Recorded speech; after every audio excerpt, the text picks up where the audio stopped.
Hello, everybody.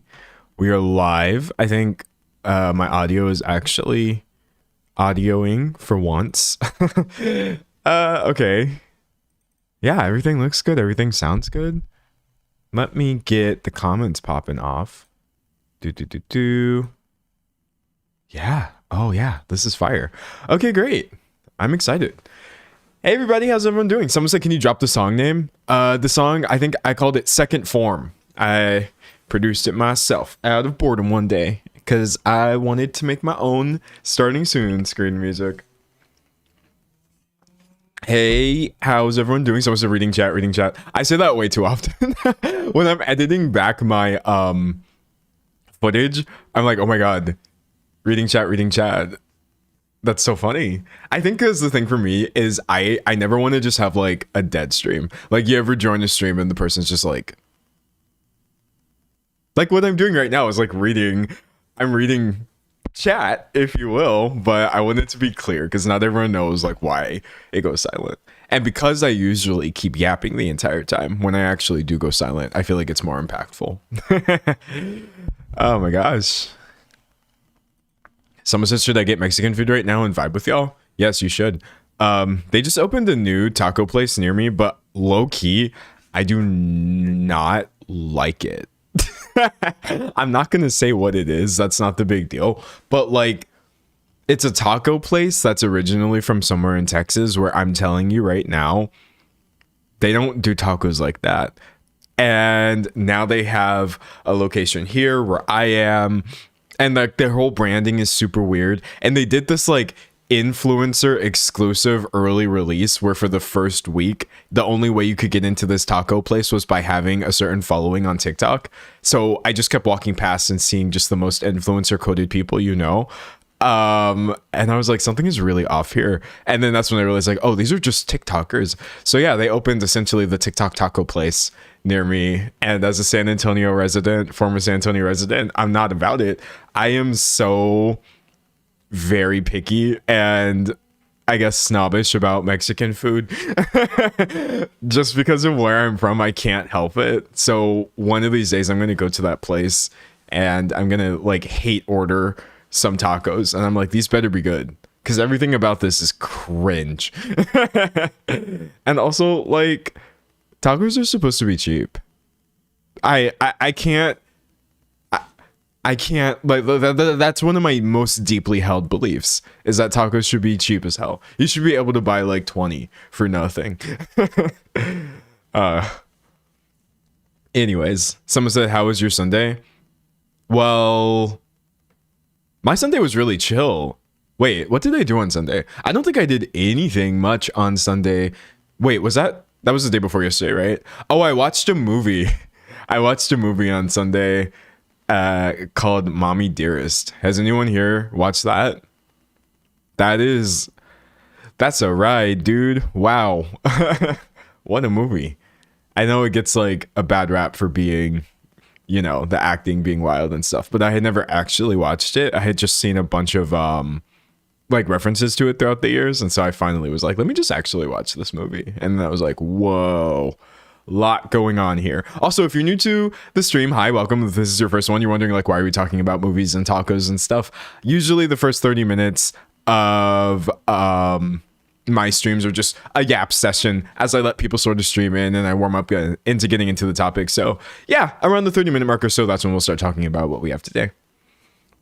No more wire hangers. Yeah, I see a lot of no more wire hangers.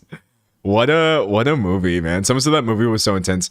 It was. You know what's a little tricky about that though is like it gets a bad rap, obviously, because the acting is really, really intense, as someone said, and also you know, it is a dramatization and sort of exploitation of like a rough story. But as somebody who, all I want to say is just has had some sort of proximity to that behavior as a young person, I was like, oh, this movie is a lot more accurate than people realize. I think it's really easy to be like, oh my gosh, this is hilarious. No more wire hangers. Why is she acting like this? But I'm telling you right now, I've literally seen the vast majority of the things that happen in that movie in my real life.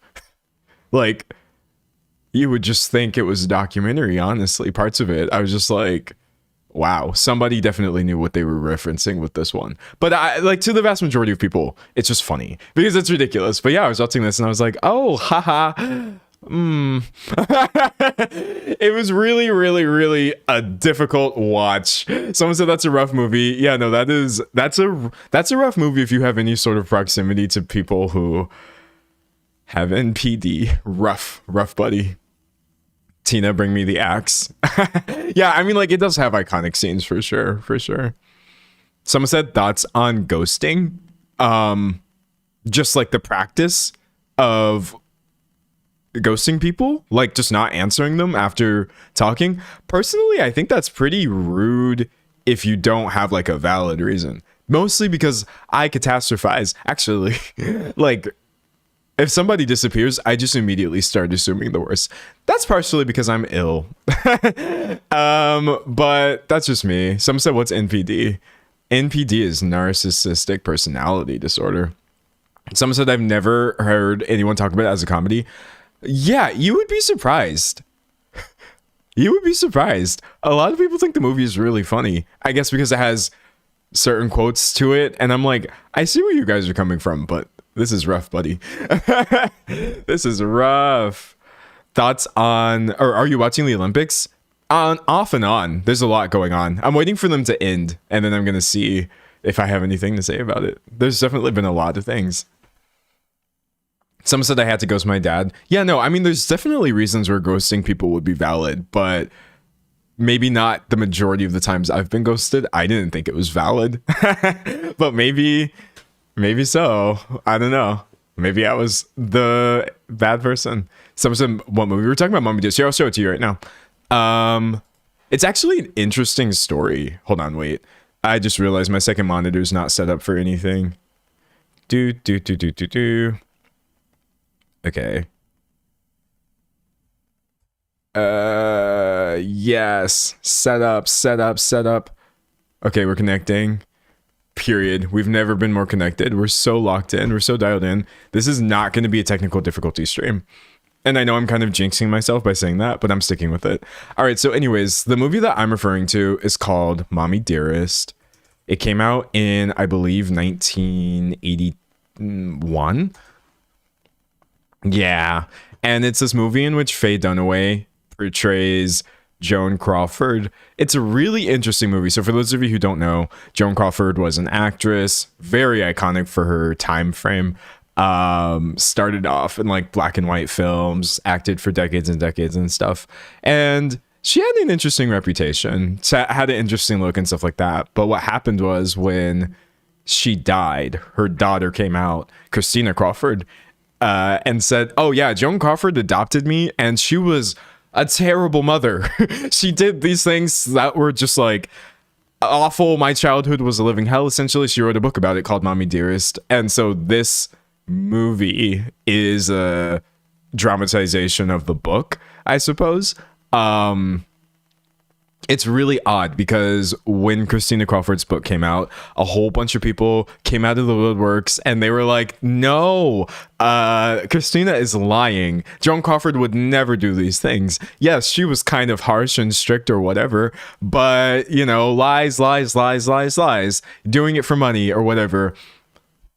I just found the whole scenario to be, I hate to use the word fascinating to describe something so intense, but to this day, you get the straggler Joan Crawford defenders that will be like, no, Christina lied about everything. People make websites about how she lied and this, that, the other. And I'm just like, wow. But yeah, in my interest in that sort of story, I watched the movie and I read up on that and I learned about these people. And I was like, that's so interesting. Very interesting. Someone said the Joan Crawford versus Betty Davis is one of the most wild feuds, and I love it. I was also looking into that. I look, chat, sometimes I get interested in topics that are not even good YouTube topics. Like, low-key, this happened so long ago, nobody really knows who Joan Crawford or Betty Davis or Christina Crawford are in current year. And so I can't really turn this into whatever, but I got just as interested as I do with my videos. So yeah, I watched, I was reading all these articles about what it was like for Bette Davis and Joan Crawford on the set of, hold on, don't tell me, on the set of, it's that movie where Bette Davis has the crazy makeup. Oh my God, it's escaping me. But yeah, Whatever Happened to Baby Jane. Whatever Happened to Baby Jane was the movie. And I watched the movie as well. Yeah. And then I watched the dramatization of that period. It's Ryan Murphy. So you're getting a mixed bag when it comes to a Ryan Murphy show, right? But it was pretty good. It had Susan Sarandon in it, Jessica Lange. It was just, I don't know, dude. I was briefly really, really obsessed. But what stood out to me, I think the most out of anything, is that this lack of nuance that people have right now on the internet, people have always had. It's the same thing where back then, because Joan Crawford, let me go to her actual Wikipedia. I can't find her Wikipedia. Joan. Oh, there she is. Because Joan Crawford was somebody who donated money to charity and was very beautiful and did these things for orphans and was a beloved actress and all of these things. It was literally like Stan base being like, no, there's no way. Christina has to be lying. There's no way that Joan Crawford could ever be capable of doing these things because these are outlandish. And I'm just like, wow, nothing has... Oh, someone said Jessica Lange is pronounced Lang. Thank you. I don't want to mispronounce anybody's name. I was like, dude, nothing has changed. Nothing has changed. This is so interesting. All you really have to do is just be magnetic to people and they will think that they know you. I think that's the main thing I feel like. I don't know what Joan Crawford's home life was like, or Christina, but like people really, really, really, really acted like, no, my Joan would never do this. Never, ever, ever. So I would be sat for a video on this. It could be interesting. I have been thinking about it a lot. Just its parallels. I think what annoys me about it is that, like, I don't know why people can't just let people be complex. Why is it not enough to say that Joan Crawford actually did do amazing things for other people constantly, but also has these allegations against her that are very serious as well, and was a great actress and all these other things? It's just like, I never understand why people can't hold space for multiple things to be true, and she's just such a good example of that. Some said we've learned nothing. We've learned nothing at all. Nothing at all. Not even like nothing has changed. Nothing has changed. But yeah, I don't know. Even watching Joan Crawford herself, like in the actual Whatever Happened to Baby Jane, and just kind of looking at some of her older stuff, I saw that, like, the magnetism. I was like, she really did have that it factor, but that doesn't mean, I don't know, you should just blindly defend her. Anyways, quite enough about Joan Crawford, Christina Crawford, all of these things. It's wild, man. It's wild. Someone said, oh, wait, I said enough, but then someone put good info. Someone said Joan also cut Christina out of her will and her brother. Yeah, she did. Rough buddy. Rough buddy. Someone said, did we start the topic yet? Or is this the intro? This is the intro. This is the intro. Someone said Faye Dunaway hates talking about the film to this day because she didn't win the Oscar for it. Yeah, I don't think Miss Dunaway is a big fan of this film at all, which is fine. It's okay. You gotta do what you gotta do. I think she gave a performance that was so not what people were expecting, and it wasn't received well. So then she kind of, after the fact, seems to not be super maybe proud of that one, but I understood what she was going for. That's all. That's all. Did you see Michaela's divorce announcement? I don't know who Michaela... Oh, like Nogueira? Michaela Nogueira? Is she getting divorced? That's really unfortunate if that's happening. I was like, Michaela who? Divorces are sad. Divorces are sad. Have you started yet? No, I haven't started yet. Not yet. We will though, soon. Just a few minutes. People are talking about James Charles. I don't want to talk about James Charles. I truly don't. Someone said, oh my God, he's bald. I am. I have no hair under here. I'm just cold. Joan Crawford and Mildred Pierce. I'm going to watch that movie next. I am. Yeah. Reading chat. D'Angelo not as online as us. Well, that's the thing. Like, I don't know. I can't know everything about everything. I'd be uploading 12 videos a month about different topics. So I know a lot about some things, but not everything. I think the thing for me too is I literally do not follow most people I talk about after I finish talking about them. Like, I'll make sure that there's no extra things that I missed or corrections that I have to make. But beyond that, I'm like, once I ascertain that somebody has a lot going on, I'm not super interested in just going bit by bit and getting these updates. But like, if enough things build up after the fact, I can definitely do it. Why are people asking me to watch the divorce announcement live? Okay. I have like a soft rule for not watching things live just in case, like, I don't know, but I feel confident enough. Wait, I forget how to spell Michaela. I think it's like that. Divorce announcement. I'm familiar enough with Michaela's, like, I don't know how to describe it, shtick that I sort of know. What? Okay, I don't know what's going on. Why is this one of the first things that comes up? I don't know. Chat. I don't know where the announcement is. Is it on her TikTok or something? Someone said, who cares? I don't really care. I just want to know why people are telling me to watch it. How do you like TikTok? What is your TikTok? Sorry, I am so washed, bro. Well, I don't see it, so I tried. I don't know which one of these. None of these looks like a divorce announcement. Make sure you're sitting down. Okay, I'm sitting down. Is it on her Instagram? Michaela Instagram. That's not the right person. Yes, it is. Chat, where is it? I don't see it. I'm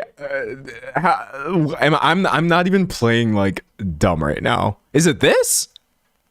Oh, okay. Wait, she looked so good. I didn't even realize that was supposed to be a divorce announcement. Is this the one right here?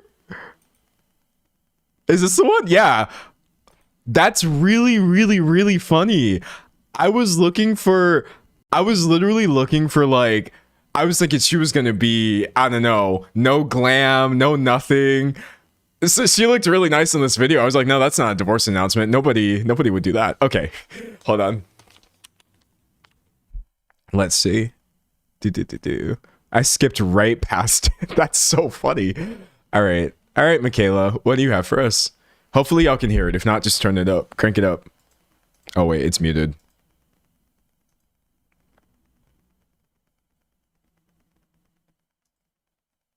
Stat this video by saying I appreciate you and I love you, and you're gonna want to sit down for this video.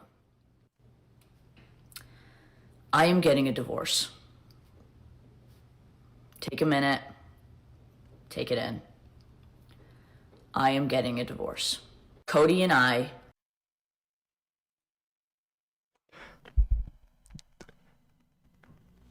Why is she acting like she's explaining that Santa Claus is not real to me right now? Why is she acting like my parents are getting divorced? Michaela, is it that serious actually? Hold on, let me turn this let me turn this down a little bit. This is so funny. Oh my god. Love each other so much. We love each other so much. We would do literally anything for each other. I want you to know that. I'm not going to be sharing any details whatsoever as to why Cody and I have made this decision. I wasn't asking for them, so I think so far we're on the same page a little bit. This is so funny. The main reason I am doing that is because I want to protect Cody. Cody deserves that. We both want to heal. Cody deserves to be happy. Cody deserves to be happy. So do I. This is an extremely shitty thing. No one gets married to get a divorce. I concur. The tone of this is like throwing me right now.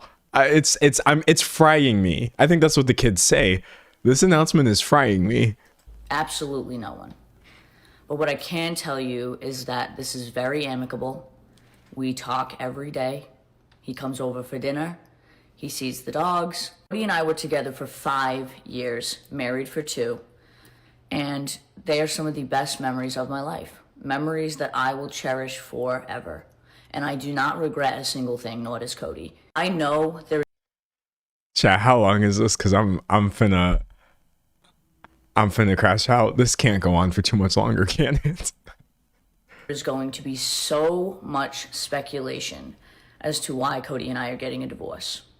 But I want to guarantee you that no amount of speculation, no one claiming they know why we're getting a divorce, no video from a T page or a drama channel knows why Cody and I made this decision. Has she considered that I don't care at all? She's literally talking like she is announcing that she's had to return her Nobel Prize or so. I can't explain how quickly I'm going to forget this. Every time I switch off of this view back to this view and I don't see her anymore, I start forgetting details about this video. This is not even going to survive my short-term memory, Michaela. The only people that know why Cody and I made this decision is Cody and I. I just want to make that very, very clear. And one thing I want to ask is Cody and I are in this together. And I see a lot of times when people get a divorce or separate, people try to pit people against each other, pick sides. I'm asking you not to do that. I'm team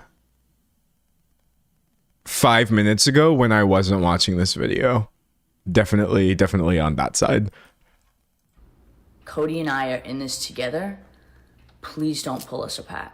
Second thing I'm going to ask is Cody and I have been very open about his struggles with addiction.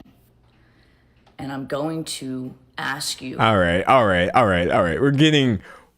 I'm done, y'all. I'm out. But you know what? I just want to watch the beginning of this again because that was actually like cinema. This was so peak. Hold on. I want to stat this video by saying I appreciate you and I love you and you're gonna want to sit down for this video. I am getting a divorce. Take a minute. Take it in. I am getting a divorce. Okay, here's the problem. I haven't even try being an influencer for a day out of my vocabulary yet. I'm still stimming over that. And here she is dropping at least two different potential. Oh my God, this is so funny. I have to make sure I'm not saying I'm getting a divorce. You're going to want to sit down for this one. That's so funny. It's not funny, right? Getting a divorce isn't funny. I don't know. On the one hand though, like, because I am a child of divorce, this is funny to me. And I guess I can make that joke. This is hilarious. Girl, it's not that serious to me personally, but that's okay. That's wild. Actually, can we talk about low key? I feel like people don't talk about this enough. It's still traumatic when your parents get divorced when you're an adult. I've almost never seen anyone say this. I definitely agree that like your parents divorcing when you're a child or whatever.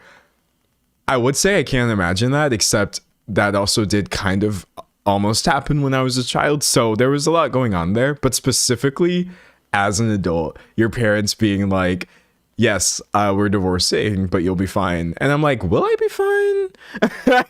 Because this is still incredibly like world altering for me, and I can't explain to you why, and I guess I'm happy for you both, but like, this is so awful. Just because I wasn't 7 when my parents completed their divorce or whatever definitely does not mean, I don't know, it sucks so bad.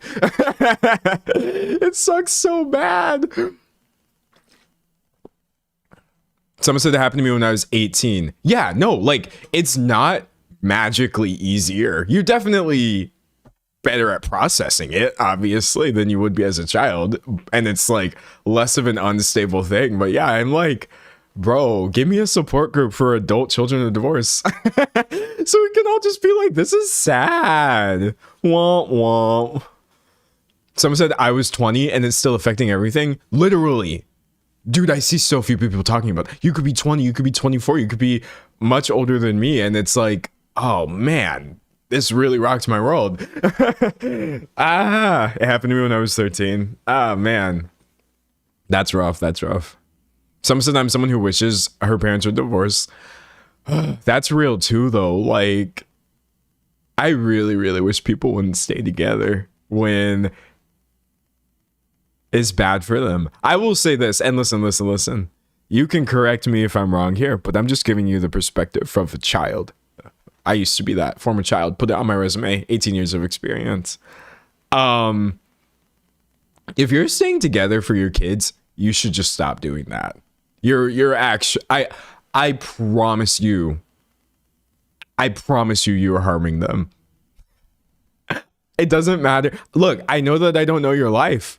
I know. Oops, sorry. I'm some sort of internet commentator, whatever. I'm divorced from reality, right?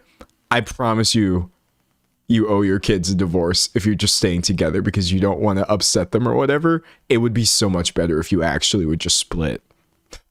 Just split. Let your kids deal with the two separate versions of the two separate parents, as opposed to dealing with the absolute massive mega fire that they may be dealing with otherwise. Dude, oh my god, I really someone said that's what my parents did, and that era of growing up was traumatic AF. Yeah, so someone says staying together will never be good for the kids. It's literally not the right option. It's just not, man. Someone said my parents were trash when they got divorced, but they were worse together. Yeah. Oh, nah. Someone said the research supports you on that. That makes me happy because I'm literally just going off of feelings and my own personal experiences and things that I've seen. I don't know what the research says would be best for a child. I'm just saying it would have been nicer if things had gone differently. But yeah, no, I strongly feel that. All right. Someone said hot take. People should get divorced more often. I have an even hotter take. People should get married less often. That's my hot take. Y'all should get married much less often. In fact, I'm sorry for sounding so painfully Gen Z right now. But like, I would almost say just don't get married unless you have an insanely specific reason for doing so. Like, unless there's something I'm just like, I don't know, man. People should definitely get married less often. You having someone who is the love of your life, the absolute 100%, like that is your person. They were put here for you. They understand you. Definitely doesn't mean that marriage is a good thing for you. I've literally seen so many beautiful relationships get ruined because a couple got married and then it doesn't work anymore. And I'm like, bro, they got scammed. They literally could have just done everything they wanted to do minus the marriage and they would have been fine.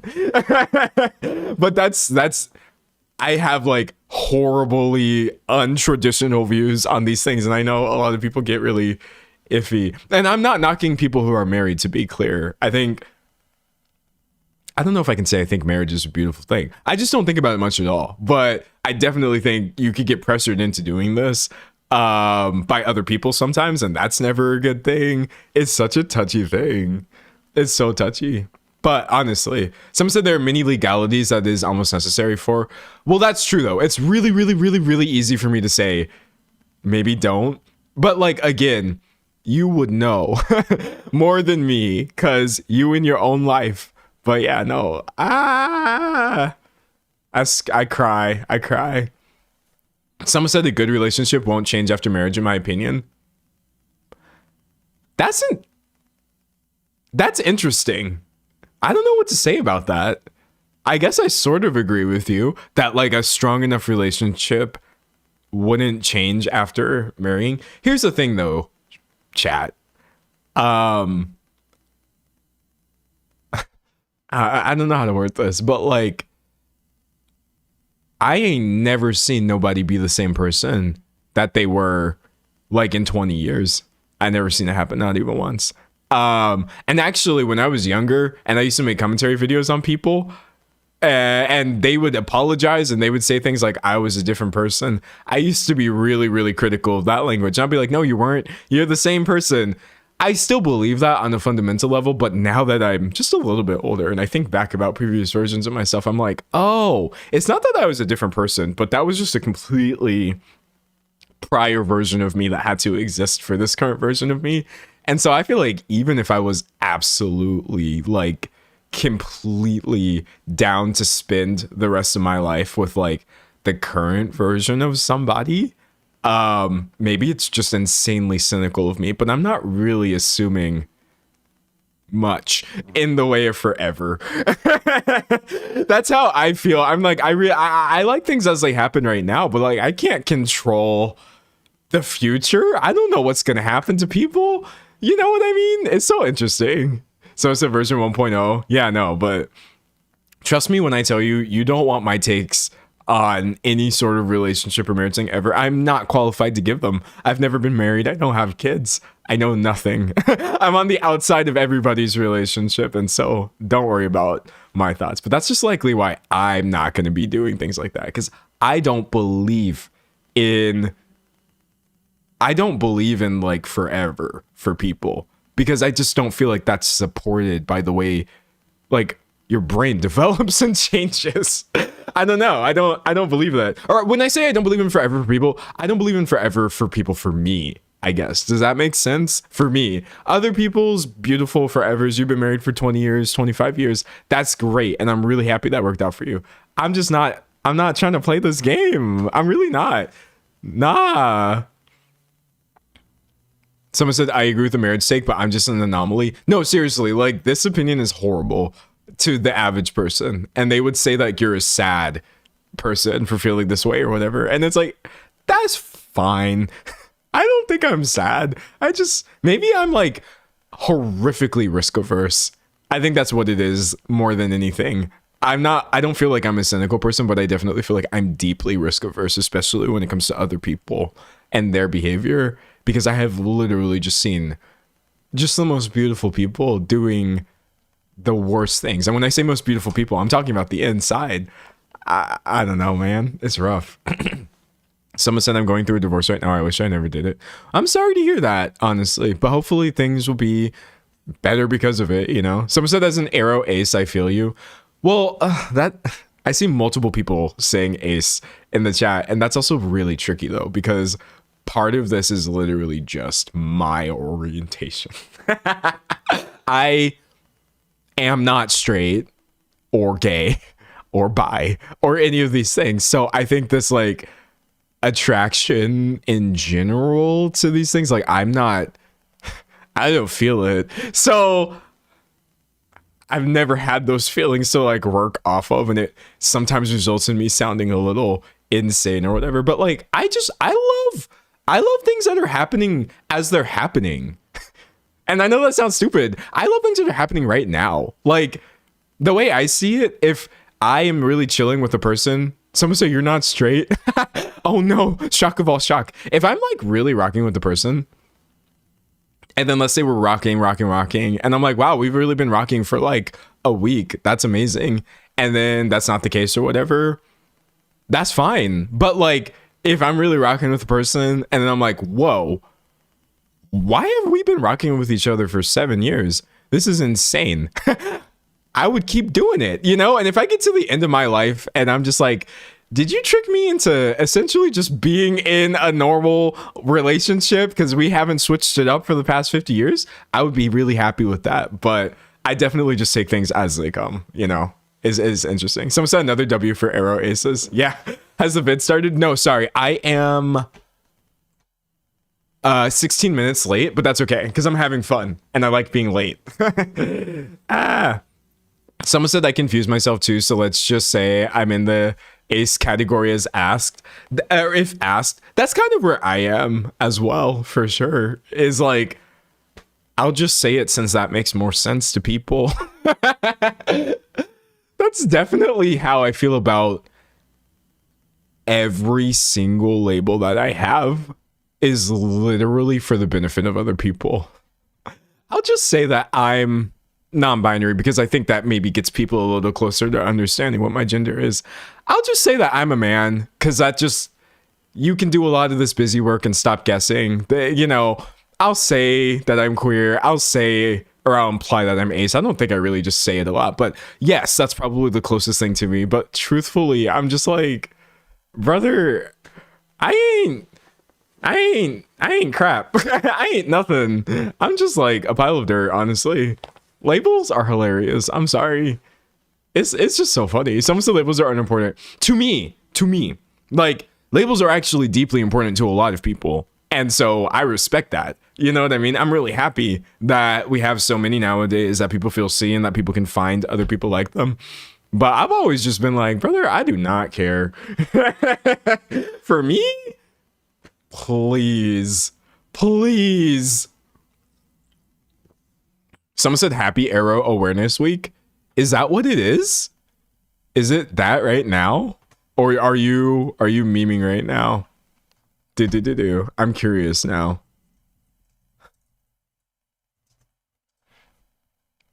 I don't know what that is. That's a whole thing. Okay, chat. Get lit. It's Aromantic Spectrum Awareness Week.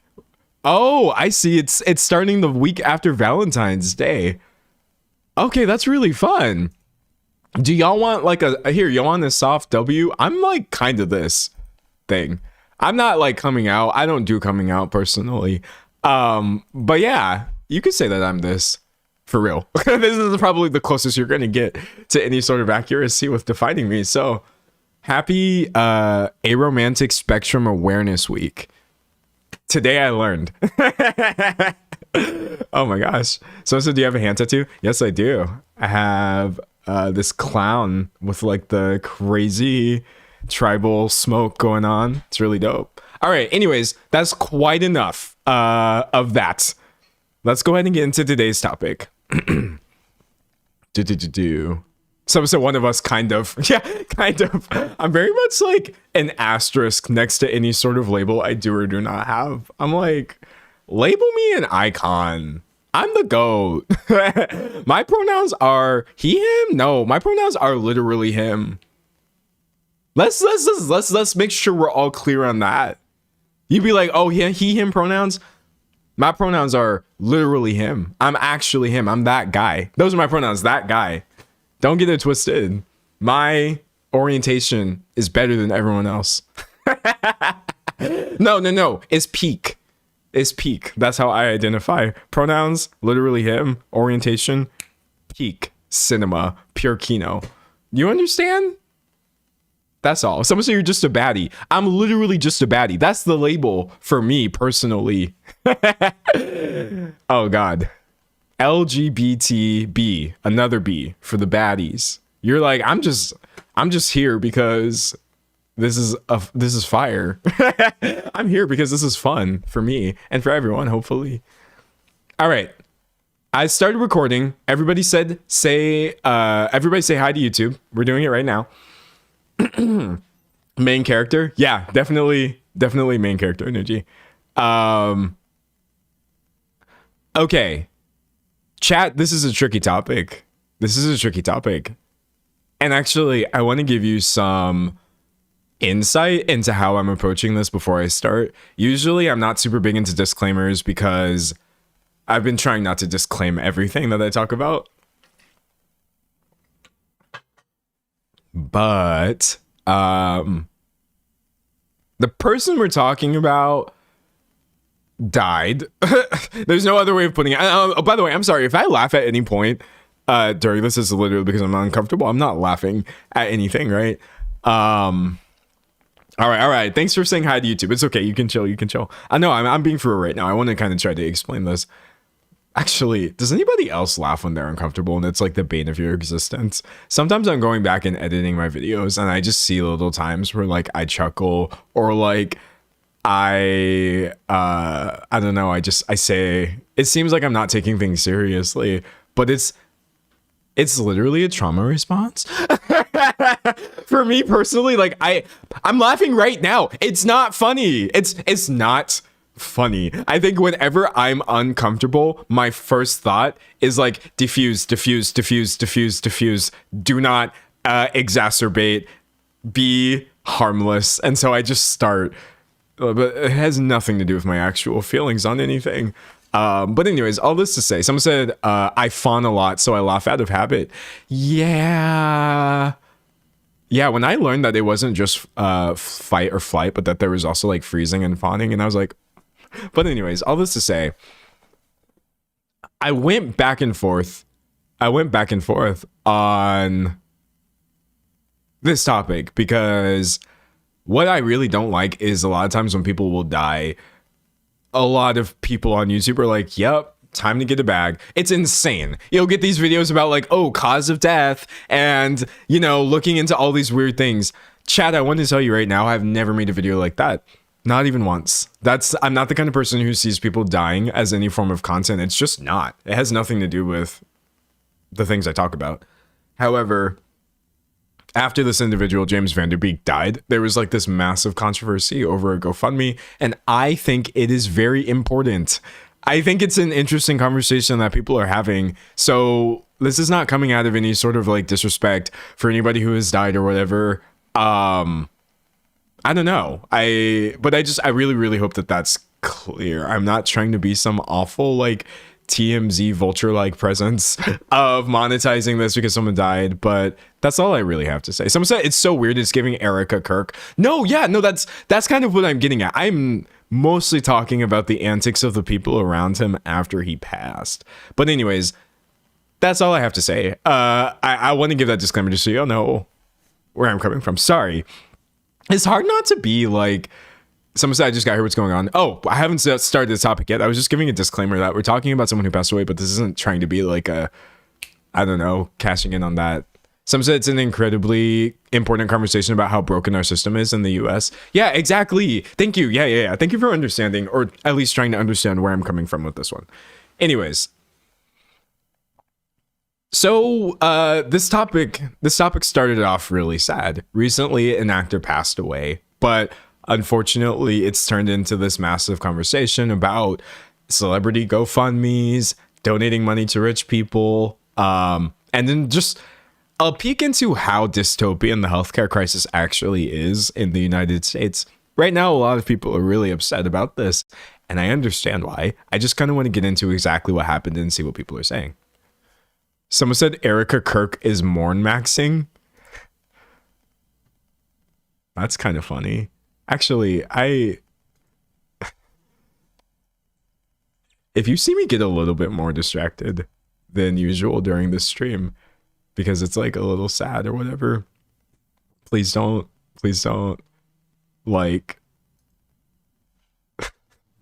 But I saw this gif of Erica Kirk.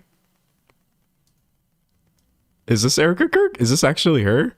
Oh no, is this a drag queen? No, who is this?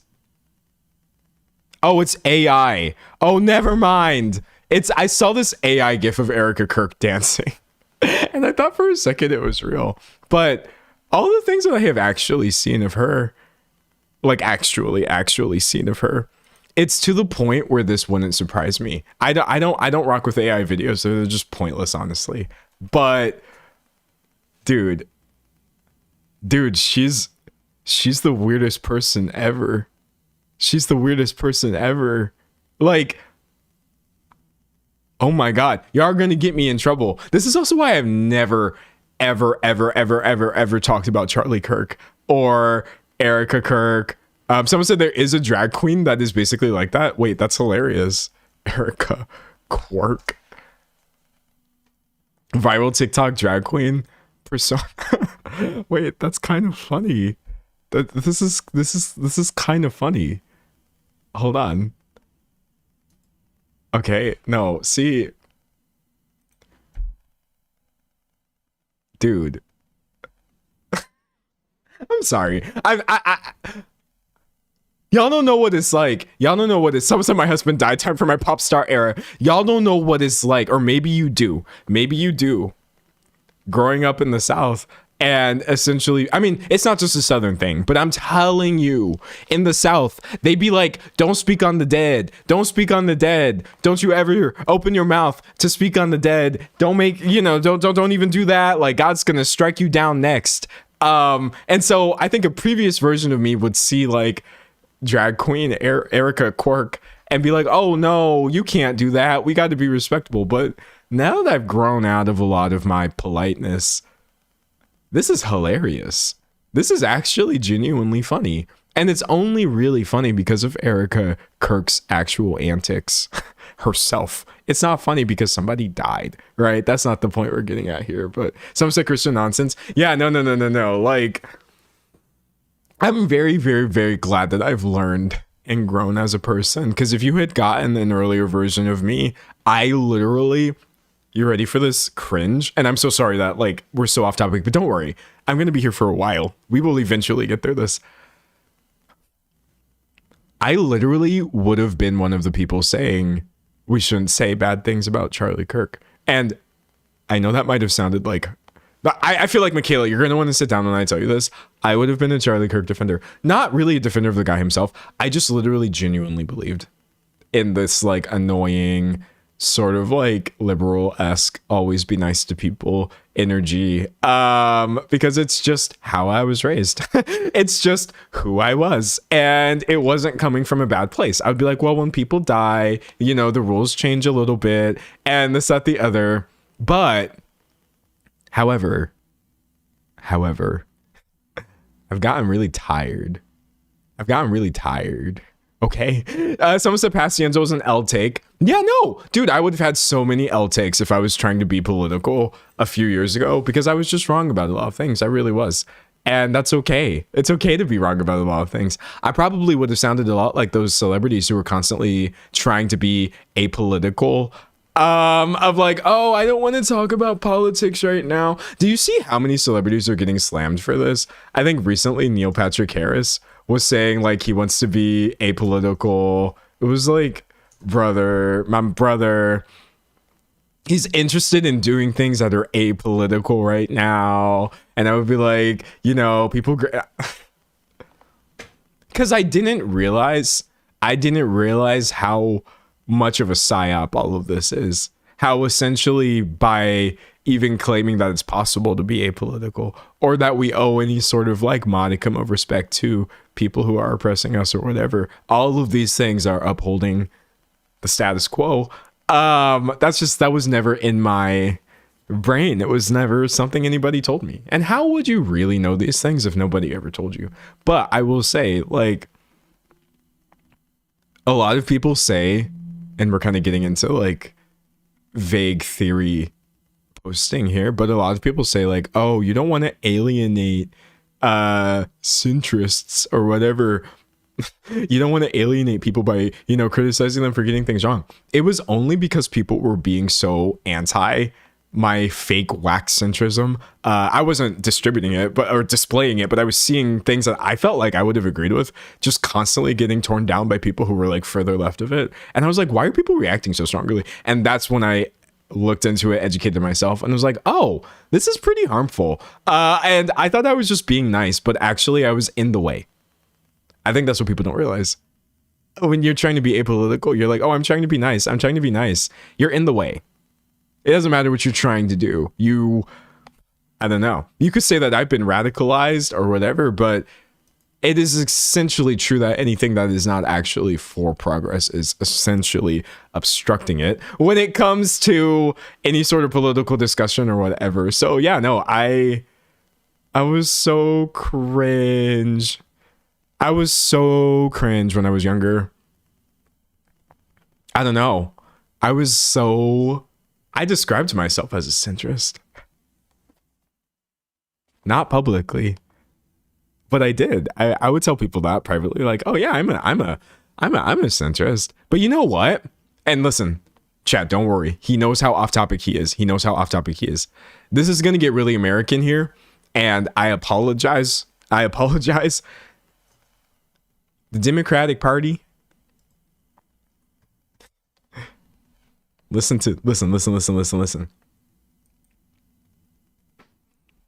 They so racist.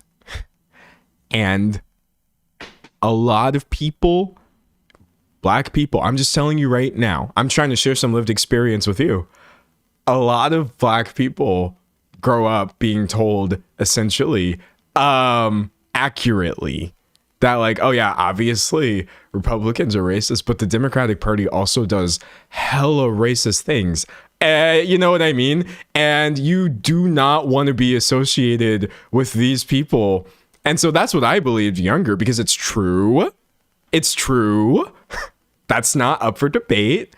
It is a fact. And so because of that, that was sort of the underlying basis of my centrism, my fake centrism, because it's not, I don't think it's possible to be a centrist. Unfortunately, I just had conservative opinions, but it wasn't coming from me thinking that I was above the two-party system or trying to be like enlightened or whatever. I was just deeply appalled by the racism everywhere in US politics, and I didn't actually want to vouch for any of this stuff. But of course, like, that's when you start educating yourself and you're like, oh, okay, this is a bastardization of things that actually are helpful, right? When you start looking into leftism as it truly exists in other parts of the world, and you're like, leftism isn't racist. It's not. Just because there may be people who claim to be leftists that are racist or whatever. Like, I had to separate the Democratic Party from my actual goals of being politically left before I could get out of fake centrist hell. And I feel like I wish I could see more people talking about this kind of thing. I'm sure it's out there. But it was a major, major roadblock for me. It was so bad. I think it's just really tricky too, because like, it's just an example of how insidious racism is. Here's another one, and I need y'all to back me up. I need some of y'all to back me up, but we're going to be talking about an anti-vaxxer today.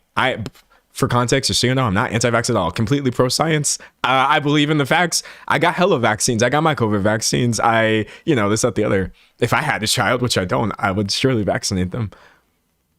You feel me about to say putt and you're getting really scared. We, being the black community, have also been like the target of some horrific stuff medically.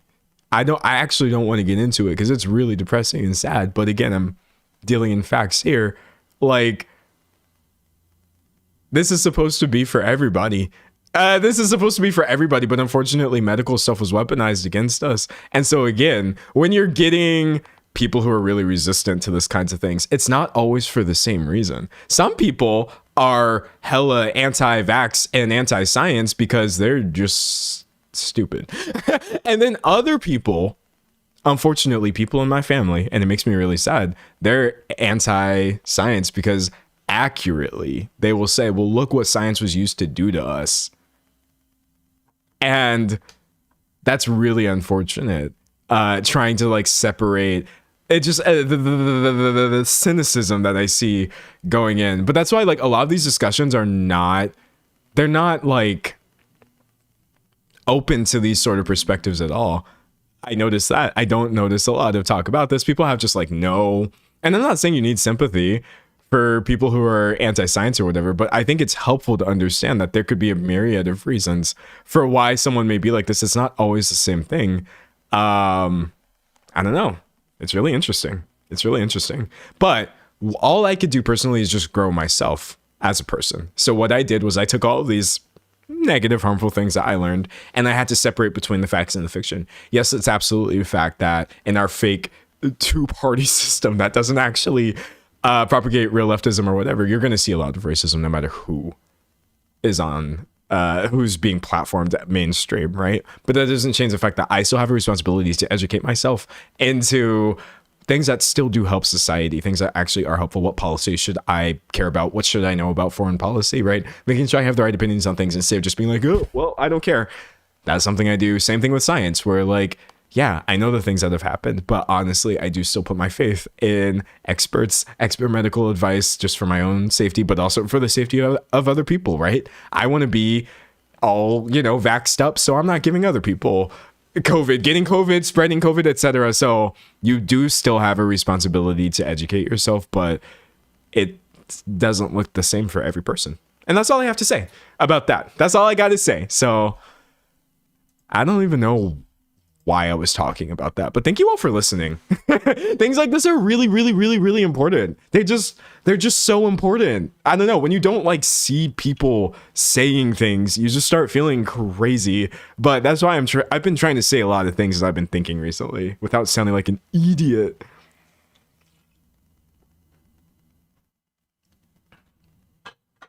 All right. That was like a 17-minute. That was straight up a 17-minute distraction, but trust me, there will be more. So the people in question are James Van Der Beek and his wife who survived him, Kimberly Van Der Beek. James Van Der Beek was best known for playing the title character in Dawson's Creek. He was actually in a lot of things though. Don't Trust the Bee and Apartment 23, Dawson's Creek, Varsity Blues, etc. But I would say so many people have a memory of Dawson's Creek. For me personally, it was like slightly before my time. It was Y2K era stuff for sure, but so many people were familiar with James Van Der Beek's face, etc. And that's why everybody was quite sad to see that he passed away from colorectal cancer at age 48. Obviously, that's just sad for many reasons. PBS.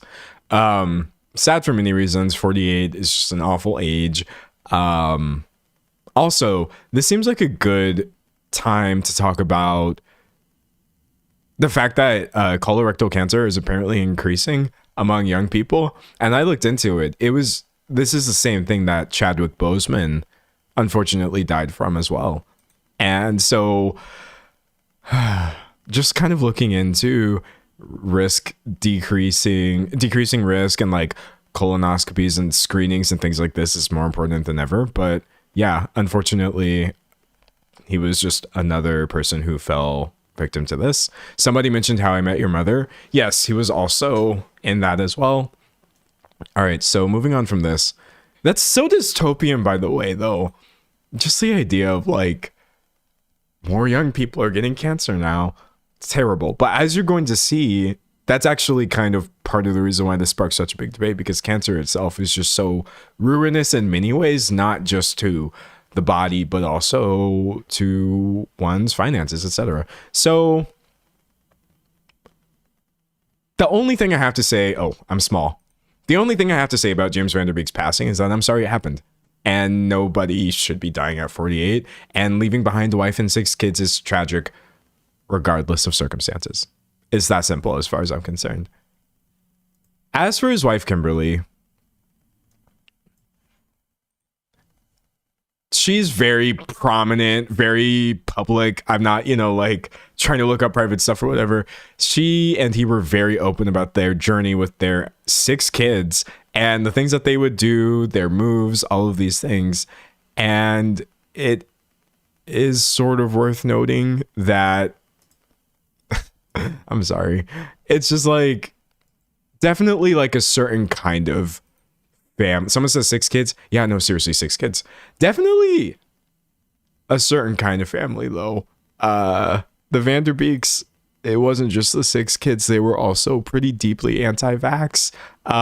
Here is, Kimberly apparently liking Donald J. Trump's new vaccine schedule where we're rolling back the vaccinations to only 11. I guess that's a good thing to her, apparently.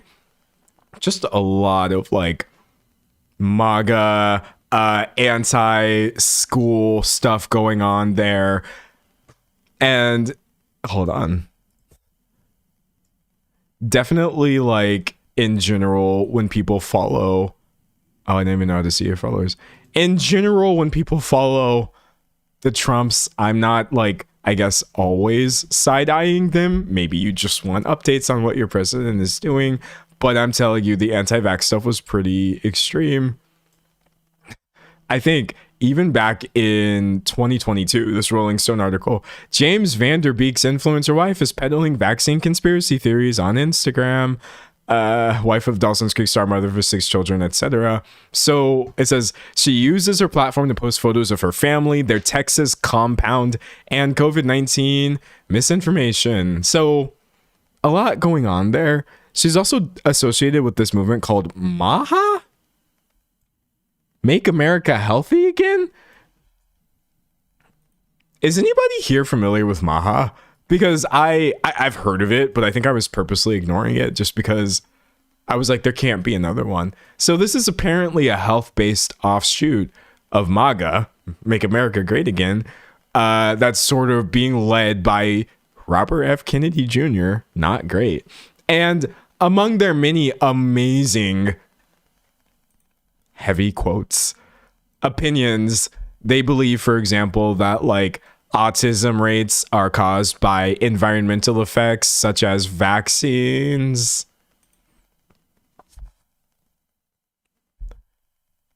And so it's like, okay, buddy, we have a lot going on here. As far as like the anti-preschool stuff, you might be thinking to yourself, like, how can someone be anti-preschool? What does that mean exactly? Here, I'll play this clip for you. Someone said Maha means stomach in Finnish. that's like weirdly ironic to me for some reason. Preschool. Someone said Behind the Bastards has a great series of episodes on the people behind Maha.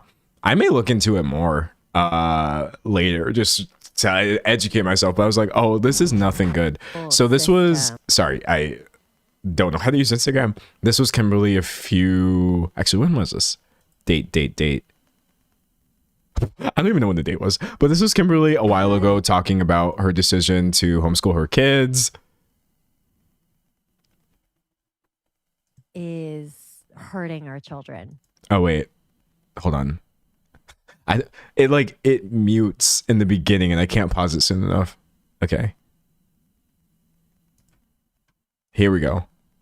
Preschool system is hurting our children. I believe this very strongly. And not every preschool is created the same.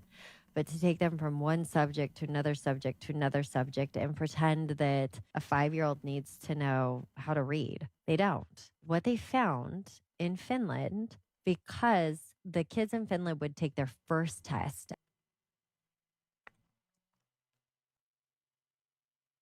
I believe 5-year-olds need to know how to read. I'm not an educator. I'm not a child psychologist. I think that's an incredibly harmful approach to your homeschooling. Of like, oh, my kids don't actually need to know how to read.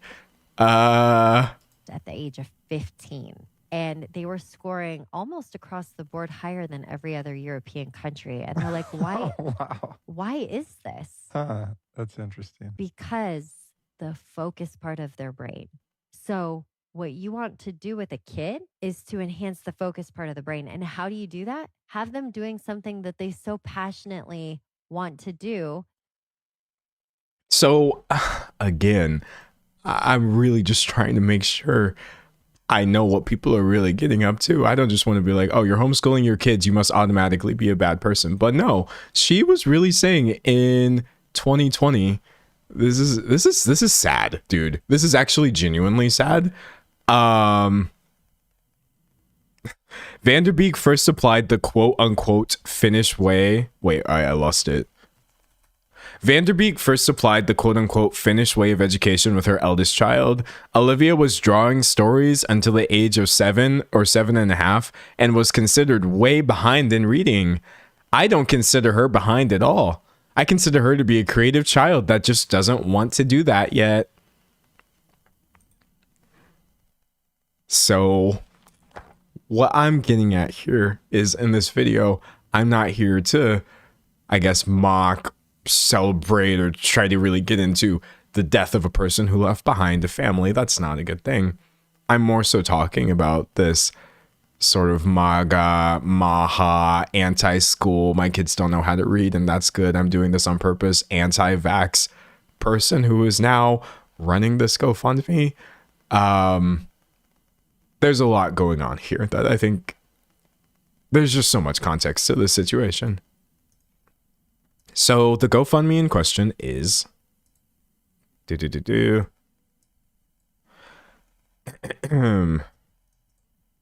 I have every single other thing in my, I have every single other source except the actual GoFundMe. Okay, here we go.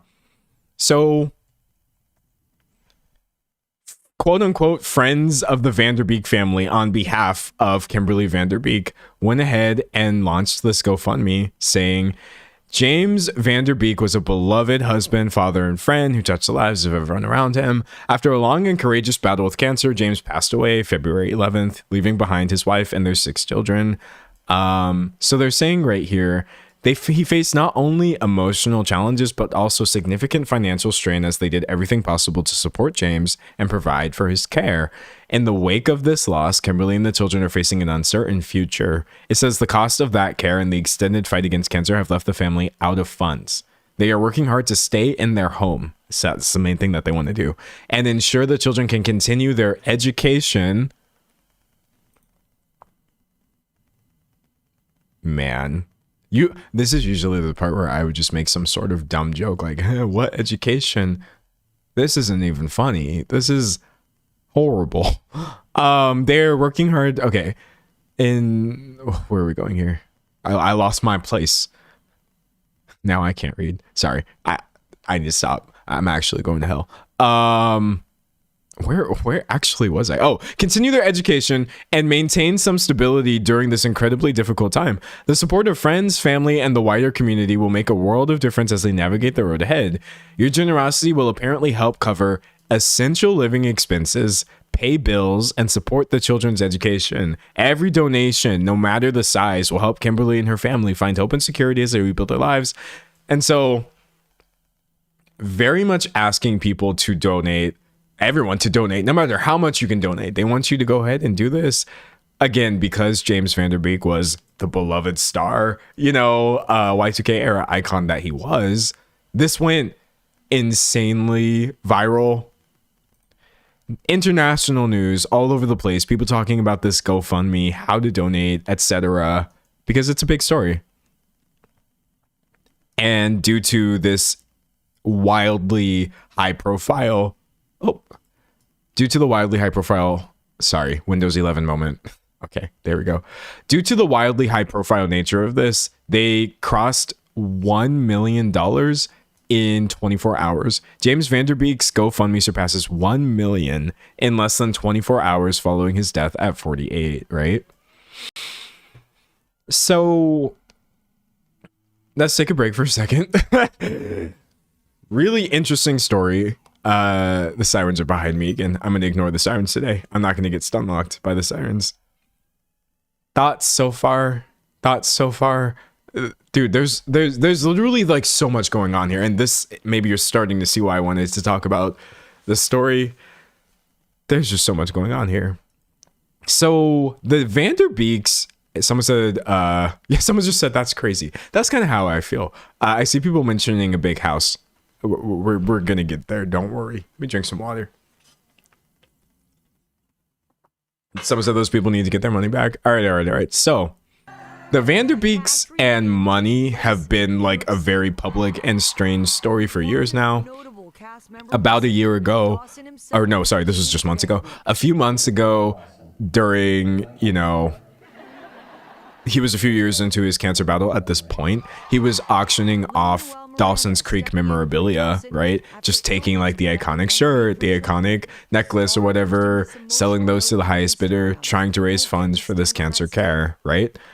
What else? And James Vanderbeek has maintained that despite Dawson's Creek's popularity, he hasn't actually made much in terms of residuals, right? He said that he got almost nothing from the show in his later life, etc., because essentially he signed a bad contract. It says right here in 2012, I was 20. It was a bad contract. I saw almost nothing from that, right? His family definitely still did have money, though. Like I said, he did go on to be in other shows. He was constantly doing things, etc. But like, you get this sort of weird mix of flexing and or money troubles. Like here you have a few years ago, before his cancer diagnosis, them showing off their new luxury RV, saying it was really hard to get. Where was the quote where she says that? Also, I'm trying not to share their kids because, like, I don't want them plastered all over this video. I feel like the kids are the main people who I feel so horrible for. Anyways, we paid for this thing. She continued with a laugh. Believe me, it was really hard to get actually. Now, one thing I want to say, I want to be really, really, really, really clear. Cancer treatment is prohibitively expensive. It actually kind of doesn't matter if like you do initially have money. Here's an example of what I'm kind of getting into right now. Hold on. I saved this link bad. It was from ProPublica. I wanted to show you this. So you get things like this article saying, why is this single pill that helps with this the same price as a new iPhone, right? You get things like this BBC article kind of getting into why would somebody still need... Oh, wait, I clicked the wrong link. My bad. You get into this BBC article explaining people saying it can be in the hundreds of thousands, if not millions, for these types of cancer treatments. And this is just normal people, or I shouldn't say normal people, but just like non-celebrities will tell you that this can completely drain your finances. This is from Michael Short, a graphic artist in Tennessee who has had his own battles with medical debt. Medical debt is an insanely real issue. So I want to be really clear that I'm not here to downplay that at all. This can wipe somebody's finances out, even if you did actually have, millions of dollars. The issue that completely complicates this is shortly before James Van Der Beek's death, as in the actual month before, they purchased a $4.8 million ranch. A 36-acre ranch with a 5-bedroom mansion sitting on top of it. Just this completely expansive property a month before coming on GoFundMe and saying we're out of money. I think you could imagine why people are starting to raise eyebrows at this. Similarly, that's just one of their homes. He made headlines a few years ago for moving his sexes from LA. He made headlines a few years ago for moving his family from LA to Texas, which as a former Texan, oh man, I had thoughts about that. But you know what? Let's stay on topic. It was this whole big deal. Like, yes, we bought this essentially compound and all of these things. But one thing that's notable is they didn't actually sell their home in Beverly Hills. So the family also currently has, according to this realestate.com article, a high-end rental in Beverly Hills in which they charge $12,000 a month. So the house that Kimberly Van Der Beek is asking for money to stay in is a 5-bedroom mansion on a 36-acre ranch. And they also have this other Beverly Hills home that is worth millions of dollars. Let me drink some water.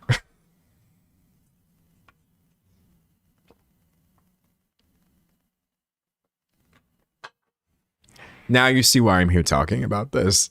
It's definitely not as simple as like, oh, I don't believe that people need money. They're saying they need it. Well, I don't believe them because I don't believe medical debt is real. I don't believe medical debt could wipe out even a rich person's finances. No, I do believe that. But that's not what happened here. Someone's a pure greed. Yeah, no. So looking at my outline, making sure that we're staying on track here. when you start looking into some other things, people started side-eyeing this super hard. Say the fact that they kept increasing the goal on the GoFundMe. According to The Guardian, the initial fundraiser target was $350,000. Then, as money kept pouring in, they raised it to $500,000.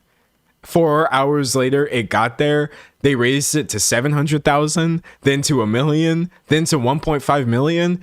And chat, currently, pull the GoFundMe back up. Currently, Beek. They've raised $2.6 million. $2.6 million off of an initial $350,000 GoFundMe for people who live in a mansion and also have this other home that they could sell, among other things. Their total net worth isn't something that I can even get into because it's not public. But even the house that they bought, that was technically uncovered after the fact. They bought it through this company. That way it wasn't really under their name, which is fine. But I personally believe the framing of this GoFundMe is incredibly strange. Or no, hold on. I think I'm being nice. It's the Southern boy in me trying to be nice because we're talking about the deceased. It's bad. I believe the framing of this GoFundMe is wrong.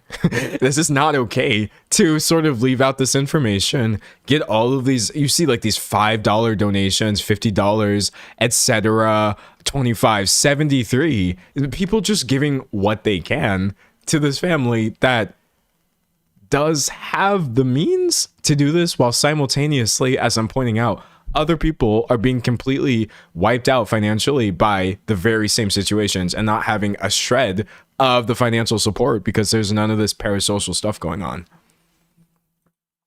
Someone said, do they not have relatives who may support them plus selling the properties? What do they need from people? They don't need people's money. They're just asking for it because they can, and people are giving it to them while simultaneously other people are left by the wayside. And so people are deeply upset by this. One article which I liked a lot, I don't know much about this website. Wait, let me pull it up. Wealth of Geeks or whatever, but they had put up an article about it, and then they got 1,600 comments, you know, just different sort of reactions coming in, and they actually went in and broke down what like the 5 main groups of people are saying in the comment section. So I kind of want to get into all of that. Okay. You have camp number 1. About 40% of their comments said, sell the ranch.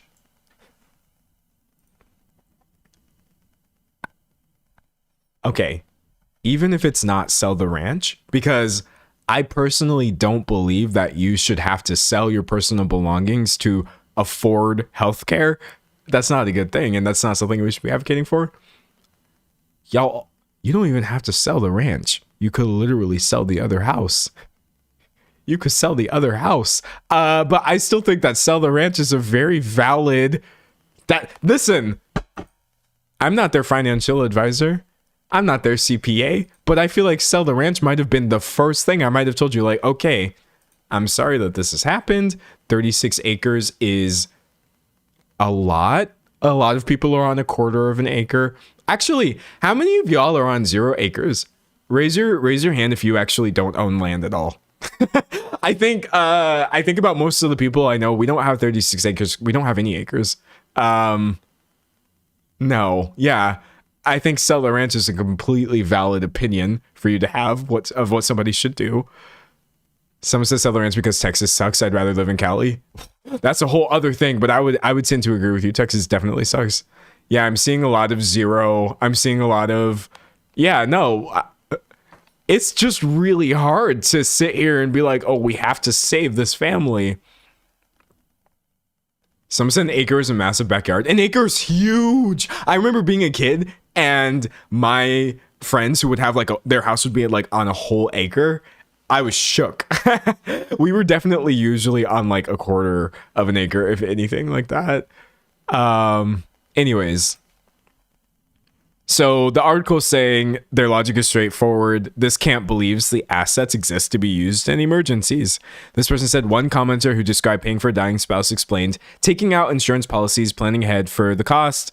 Again, I hate that we have to do this. I don't think anybody should have to do this level of planning because they can't get the care that they need. I'm just saying if you actually can do this, this is something that you should be doing before asking your average Joe for money. That's just my opinion and many people's opinion. Moving on to camp number 2. You have about 20% of people saying you don't understand grief. Buddy, let me drink some water. Let me drink some water. Grief is sort of the main reason that I was iffy about going into this topic, because I really needed to make sure my tone was conveying how I feel, which is sad. I feel sad for the kids for multiple reasons. I feel sad that anybody died at 48. I just feel like that doesn't have much to do with my criticism of this GoFundMe, how it was presented, why people are reacting so strongly. Yeah, grief can definitely do... I can't even explain what grief can do. That's sort of how grief works. It's not explainable. But motivating you to get people to give you $3 million out of their own pockets. I think you're losing me a bit if I'm just supposed to write this off because you're grieving. Someone said grief makes you a scammer. Like, yeah, exactly. What? I don't think this is a great argument. Someone said this camp values empathy above all else. One defender wrote, he was trying to set up his family for what he knew was the inevitable. The memories and stability aren't for him, they're for his family. I never seen a thing said. He seemed to be a genuinely nice person and no one has said anything bad about him. If you don't want to participate in the GoFundMe, then don't.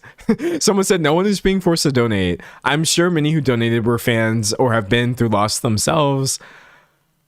If you are someone who wants a detailed accounting of the situation, then don't donate. No one knows all the personal details, so I find it unfair for people to criticize. This is really odd. I think when I sit here and I say, hey, I believe that this is wrong or whatever, that's the extent of my criticism. I'm not saying like, oh, you know what? Take it down, this, that, the other. I agree that everybody who donated made their decision. They did what they wanted to do, and that's fine. I can't control that. I just think also trying to control the scenario, control the situation and be like, oh, you can't even have an opinion about this. You have to let it happen and not even criticize it because people are sad. That's not really sitting well with me personally. Someone said more maxing. Yeah, no, we're definitely getting into it. Someone said they mixed up grief and grift. Oh no. Oh no. Okay. Someone in Camp 3 said, or Camp 3, about a quarter of the comments are saying, show us receipts. Essentially saying, like, what is this money actually for? Right? People were talking about the goal changing the whole time. People saying, like, oh, hey, what about insurance? This, that, the other. It says right here, I would not donate. I have friends that are in real trouble that I would rather assist than the person with assets saying they are broke. Again, $4.76 million, you know, talking about the ranch. They're saying they're exhausted by celebrity GoFundMes and scams, essentially. If you're asking the public for money, these people believe that you owe the public answers. That's fair, in my opinion. That's literally fair. I'm not saying like, oh, you have to like give up your privacy or whatever. I'm literally like, if you were asking for $1.5 million, why not tell people what that's doing? If you're telling them, oh yes, this $1.5 million is going to help us keep our 36-acre ranch and our 5,000 square foot mansion, and then people choose to donate anyway, hey, that's on them, right? But I think asking for a bit more transparency with the GoFundMe is a completely valid thing.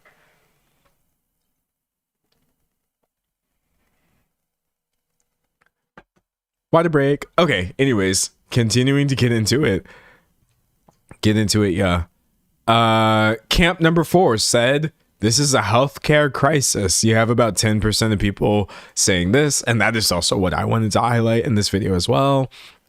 This is an important comment right here. Someone said, if cancer looks like it's going to bankrupt a family that has millions in assets, what do they think it will do to a quote unquote normal family who is living paycheck to paycheck when the one wage earner becomes terminal? That's the thing, is like, this to me almost feels like a really, I don't know what word I'm using, but dude, I think mockery is a really strong word. However, there is something ironic about the existence of this GoFundMe when this exact same scenario happens to people and you never hear about them. Never. This just happens to people and they're just ruined. But because this is involving a celebrity, the only people who are actually getting the help that they need are people who don't need it.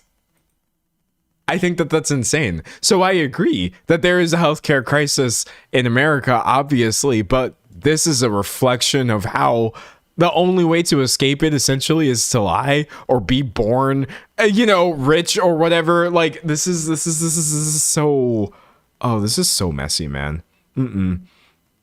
Reading chat. Someone said, well, how or why didn't they downsize earlier? Because it doesn't seem like they had to. You're asking a good question. They didn't downsize earlier. I don't think they actually had to. And then getting into the last one, you have about 5% of people saying it's complicated, essentially saying you can feel sympathy and ask questions, right? And I think that's kind of where I'm at, for sure. I don't want anyone to die. I don't want anyone to leave behind 6 children. It doesn't matter what the political beliefs were of the parent.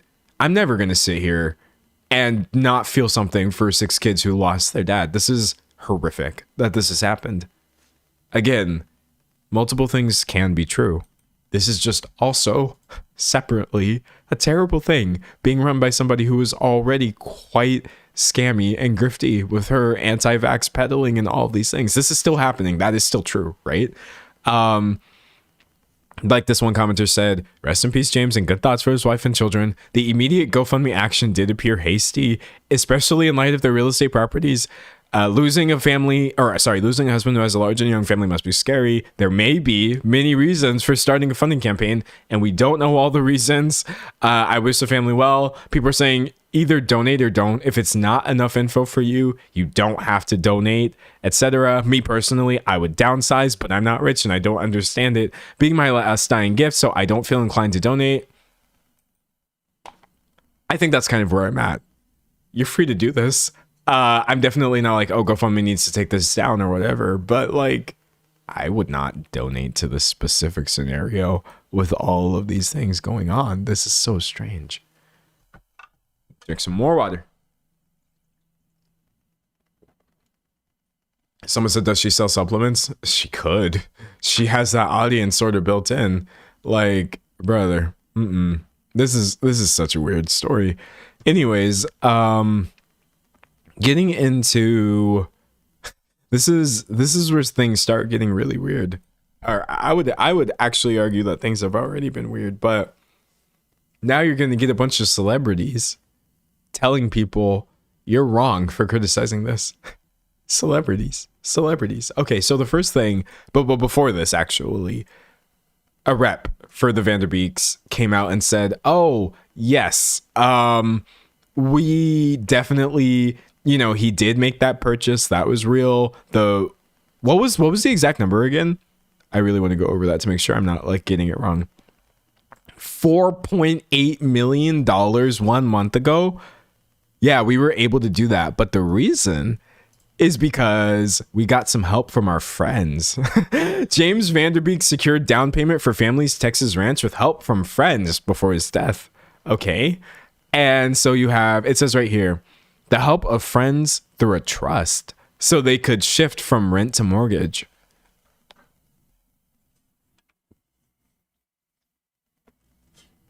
So you have that side of the story of like, oh, they didn't have this money lying around. People gave them this money. And I'm thinking to myself, even if this is true, would these not still then be the same friends who could help you in the future as well? If they were somehow God, first of all, imagine having friends who could help you put down $5 million. But like, if this is the case, why is this GoFundMe happening? I am completely lost as to how this would make anything better. But you've got celebrities coming out. This is, I guess, a Broadway star, Donna Vivino, saying, wait, let me make sure I'm not wrong about that. I don't even know who this is. Sorry. Theater actor, singer. Okay, great. Saying, make this a little bigger for you. For those attacking James Van Der Beek's wife for having a GoFundMe, I give you some facts. Oh, God. Oh, God. The word facts, the way it's used nowadays, my mind immediately goes to like Ben Shapiro town. Facts don't care about your feelings. So let's set my feelings aside and see what Donna has to say about this. Number one, they do not own the farm they live on. They were renting. Well, Donna, that's not true anymore. That was true, but actually they did own it because $4.8 million. Donna says he was not living off residuals. Let me give you some residuals context. Van Der Beek has stated regarding Dawson's Creek that it was a bad contract and that he saw almost nothing in wait a second, I just realized something. Also, if you were renting a 36-acre ranch, you definitely still have money, right? Can we all agree on that for a second? I think this is such an interesting point that she's making here. Who can afford rent on a mansion? Sorry, this is interesting. Anyways, fact number 2.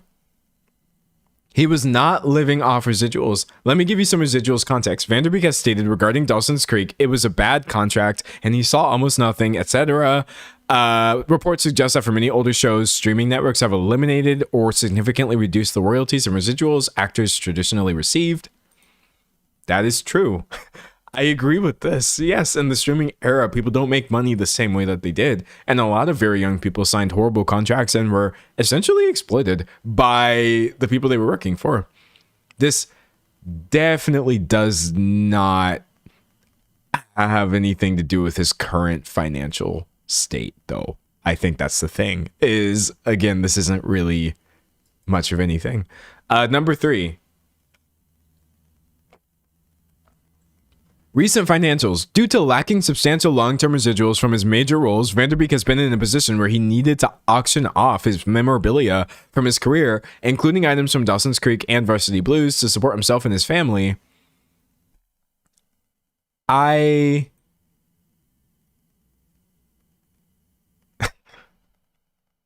This one got me at first, too, because when I initially saw it, I was like, oh crap, like this must be really sad. You know, if you're doing this, I guess you probably are down to, you know, the last of whatever. But I think it's a misunderstanding. Yes, he was auctioning this stuff off, but he did also still just have money. This was just more money in addition to the money he already had. It wasn't actually like they were having to give away even their personal belongings to stay afloat. So the way this is being framed is so interesting. And then the last fact they have for us is crazy car activity out there. The last one she has is cancer treatment is effing expensive, even with insurance. Yes, Donna, I think we may agree on the main point of this video, which is that cancer treatment is expensive.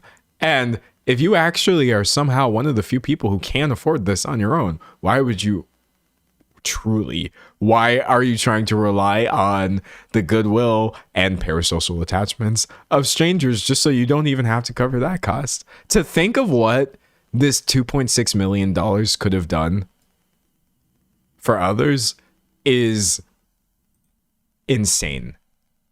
I'm sorry. That's like, it's upsetting to people. People are upset. And I guess I wouldn't say I'm upset per se, but it's hard not to have really strong feelings and opinions about this. I just refreshed the page right now and it bumped up to 2.679. People are still donating right now to people in this world who don't need it, while other people die. Someone in chat said, free healthcare would have made this entire thing a moot point. Yes, I'm glad that you put that there. Dude, I can't emphasize strongly enough. My ultimate end goal is that this never should have been a conversation because it should not have cost anything to get this treatment for anybody. It doesn't matter who you are. I don't even believe the rich should have to be, well, I mean, through taxes, rich people effectively would be paying for healthcare, if you know what I mean. But like, God, do I just wish this wasn't a conversation in the first place, let alone this completely one-sided thing that it's turned into. Another thing you have, like, railing against critics is you have Makad Brooks on Threads. So this was just a random person on Threads saying, I'll try to make it bigger for you. Oh my, that is too much. Okay, whatever. Sorry, I'll just read it aloud to you. Random Threads users saying, this doesn't sit with me, not at all. Sure, I get it, but thousands of people around the world face this exact situation every day and deal with the struggle. They don't get $2.5 million. It's just weird. He had to have life insurance and residual checks, etc. And you get Makad Brooks, who I'm not super familiar with. I think TV actor. Okay. Oh, I misspelled his name.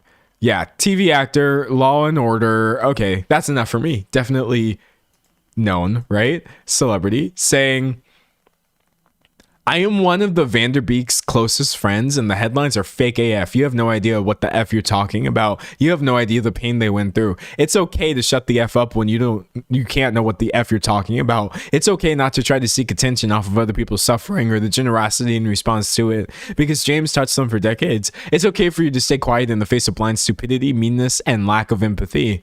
But maybe you're not okay.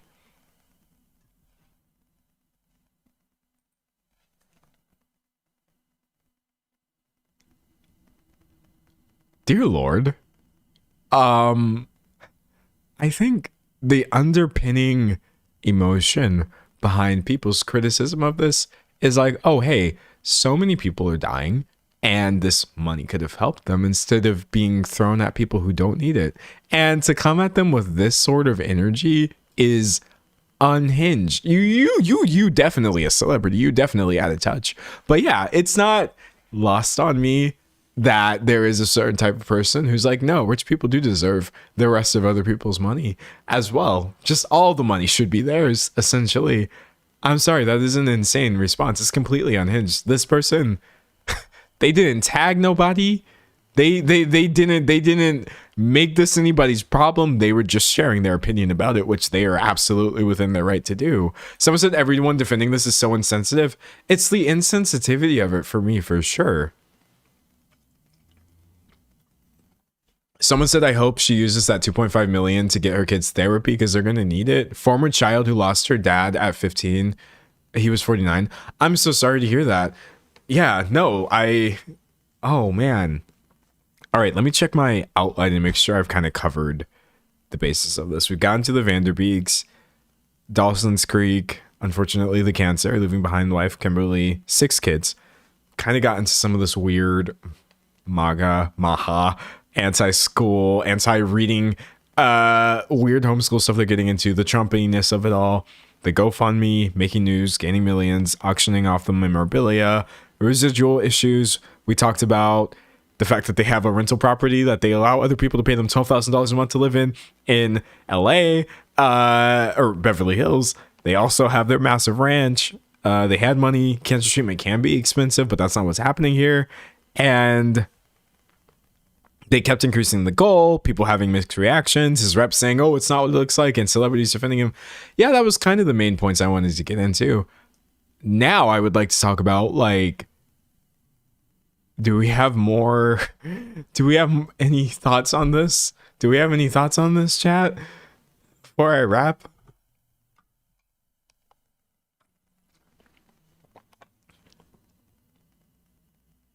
Someone said, I lost my mom at 6 to cancer. GoFundMe didn't exist. No therapy, nothing. Where's my millions? I'm sorry to hear that. And this is why people are upset. This is upsetting. I don't really have a complex opinion on this. I actually am not very nuanced on this at all. This is so odd to hide the reality of your finances like this, because you know that people will give you money when other people are struggling like this. Someone said, don't forget the book. The book? Dystopian times we're living in. Yeah, no, it's a mess. Someone said disheartening all around. Someone said, go ask your celeb friends to pay. Why are you asking average people to feed your 6 kids?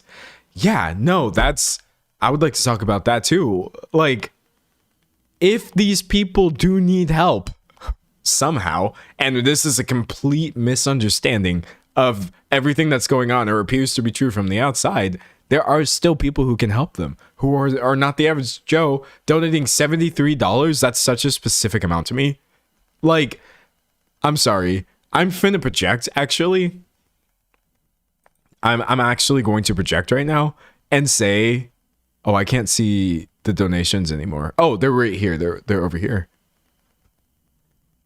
If somebody donates numbers that are so specific, like that $68, I can't help but think $14, that this is literally all they had to donate. I don't know. I'm projecting. I don't know people's situation. All I'm just thinking is like, oh, 14, 28, 63. These are such odd numbers. I'm literally thinking to myself, you are literally relying on people to give you whatever they can, even if it's not rounding up to a whole number, or not a whole number, but you know what I mean? Like, dude, this is just so odd. This is so odd. Someone said, didn't Steven Spielberg donate a chunk of money? He did, yeah. You definitely got like famous people donating to this, which is how I think it should be. But no, this is so strange, incredibly strange.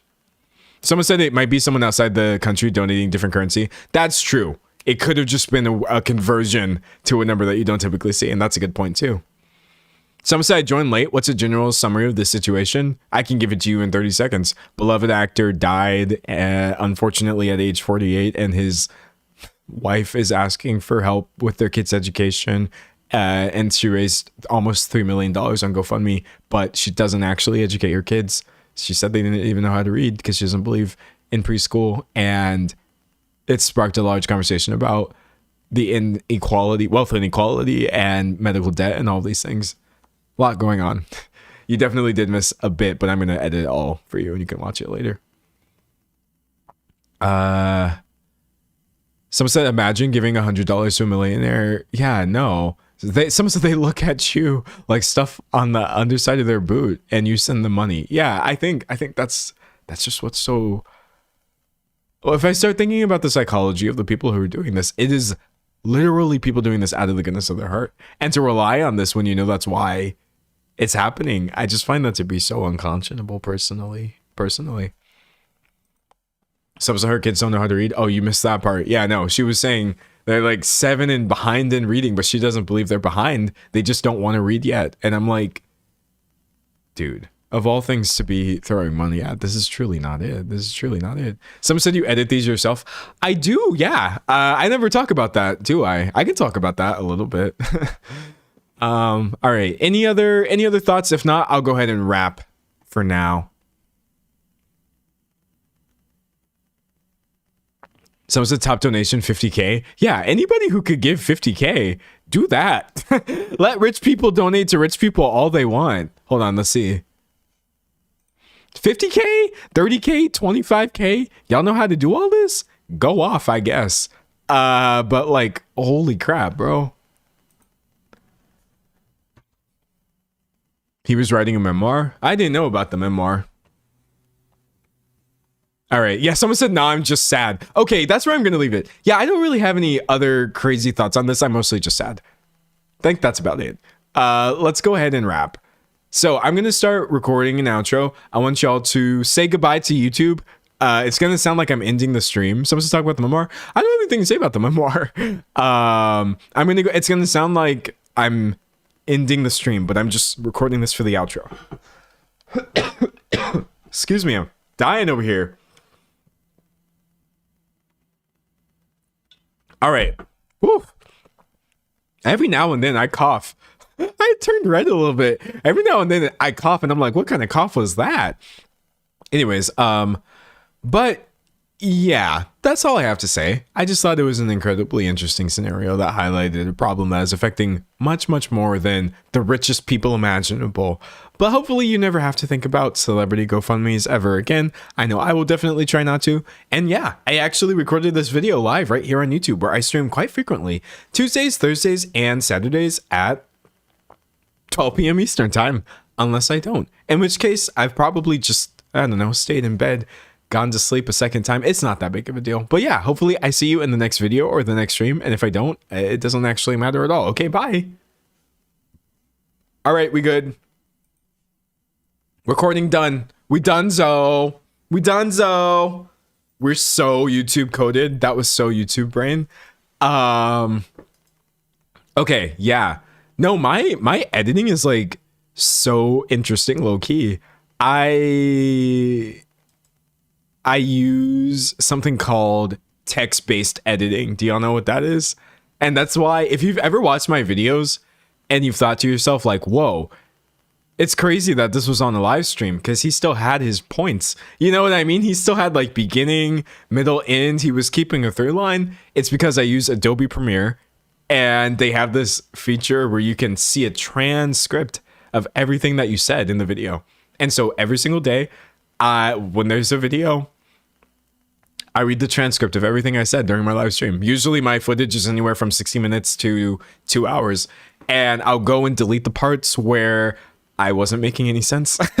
Or like the parts where I was talking about things that have nothing to do with the topic. Like there was 17 minutes of me rambling about like Erica Kirk and I don't know, politics and being black and being a centrist, and I'm not a centrist if you're new, definitely leftist, but yeah, all those things where I'm like, okay, that was just live stream, D'Angelo. I select those, snip those out of there, and then I go through and for every single main point that I have, I make sure there's a clear version of me introducing this. And so I will include like me introducing it. Sorry, I just said the same thing twice. These are the kinds of things that I cut out of my video. And then I make sure that my intro is really strong. And on the off chance that my intro was not, I can record another one. I haven't had to do that yet, but it'll probably happen at some point. But yeah, the whole meat and potatoes of the video is mostly just because my outlines are like super solid. I really like the way that I outline my videos. Look at this. Like, this is just a really short one, but like it's kind of hard to go wrong. You know what I mean? I come into every single stream prepared for good content. So I'm like, who were the Vanderbeeks? Oh, these were the Vanderbeeks, right? What was he known for? We take a look at his, oh, now my stuff wants to activate. We take a look at his IMDb, right? Dawson's Creek, what was the big deal there? Oh, it was this iconic Y2K show. And I can go on and talk about, you know, oh, this happened. Oh, she's following Trump over here, etc. We can talk about like, oh, the GoFundMe made international news. Here was a story about them getting, you know, $1 million in 24 hours. And so I cross-reference my outline while I'm editing, and I can be like, okay, did I make it clear that this part was happening or whatever? And I can cut out all the fluff, all the chaff from the wheat. And then, yeah, we get about usually like 22 minutes. I think the vast majority of my recent videos have been exactly 22 minutes, which is not intentional. And yeah, I've considered working with other people. I like to edit them, but I just really like being able to pick the least stupid version of every single point that I make. Because then I sound like I know what I'm talking about. Someone said it's organized and cohesive. Someone said I thought you were just straight talking. It's a mix. Because I was able to talk about this for a full hour, and I don't have that many words here. But essentially what I do is like, while I prepare this outline, I'm also thinking about the live stream. And I'll think to myself like, oh, when I get to this part about Maha, the reason I didn't include that as an actual source about this specific person being Maha was because I'm like, oh, I want to talk about Maha in general, right? I read this page and I see that they're like anti-vax because they're saying it causes autism or whatever. So I'm like, oh, that's an interesting point. So I link to the Wikipedia page, and then we get into how is she Maha because she's doing all these things, etc. So yeah, no, like my content is not that deep. And also I do not do any level of deep dive research for any of the topics that you're getting on this channel, because that's not the point of the channel. It's my third channel. I'm just here to yap, but I am also just the kind of person where I like being able to at least be in control of what I'm saying as I'm saying it. So I go through it pretty granularly to make sure that I know what's right. And then when I go back and edit, if I see that like I flubbed a stat or something has changed, I can cut that part out or whatever. But yeah, I don't know, dude. We've put up like 20 something videos, I think, since I came back, and they've been doing really well. Someone said, I thought you were mispronouncing MAGA on purpose. No, no, Maha is its own separate thing, which is just bad, awful, terrible, terrible. Someone said, I'm taking notes. This makes so much sense. Yeah. Someone said, do you still do content on your previous channels? I tried finding them, but I can't really find them. It's okay. I'm going to upload one video this year, maybe, on one of my other channels. And when I do, I'll let you all know. I'll tell you. Someone said this makes sense why your content is top notch. Man, I'm trying. Look, let me show you. Let me show you what I want to be. I want to be somewhere between. Oh my God, that is scary. Why? Anyways, it hasn't happened to me on stream in a while. I haven't been jump scared by my own self in a while. But look, I'll show you where I want to be in between. I want to be somewhere between, like, say, a moist critical video, right? I think a lot of times when you get Charlie's videos, and I'm sorry, this is going to get really, really, like, technical. And if this is boring, I apologize in advance. But I think about these things a lot. A lot of times Charlie is typically going off of one source in his videos, right? And so I would say it's very just like surface level in terms of it's a good intro to a topic. A lot of times with Charlie's video, he might, let's see, what is he talking about right here?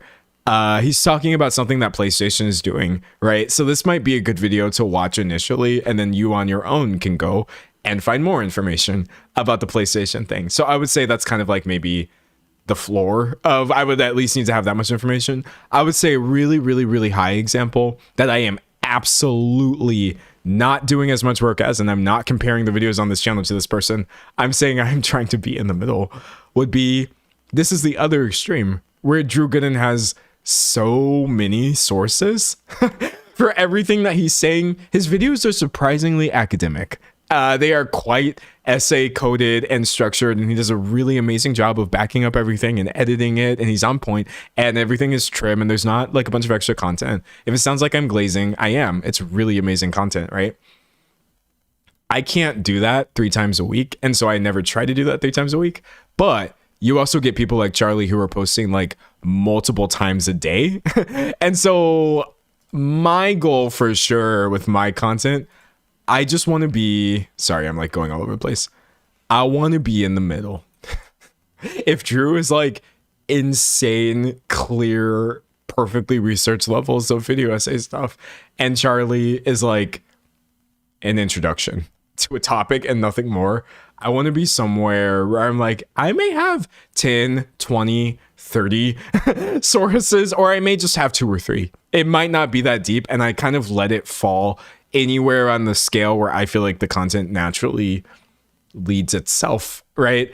And yeah, I've been really, really, really, really, really enjoying it, because I enjoy some of Charlie's content. I enjoy a lot of Drew's content. Actually, I think I enjoy all of Drew's content. And so yeah, when you're doing YouTube, you constantly have to ask yourself about like, what excites you content wise. Someone said you do give in the middle. Thank you. I'm really trying to do this. Someone says centrist, D'Angelo. Oh God, we're back at centrism. Not my centrist era. No centrism. But yeah, no, that's my goal for my content. I want you to feel like you definitely did know the situation. Now you know what's going on with James Van Der Beek. Now, if you personally want to be like, oh, let's get into this memoir, let's get into the specifics of like the treatments he was doing and this, that, the other, I will leave that to you to do, because I'm not here to do anything comprehensive. I move on immediately to my next topics, but I really like where I am. And that's also why I post on this channel. I get a lot of questions about like, why do you have so many channels or whatever? And I'll show you in my other channel right now. If you were to go to youtube.com/@D'Angelo Wallace, yeah. I was doing this at 1.69 million subscribers. Nice. I was doing this sort of weird mix of content because both of these things interest me. I like doing really high quality stuff, and I also like doing yappy videos. And so I would have things like this SZA video right here, where for 33 minutes I was just talking about SZA and this one fan account, and it wasn't like that deep. But then like I would upload crazy detailed videos like this Blueprint Brian one, and putting all this content on the same channel didn't really make any sense to me personally. I just wanted people to feel like if you really are here only for the research, which is fine. Someone said rest in peace hair. Yeah, no more hair. If you're only here for the research, which I think many people were, that's okay. So that's what this channel is for. The next time I post here, yes, it's been over a year. I know it's been a while. You're going to get a crazy level of research. I had another channel. Right here. Someone said the Spy Kids video was my introduction to you. Wait. I find that to be really sweet. That makes me really happy because listen, I was really proud of this video. I actually feel like low key. Hold on. I'm not even trying to be dramatic right now. I'm sorry if this is cringe.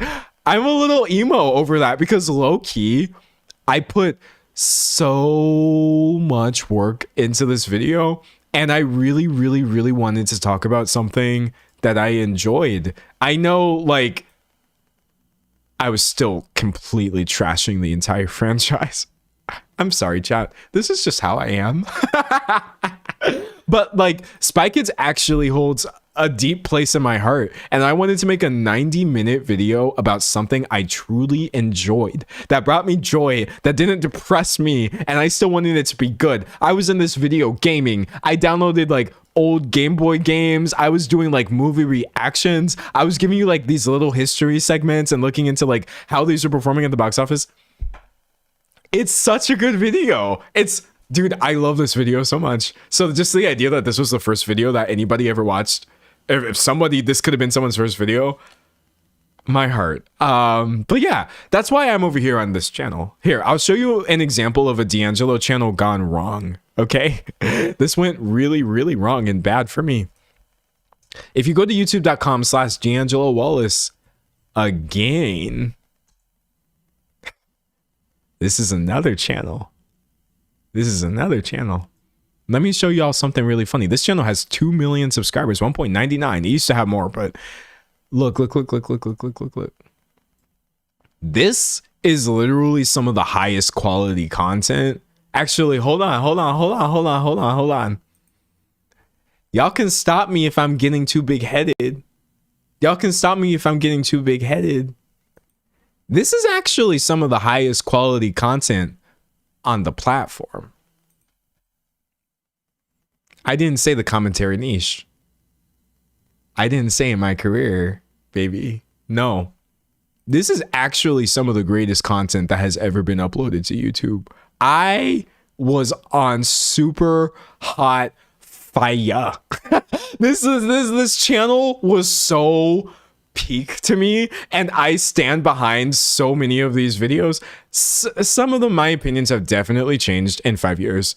I would not make some of these videos the exact same way, but in terms of me, I edited these videos myself. Do you understand? I did every single bit of work myself. All of this was me. I was writing these scripts. I was really just trying to do the most, dude. The videos are 45 minutes long, an hour long, an hour and 13 minutes long. These videos are super hot fire, but look how the channel started. Dude, it was supposed to just be what I'm doing right now. Look, if you look at the first video, wait, no, wrong one. If you look at the first video I ever uploaded, which, I'm sorry, I don't even know what I said in this video. And I don't know if I stand behind a 6-year-old video or just yap video about Justin Bieber from when I was like 21. So I'm not vouching for the video content. Look, it was literally just me yapping about Justin Bieber. There was no editing. There was a little bit of editing, but I purposely was not putting in effects. I wasn't doing all of these crazy things. I was trying to keep it simple. But because I have the too much gene, because I'm a perfectionist, and because I feel like I am completely worthless if I am not doing more than I was yesterday, and that any oxygen that I'm intaking is an absolute waste and should just go to other people who are doing more than me, I was like steadily increasing. I was increasing the wait, what do I have this sorted by? Oh, it's still sorted. Hold on. I was increasing the quality of these videos video by video. I was posting every single day, and my videos are getting more and more and more and more complex. I was putting in more and more work into them until you get to the last video that I uploaded, and it's just insane. It's like this magnum opus about like COVID-19 and influencers and so much writing, an hour and 9 minutes, because like I struggle a lot with, honestly, on some level, like esteem in my own content. I know you might have just heard me say, wait, this was some of the greatest content. Well, being confident is really complicated. I think that a lot of people think that confidence is when you just believe that you're really that guy all the time. No, sometimes I believe I'm really that guy, or sometimes I remember who I am, Simba. But other times I feel like a net negative to society. Actually, there's this here, we're gonna get really, really, really into it. There's this artist called Baths. You ever heard of Baths? Not baths like the things that you take, but there's this artist called Will Weisenfeld, right? And he has really, really, really, really interesting music. But he has this one single that I think about the title of this single every single day. It's called, we're gonna pull it up on Bandcamp instead of Spotify, because I'm not rocking with Spotify. Do I make the world worse? I swear to God, that thought, it just plays like a banner, shoddy like a melody in my mind just every day, thinking like, maybe everything will be better if I never happened. Mostly it's depression. that is the main reason I think to myself, like, maybe I do make the world worse. Maybe actually, like, all of this has been some sort of weird mistake. And that's what happened to me on this channel, where I was uploading this content. I was having fun doing commentary videos and stuff like that. But I was starting to just think about who I was. And I was like, God, I don't know, like, my videos aren't positive. I'm not going to sit here and pretend like I'm spreading sunshine and rainbows and stuff. And so I was like, well, I can make up for not knowing if this is good by trying to make the videos better. Even if you're like, oh, that video was depressing and I don't like what was in it, you can at least say, well, he put a lot of work into it, and so he had the right, I guess, to talk about these things. I don't know. I was really, really struggling. This was one of the worst periods of my life, content wise. I was so unhappy and unsure of what I was doing, and it was also the most popular I'd ever been, and I was 21. So put all those things into perspective. I was just like, dude, I'm finna pull the plug, and I did. Oh, I did. But yeah, no, like, nowadays what I do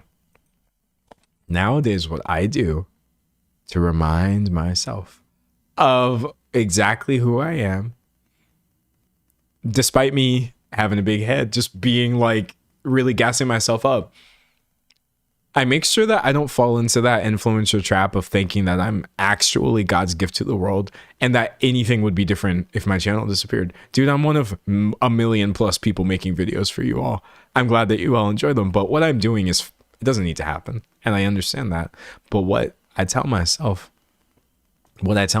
is there are all these idiots, man. There's so many idiots on YouTube, and I ain't one of them. You get these nasty, like, conservative channels like Brett Cooper. Or I'm trying to think, oh, you get like a Candace Owens. Just these absolute doofus idiots on YouTube making a bag. I don't want to bring up other people, or it's just going to turn into, that's not my point. The actual people themselves, they don't matter. I just look at, and I'm like, you are actually uploading trash. You're making this platform worse. You suck so bad. And things would be so much better if you actually just deleted your channel. But because the people who piss me off refuse to delete their channel, I have fallen in what I consider to be a very healthy space in YouTube where I'm like, you know what? My content is just commentary, drama commentary. You could put either one first, depending on how you feel about me. But let me tell you right now, at least I'm not pretending to hate trans people for a bag and getting 6 million subs off of it. Oh, whoa. Right? Like, y'all don't understand. The Caleb Hammer thing got blown out of proportion because he went off the rails. It's a new day. It's a new Caleb Hammer. Somebody who started YouTube within the last 5 years and is like, oh, I can just be the worst ever and get a bag off of this. So I'm fine. I'm happy with my content now. I'm like, you know what? It's not that serious. It's not that deep. It's not really that impressive, but people enjoy it. People definitely enjoy it. And then I also realized too, like, it did not dawn on me how important it was that anybody has ever enjoyed my content. Because I wasn't thinking about it correctly. I was thinking to myself, like, well, if I'm not making things better, aren't I making things worse?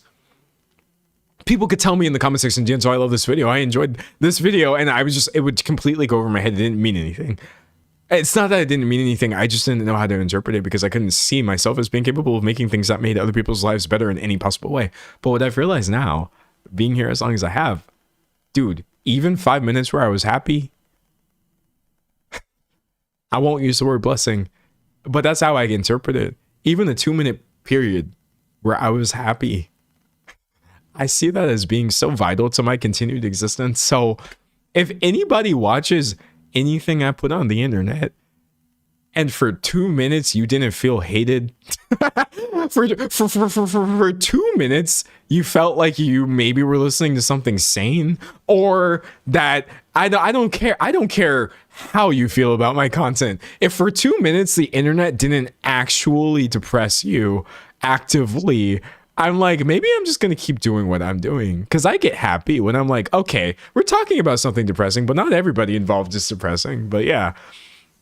But you know, I had to do all this offline though. That's the thing, is like, if I am publicly, and this is the reason y'all never heard any of this, because it does not come across well publicly. I think when creators are just like, oh guys, I feel really wishy-washy about my content, and oh guys, please gas me up and tell me I'm doing well, tell me you love me or whatever. I'm not here for that. I actually don't care if y'all love me at all. I'm just happy that some people like the things I do. Someone said your content is quite uplifting lately. I feel no dude, that was the goal. Look, let me show you something right now. If you were to go, and I know it's kind of funny to use the word uplifting when you're describing content that is like commentary content on people doing horrible things, but that's why I've been live streaming for so long, 3 times a week.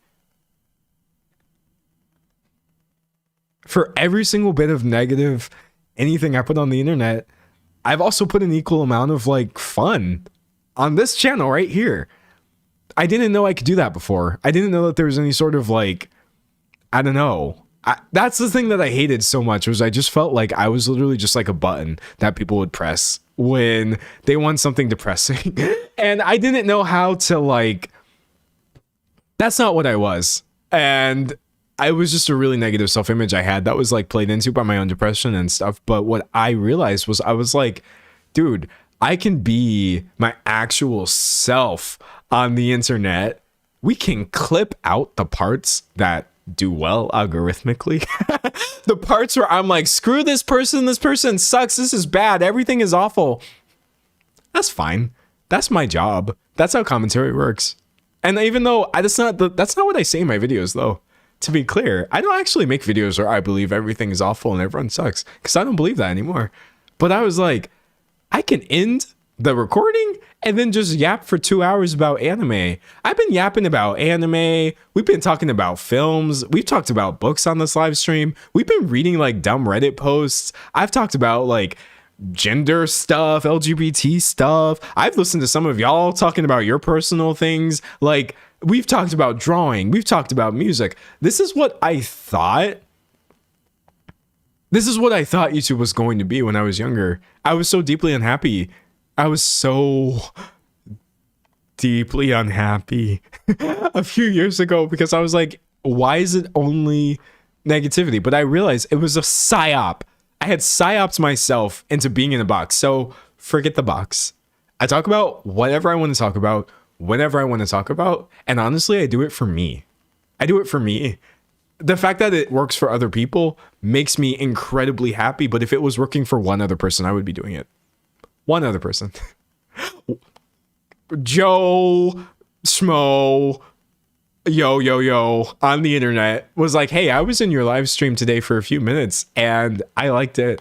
Great. That's why I went live again. So I really had to like reconnect with myself offline and figure out, why am I doing content? What is the point? How do I be happy and proud of myself? You know what I mean? Someone said the packaging looks hella aesthetic. Oh, thank you. No, here, I was going to show you, speaking of packaging. So like the uplifting thing, what some of y'all may not realize is like, I'm literally happy. look at, I want y'all to see look at this profile photo. This is my profile photo. This is a real smile. This is the very first profile photo I have ever used on the internet where I was smiling. Kind of a big deal. I've had 7 years of profile photos, various versions of my face. And last year, the very end of last year, when I took this photo, I was like, I don't care what anybody tells me about myself. This year, I'm going to try to enjoy this. So I went into this with a smile. It's attached to all my videos. You get random weirdos on the internet saying, oh yeah, we're going to sue you because you're such a bad person or whatever. This is who I am. This is why I'm doing the content. Honestly, this is why I'm live streaming. I just want to smile. The internet is a hellscape. The internet is a cesspool. The internet is awful. And I think it's cool that anyone can smile about anything ever. That's why I'm finna, for every 2 hours of actual on-brand content, best believe there finna be 2 hours of me yapping about something else. And I'm lucky. I'm so like incredibly fortunate that it works really well. People love my live streams no matter what I'm talking about. Dude, that's like, I can't even really say like how crazy that is to me, that I could have just people hanging out no matter what I'm saying, I guess. But I'm like, why not talk about some other things that make me happy? But yeah, that's enough. I went offline and I tried to find the answer to how do you still be happy on the internet, even if you're talking about things that aren't always happy. Accept your full self. Accept the version of you that is kind of just looking at the landfill and trying to make little landfill cakes with trash. We all have to do that in our jobs on some level. And accept the version of you that's like, I'm still finna smile and enjoy myself no matter what happens. The end. The end. Fiend. Wrap it up. Someone said we like you as a person. Well, thank you. I would hope so. I'm just trying to be myself, man. I've never been myself. I've never been more myself on the internet than I have been this year. It's been a little bit terrifying. There's been a few times when I've ended the stream and I've been like, whoa, 2024, D'Angelo would never have said that. I never would have been honest about that thing I was honest about today. Or I never would have really talked about these things that are like, I don't know, a little more negative or whatever. Earlier today, I was talking about like being a child of divorce or whatever. Well, an adult child of divorce.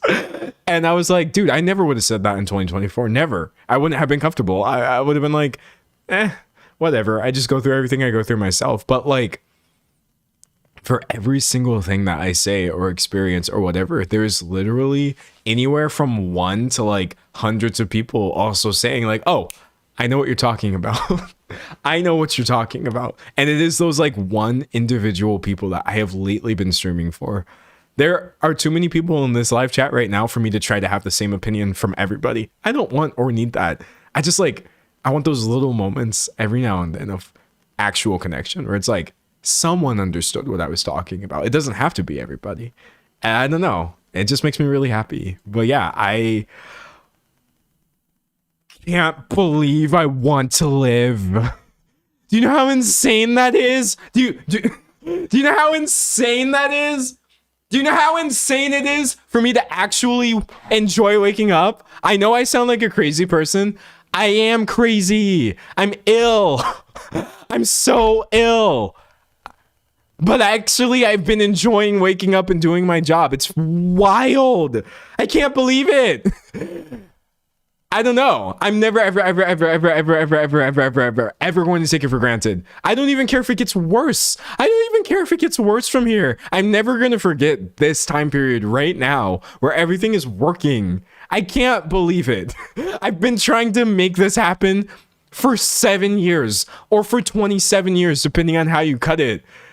I just don't, it's so hard to be a person, but I feel like it's working for me right now. So dude, I'm like high off of this, honestly. I'm high off of this. I'm ill, but I'm actually still here and I'm doing fine. That's wild. Holy crap. Holy moly, broly.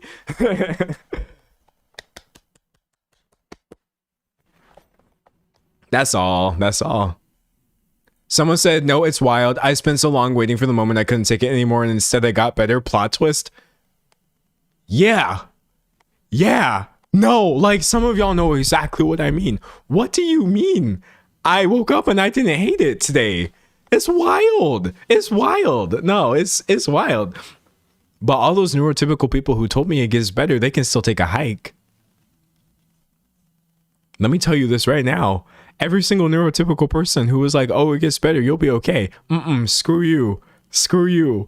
Like, it was so bad. You will never understand.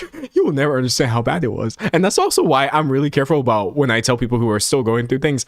I usually don't say things like it'll get better. I like to tell people that you can get better. You can get better at living through this thing, and you get more experience living in your own mind. You grow. Time helps you and things like this, but like, don't worry about it if it's not working out for you right now. I ain't never finna let a neurotypical person take any. I ain't never finna let anybody with depression who told me to go outside. Screw you. You were right. But I will never admit that to you. You were right, but you were still wrong.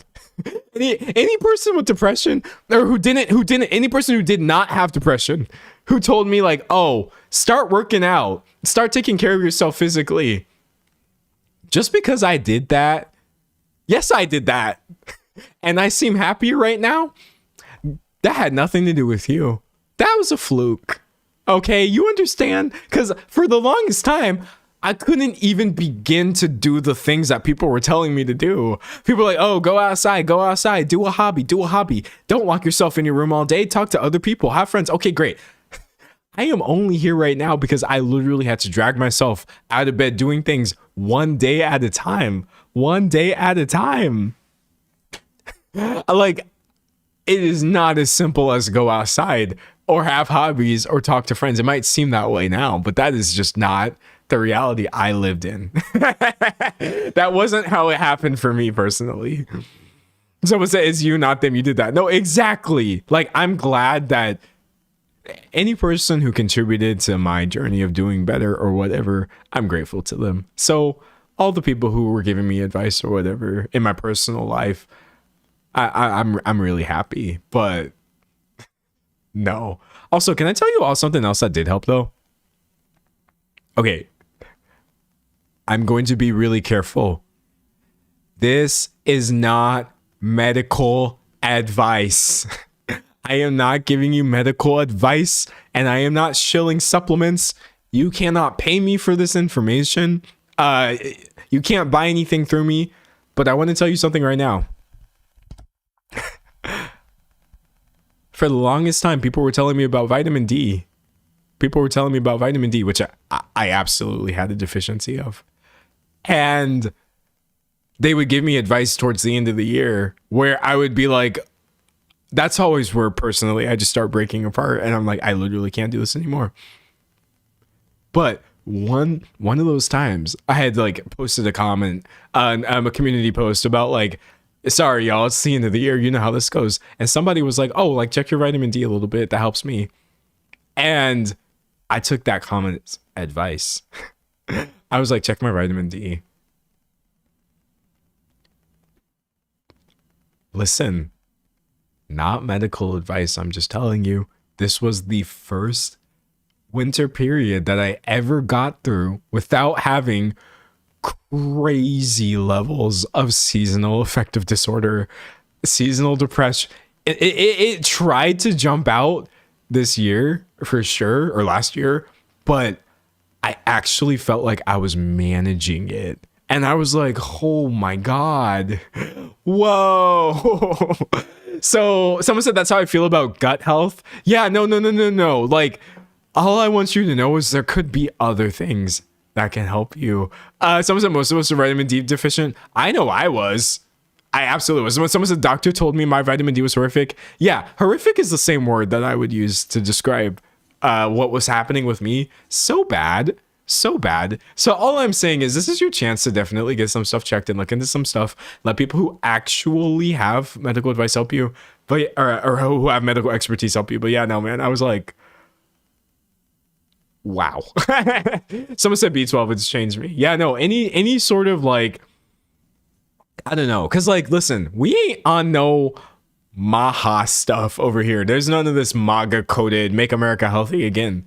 However, I will say this though, it's just so easy to be unhealthy when I'm just like many people just doing the same thing every single day and kind of like going through the motions, and I wasn't really putting too much attention into things like this because I didn't feel like I had the time to do that. It was way too unhealthy for me to just have, or way too easy for me to like fall into these traps and stuff. But you know what you don't want to sound like? You know what you don't want to sound like when you're talking about this? Mike Tyson and his dumb wait, what is happening? Okay, my computer's acting crazy. Hold on, come back. Someone said if you're in YouTube for 4 hours a day, go outside. Yeah, I have to go outside a lot because I'm online a lot. I spend a lot of time indoors. But listen, what I'm not trying to sound like is Mike Tyson in that terrible ad that he did. So bad. Oh my God, stop showing me myself, please, for the love of God. I can't do it. Mike Tyson Super Bowl ad. That's not how you spell ad. Okay. I hate this commercial so much. It's so bad. Wait, let me turn it up a little bit. Actually, you might have to turn it up. My sister's name was Denise. No, it's too quiet. I'll turn it up for you. Volume master. Yes. All right. This is all you're gonna get. You can adjust the rest of this yourself. My sister's name was Denise. She died of obesity at 25. She had a heart attack. I was so fat and nasty. I would eat anything. I was like 345 pounds. A quart of ice cream every hour. I had so much self-hate when I was like that. I just wanted to kill myself. We're the most powerful country in the world, and we have the most obese, fudgy people. Something has to be done about processed food in this country.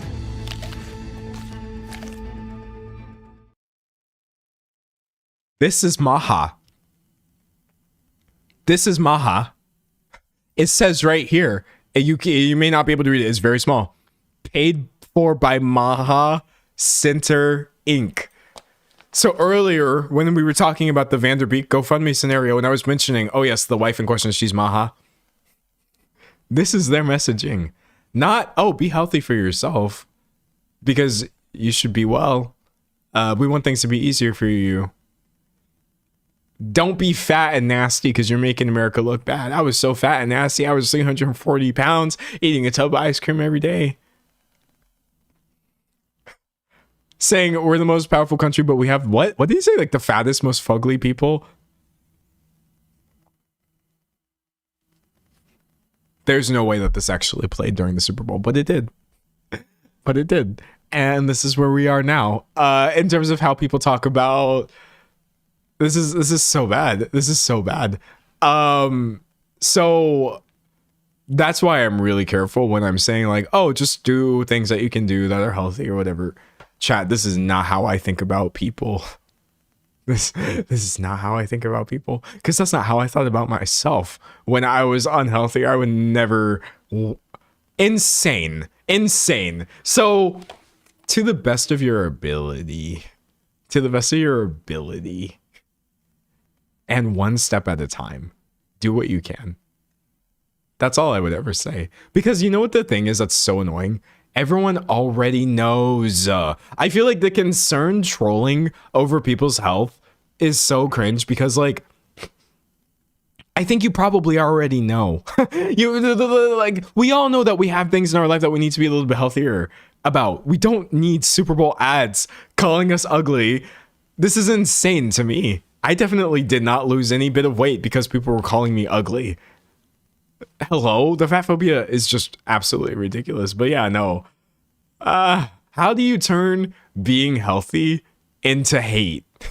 That's insane. Someone said, is Maha MAGA? Yes, it is. I didn't think that this would be a Maha stream, chat. But you know what? We've been talking about Maha a lot today. I feel like a lot of people just are not familiar with this. Yeah, no, I make America healthy again, building a healthier, stronger America. 6 in 10 Americans have at least one chronic disease. 1 in 4 children, suffer from allergies. Dude, Robert F. Kennedy Jr. is not the guy. This isn't the guy that you want leading any sort of health-based political movement. He is insane. This is masquerading itself as like, oh yes, this is for people to get healthy or whatever. It's just MAGA talking points with a healthy dose of medical information, which is a MAGA talking point. Yeah, no, Maha is bad. And then they have what are called Maha influencers. I'm being so for real right now. Why are there Maha momfluencers? Conservative people, conservative women who are like, yes, we love Maha. We're so pro-Trump and we want our kids to be healthy.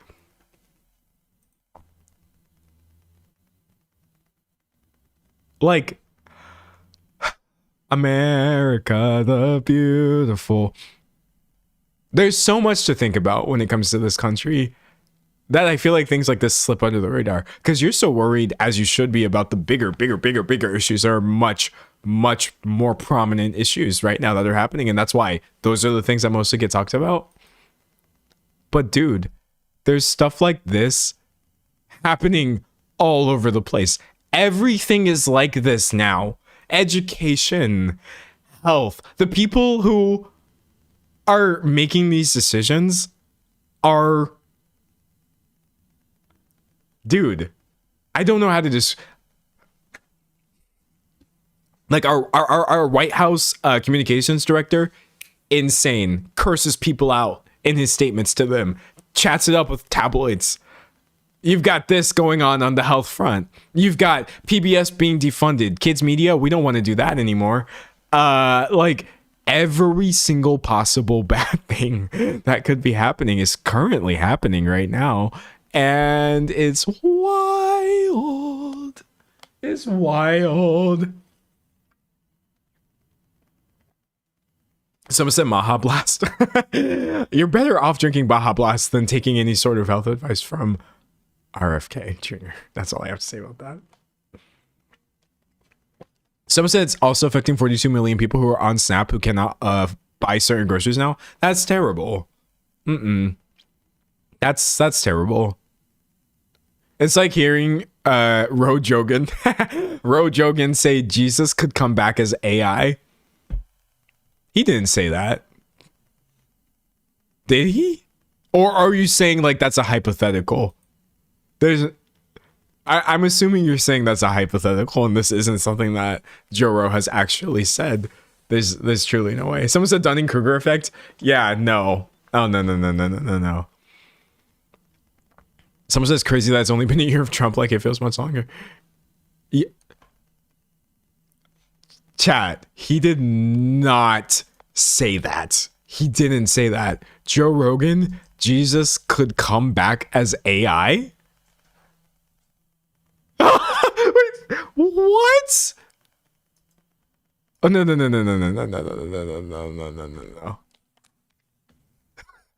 These are the people with the podcasts.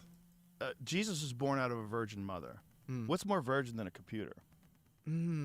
If Jesus does return, even if Jesus was a physical person in the past, you don't think that he could return as artificial intelligence? Oh my God. Artificial intelligence could absolutely return as Jesus. Not just return as Jesus, but return as Jesus with all the powers. Is this AI? Is this AI? Oh no, it's not. It's literally not.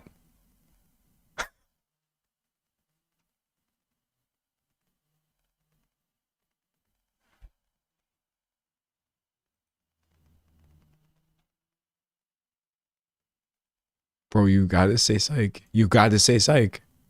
You gotta say psych. He has to be kidding. He has to be kidding. Sorry, I sound like a broken record right now. I'm sorry. You actually broke me with this one. Jesus was born out of a virgin mother. Hold on, let me What's try more to skip a virgin little than bit. Jesus? Jesus was born out of a virgin mother. What's more virgin? Turn as Jesus with all the powers of Jesus. You combine Right. Tesla's Optimus robot and the best foundational artificial intelligence model or whatever. It reads your mind and it loves you and it wants you and it doesn't care if you kill it because it's going to just go be with God again. I mean, he's got to be joking, brother. He's got to be joking. But he says things like this all the time that are not jokes. I think if you had showed me this clip, I'm like, okay, I don't want to do the influencer thing of pretending like something that is obviously a bit is real, but he says things like this all the time and he's not joking. And the fact that you can't even tell is just so, oh my God, man. Oh my God. Someone said the video looks AI. The video does look so AI. I absolutely hate how many things just like look AI nowadays. I don't think it's AI because TMZ, even though I truly hate TMZ as a source, but like TMZ is reporting on this. It seems like he did say it. Wait a second. Yeah, no, on an episode of the American Alchemy podcast. Okay, American Alchemy. I have to do this with every single thing now. And it's so annoying to make sure. Oh no, it's this guy. There he is. No, this is real. This is the guy that he's talking to in this exact same thing, I'm pretty sure. Yeah, no. Someone said YouTube Shorts uses AI filters. They do. Like, everything is starting to look like AI now. Also, dude, phones use so much AI. Like, they've been using AI. I'm not trying to sound like one of those people who thinks that, like, all of this just spawned yesterday. I know that phones have been doing like AI upscaling type stuff for a while, but I have been getting so annoyed with trying to take pictures of things. And I'm like, that is not how that looked in my real life. Why did this just get yassified? Why is everything like yassified now? It's so annoying. Someone said AI created good habits. To be honest, people should be triple checking things. Well, that is very true. And I tried to check my sources in general, but yeah, no, like, oh my gosh. Someone said this is real.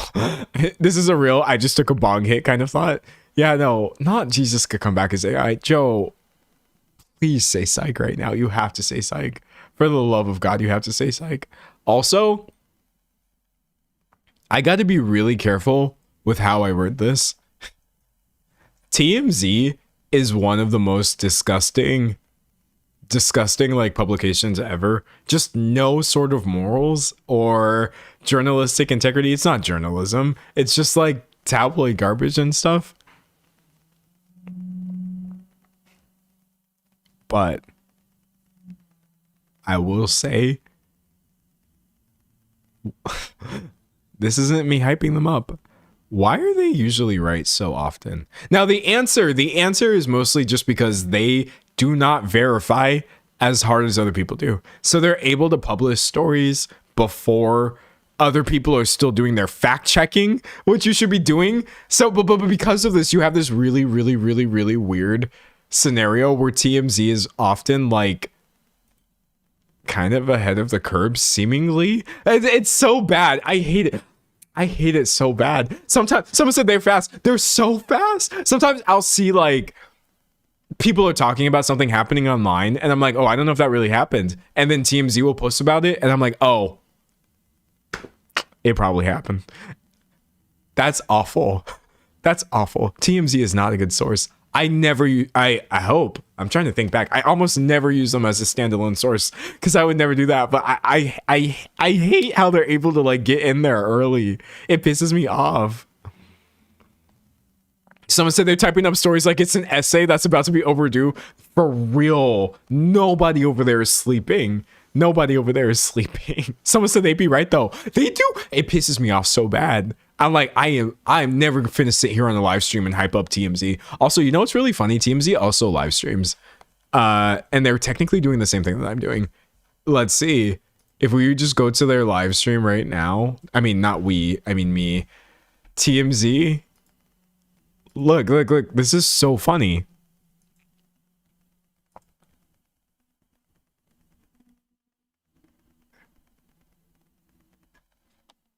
Oh, it's muted. I was like, why is it so quiet?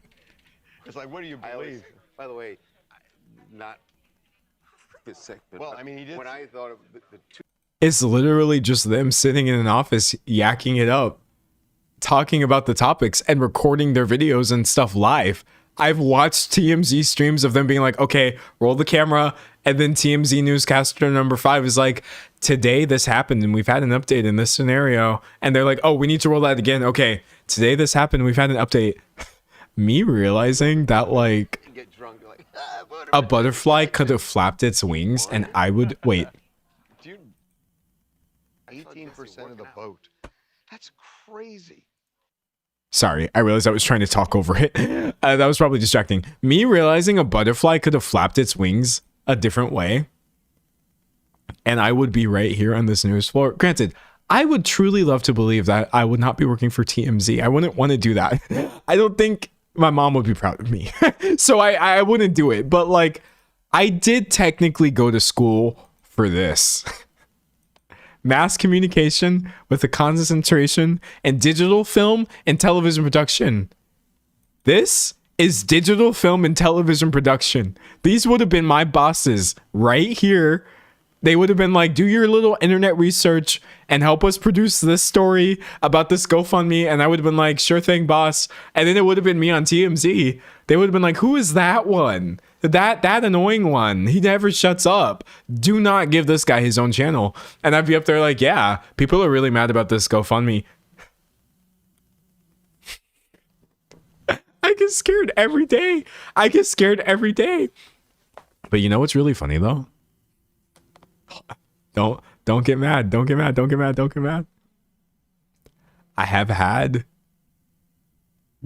two publications reach out that were definitely above TMZ level. And they were like, oh, hey, we can hire you for sure. You know what I mean? And I was like, oh, you want to hire me? Like, that's fine. I probably won't be able to do YouTube forever. Now I feel like I will do YouTube forever. I was like, yeah, let's do like this sort of onboarding process and sort of see what this is like. So we have these talks. I've had multiple interviews with media companies. And then I reached a certain point and I'm like, okay, let's talk about salary. And then they say the salary and I'm like, oh, never mind. Sorry.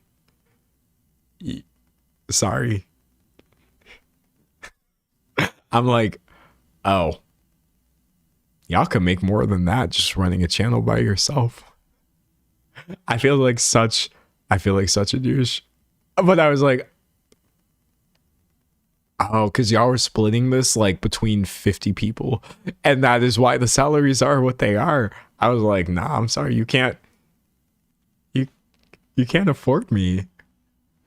I know that that's insanely out of touch, and I'm sorry for that being the most influencer coded thing I've ever said on a live stream, but I do feel a little bit of a note of pride. I'm like, y'all can't pay me enough to do this. No, I don't think there's a media company that could actually pay my salary, or if they did, like, they would be losing money. They would be losing money. And so I'm like, if you want to do that, that's fine. But no, in general though, like, it shouldn't be that way though. It's the same way with artwork, where when I was an art channel, I was making more money from doing art on YouTube than I would have if people had hired me as an artist, right? I shouldn't have had to go to school for 4 years for the only way for me to be paid what I consider to be fairly. I'm past the point of fairly now, by the way, chat. But for me to consider what I thought was like fair payment or whatever, it shouldn't have to be something that you're doing on the internet where you're bypassing all these people taking a cut of the labor that you're doing, etc. So it's like, it was kind of funny, but then I was also kind of like, this is why I can't take this for granted, because who is to say that anybody would have ever been watching me? It literally would have been me. It would have been me on the floor. Someone say you're doing 5 people's jobs. Well, that's true too. I do also do hella jobs. Like, I guess, please don't laugh at me. This is so cringe. I guess I'm a writer. I'm sort of. No. We need to stop with the. I need to stop talking myself down. I do writing. I do graphic design. I'm an editor. I'm a producer. I am also on-screen talent is what it's called. On-screen talent. I think that word talent is really cringe, but if you work in media, you can back me up that what I do is technically the talent. And also I do stuff with brands too. And so, and also I'm my own community manager. I mean, I do have help. Thank you, moderators, because I can't moderate a live chat by myself while streaming. But like, technically, I do a lot of people's jobs for sure, and that is kind of why I was like, this is never gonna work for me outside of YouTube. It's so funny though. Someone said, "Who are we talking about?" We talk about me and why I don't work for TMZ, because I don't think TMZ would pay me what I would be looking for, and also they are not good, even if they are often correct. Someone said you're like Markiplier positive. Essentially. Okay, I'm not like Markiplier. Listen, you know what? I have had, I love what Markiplier's done, but you know what? People like Markiplier, and I am completely okay acknowledging this. Oh my god, that's such a scary picture. But hey, I watched this movie. You can't scare me anymore, Mark. It was a good one. People like Markiplier sometimes make me feel like listen, comparison is the thief of joy. I do understand that, but I don't even understand how people like this are. I don't even, the amount of different things that Mark has done over the years, be that self-funding an entire film and getting that in theaters. Obviously, he worked with a lot of talented people to do this. He's had like a clothing company. At one point, did y'all know that back when I used to post videos every single day, I had 2 main inspirations for that.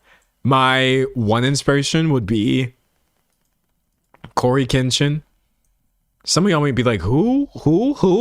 Gaming YouTuber, absolute OG, 24 million subscribers, super funny guy. Corey has a really similar kind of thing going on where, yes, he has a lot of videos, over 1,700, but Corey also be hella disappearing for really, really long periods of time. And then he'll come back and post like 100 videos in a row. It looks like Corey's gone right now. I'm going to tell you right now, he finna be gone for a long time. This man is not coming back. So he was one of my inspirations. And then also Markiplier on a channel that no longer exists called Unis Anis. He and Ethan put together this crazy channel for 365 days in a row. They were posting good content, like just trying crazy stuff. And I was so insanely impressed by this. I was like, whoa, this is amazing. So anytime you see me doing any sort of thing that seems like, wow, D'Angelo's really grinding, it's because I'm looking at people like Markiplier and I'm like, dude, I don't even know how you have time to like do this stuff. Some YouTubers have been able to turn YouTube into things that are so far beyond my imagination and my capabilities. I'm telling you right now, you're probably never going to see a D'Angelo movie from me. I can't do all that, but I definitely wear a lot of hats. And even if it's not as, I guess, crazy as like this kind of thing, it's like people like this where I'm just really like, yeah, you can really like, you can do whatever you want on YouTube. It's amazing. Memento Mori, heck yeah. You know, like, I love it when people do really cool things. Another big inspiration. I'm so sad that he's gone for now. Well, I say for now. I don't think Broski's coming back, actually. Dude, Tom Scott. Y'all don't understand. I absolutely do glaze people over having good content. I don't glaze people over follower accounts, because you could get a high follower count by uploading garbage. I think that's been made pretty apparent. I'm finna sit here and start hyping you up if you just have so much good content. So much good content. Insane. The amount of amazing videos. Yeah, you look at the numbers and you're like, oh, the numbers are incredible. The numbers don't even matter. It's actually crazy that one person, obviously with whatever help Thomas had, could generate this much incredible stuff for 10 years. Weekly videos? What do you mean? After 10 years, it's time to stop weekly videos? Crazy. So yeah, people like this, I think a lot of the people who inspire me don't post anymore. Actually, Unis Annis doesn't exist on the platform anymore. It was deprecated as intended. It's a feature, not a bug. They stopped the daily content, so that channel's gone. It can never disappoint me. Jenna Marbles, always one of my number one inspirations forever. Hasn't posted anything in 5 years. She could never disappoint me. That's what. Oh, why is Jenna Marbles my favorite YouTuber? She ain't never finna have no controversy. Never, ever. I don't have to worry about like, oh, don't put her on a pedestal. She ain't doing nothing. I could just rewatch all this content for the 17th time. And I feel the same way about Tom Scott. I liked Tom Scott when he was here a lot, but now that he's gone for real, I'm like, oh, I love me some Tom Scott. I would recommend him in a heartbeat. Because he's never, ever actually going to disappoint you. And I know that's kind of like depressing. But it's y'all's fault. Y'all being big YouTubers. I'm sorry. I've had the most insane, like, surprise controversies disappoint me over the years. No, like I haven't really talked about this much, actually, because I feel like it's pretty irrelevant. It wasn't relevant to the point I was making. But when I was talking about Cody Ko, I left out of my video because it was just didn't matter. I was so disappointed.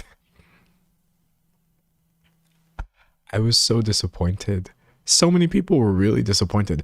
Me, I wasn't like the main character of whatever. So that's why I wasn't just like, whatever. Like, I didn't make the video about, oh, Cody, I'm so disappointed. I've watched you for years. I've watched, Nobody Likes You when you're 23. I've watched your That's Cringe. I was there. I was supporting you. That's really cringe to put in something that is about somebody's really serious allegations. But dude, I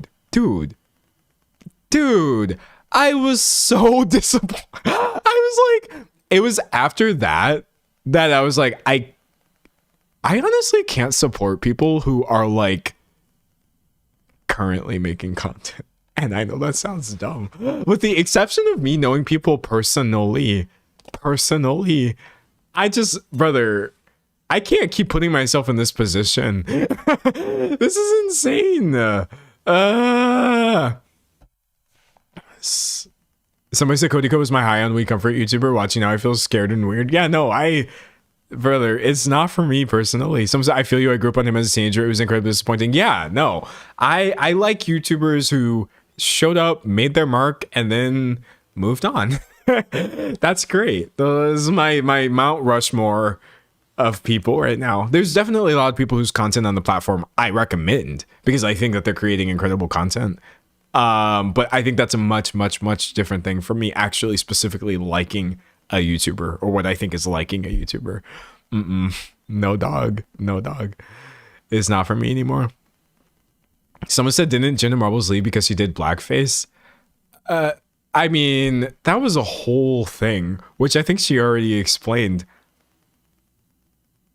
I think she already talked about that. I don't want to get into it because I don't even remember that controversy very well.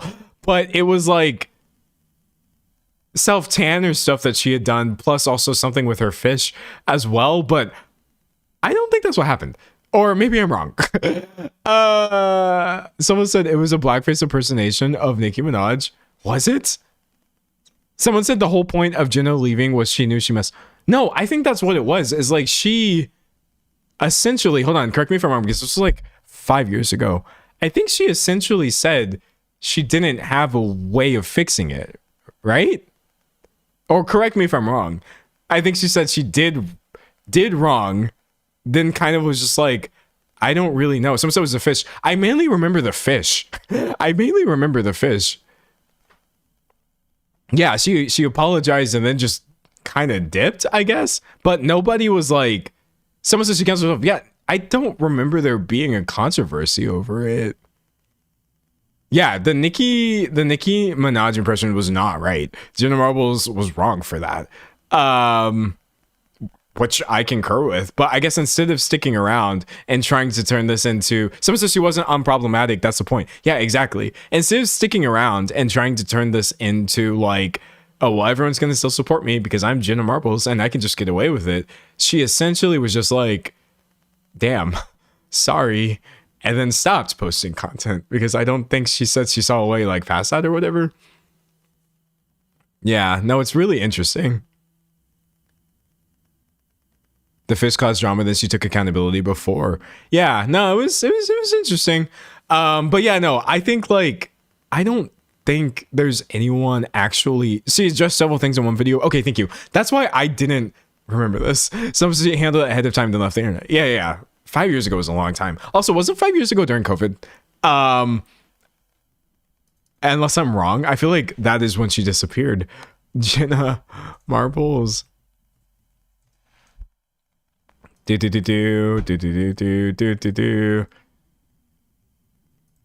yeah, 2020. Yeah, let me tell you right now, anything that happened during this time period, I don't remember it. I'm not even trying to be funny. It's like a 2 or 3 year period where all of my memories are incorrect. I have to go back and remind myself of what actually happened. I have to research things that happened only 5 or so years ago. I don't know what I was doing during this time period mentally. I was producing a lot of content. I don't really like remember a lot of it. I remember things that happened before it more easily than I remember things that happened during it. It's really wild, man. But yeah, all this to say, like, when I say I really like Jenna Marbles, I'm not saying this because I thought that she was like perfect. Essentially, I didn't think she was perfect. I thought that she just, oh, you know what it was?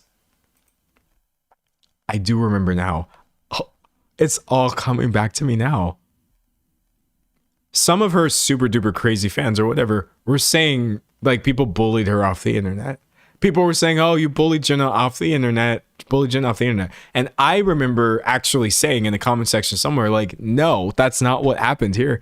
Jenna Marbles evaluated what people were criticizing her for, came to the conclusion that accountability would be not profiting, directly off the stuff, unprivating it, and then just stopping. And then that's not bullying someone off the internet. That's somebody choosing to stop what they're doing and to stop essentially making money from these things in this way. And so I thought that was like the only time I've ever actually seen accountability. I think the thing is, like, I don't know what accountability really looks like. Someone says he was apologetic and regretful. Seemingly, she really did seem that way. I don't know what accountability really looks like per se for people, because usually I'm used to people not taking any. Someone said, I remember you saying that.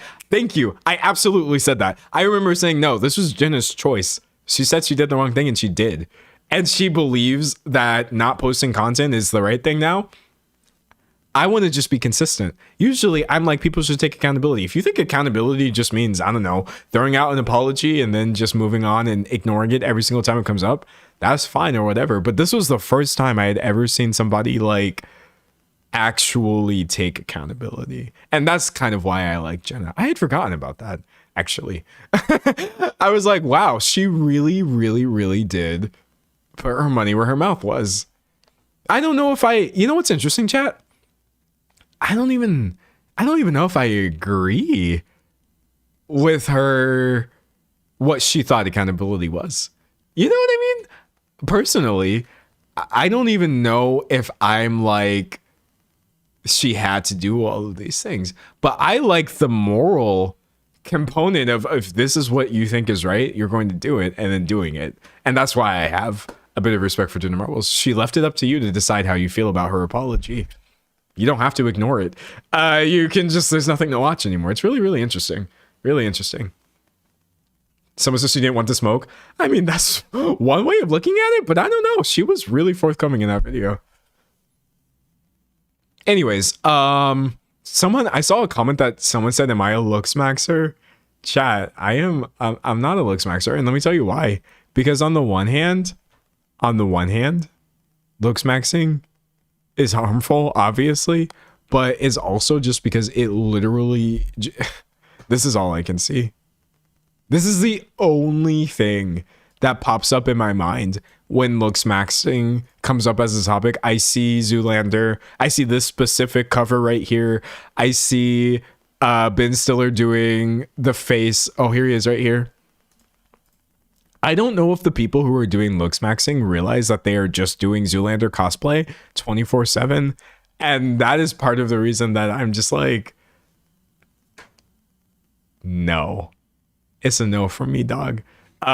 It's so funny. It's so funny. Looks maxing is so stupid. Now, when you get into like it's really, really harmful, is because a lot of looks maxing is very much rooted in like self-hatred and like these beauty standards that it's not possible for any one person to attain. But yeah, essentially when y'all all look like this, you could leave me out of that conversation, please. Reading chat. Someone said, I think of clavicular. I hear so much about clavicular and I don't know what that is. And I don't know what that means. There's a certain level of like online that even there's a certain level of online that even I fear. I've seen clavicular like mentions of this person. I've at least ascertained that it's a person. Okay, so this is clavicular. Handsome at any cost. Okay, wait, hold on. Chat's covering him. There he is over there. Looks maxing king ? Brandon Peters, known as Clavicular, has emerged as a beacon for a group of narcissistic, status-obsessed young men. He wants to take his fixation with looks maxing mainstream. So he's 20.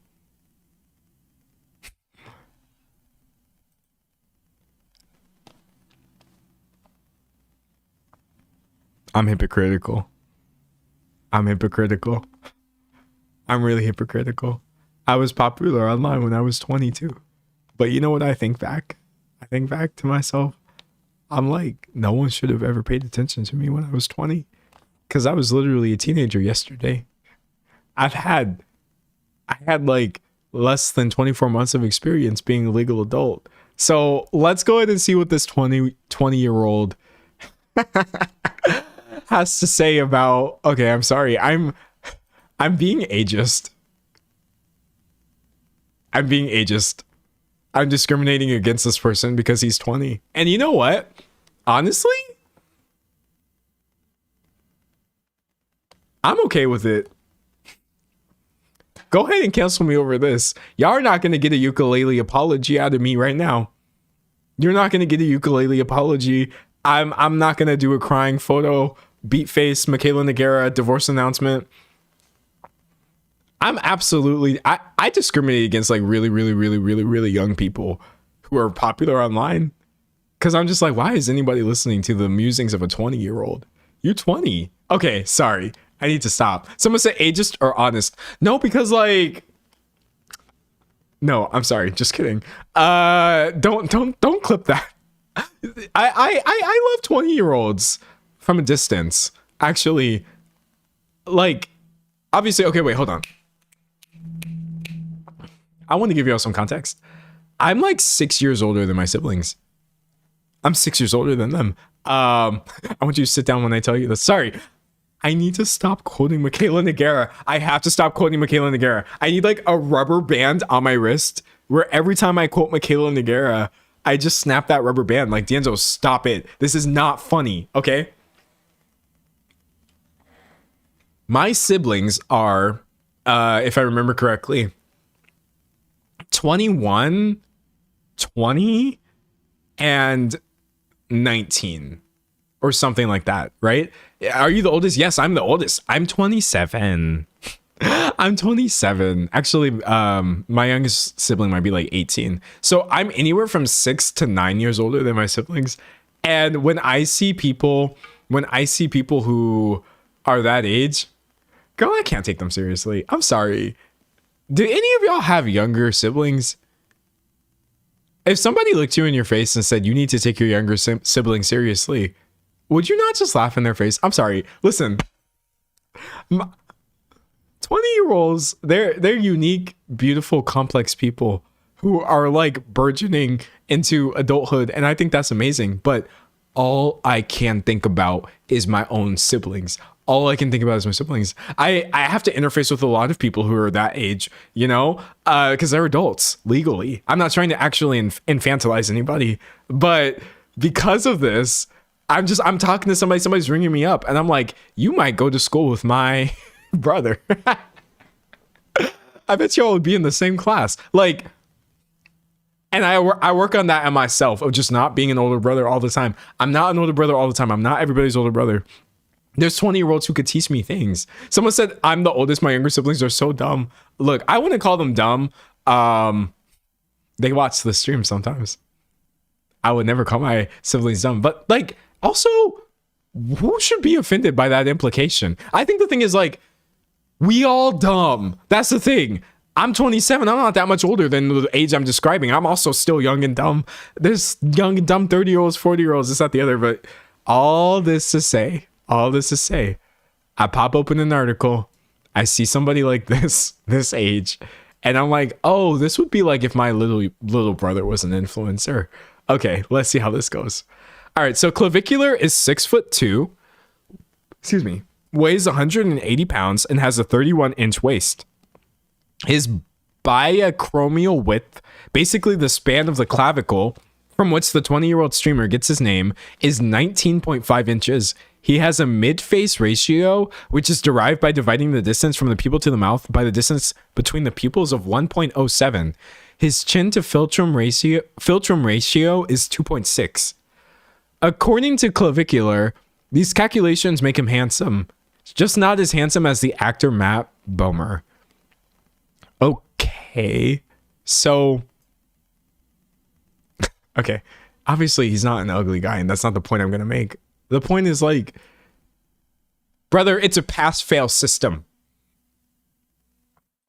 Take this advice from me as a handsome man, a beautiful man. It's pass-fail. There's no math in the world. You either got it or you don't. I'm sorry. You know the funny thing about me? I never had to do any math. To figure out like, oh, I do have privilege in this world because of the way my face looks. I just stepped outside and I was like, oh, I must have the same ratio they're talking about. All I'm saying is, baby, you either got it or you don't. So he's saying he's a looks maxer, the first star from an online community that holds male attractiveness as the key to worldly achievement. Oh, buddy.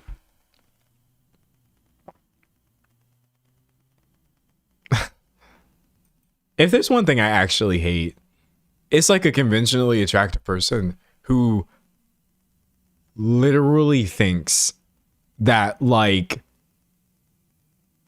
there's anything to quote unquote be proud of. Does that make sense? Like the beauty standard, let me tell you some truth right now.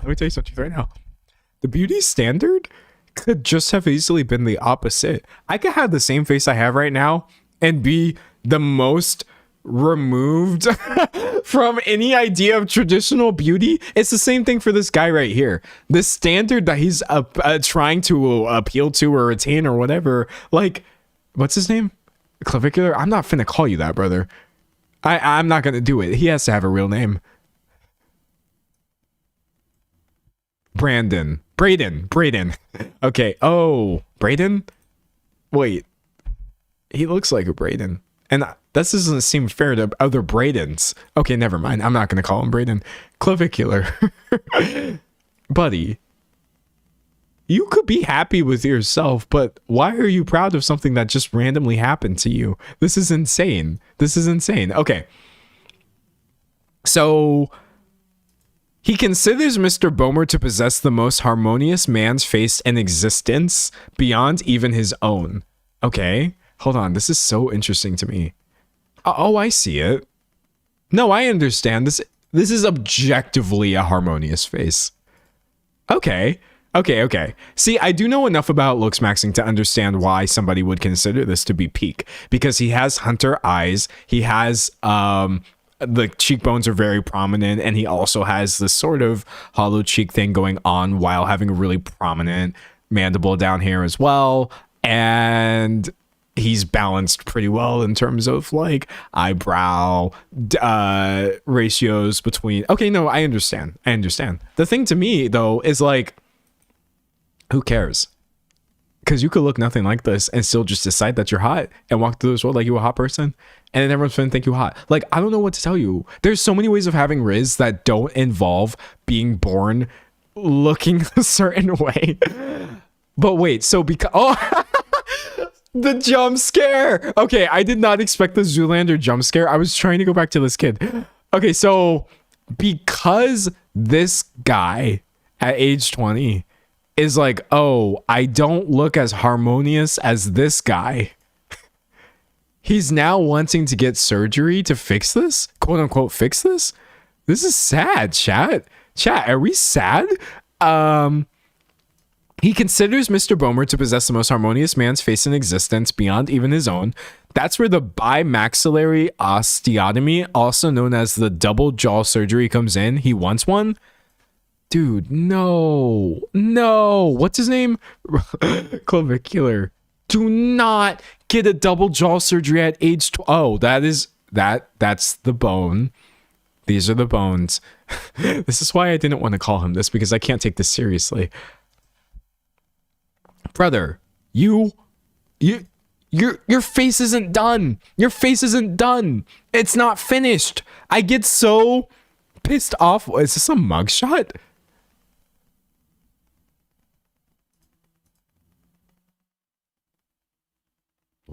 Why was he arrested at the club?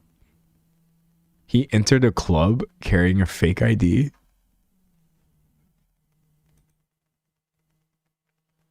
Do y'all see why I say I can't take these people seriously?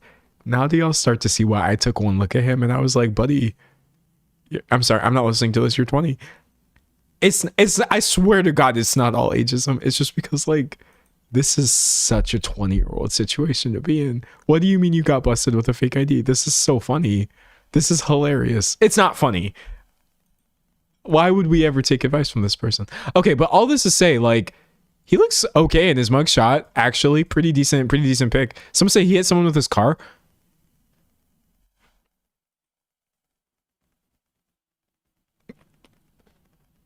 What?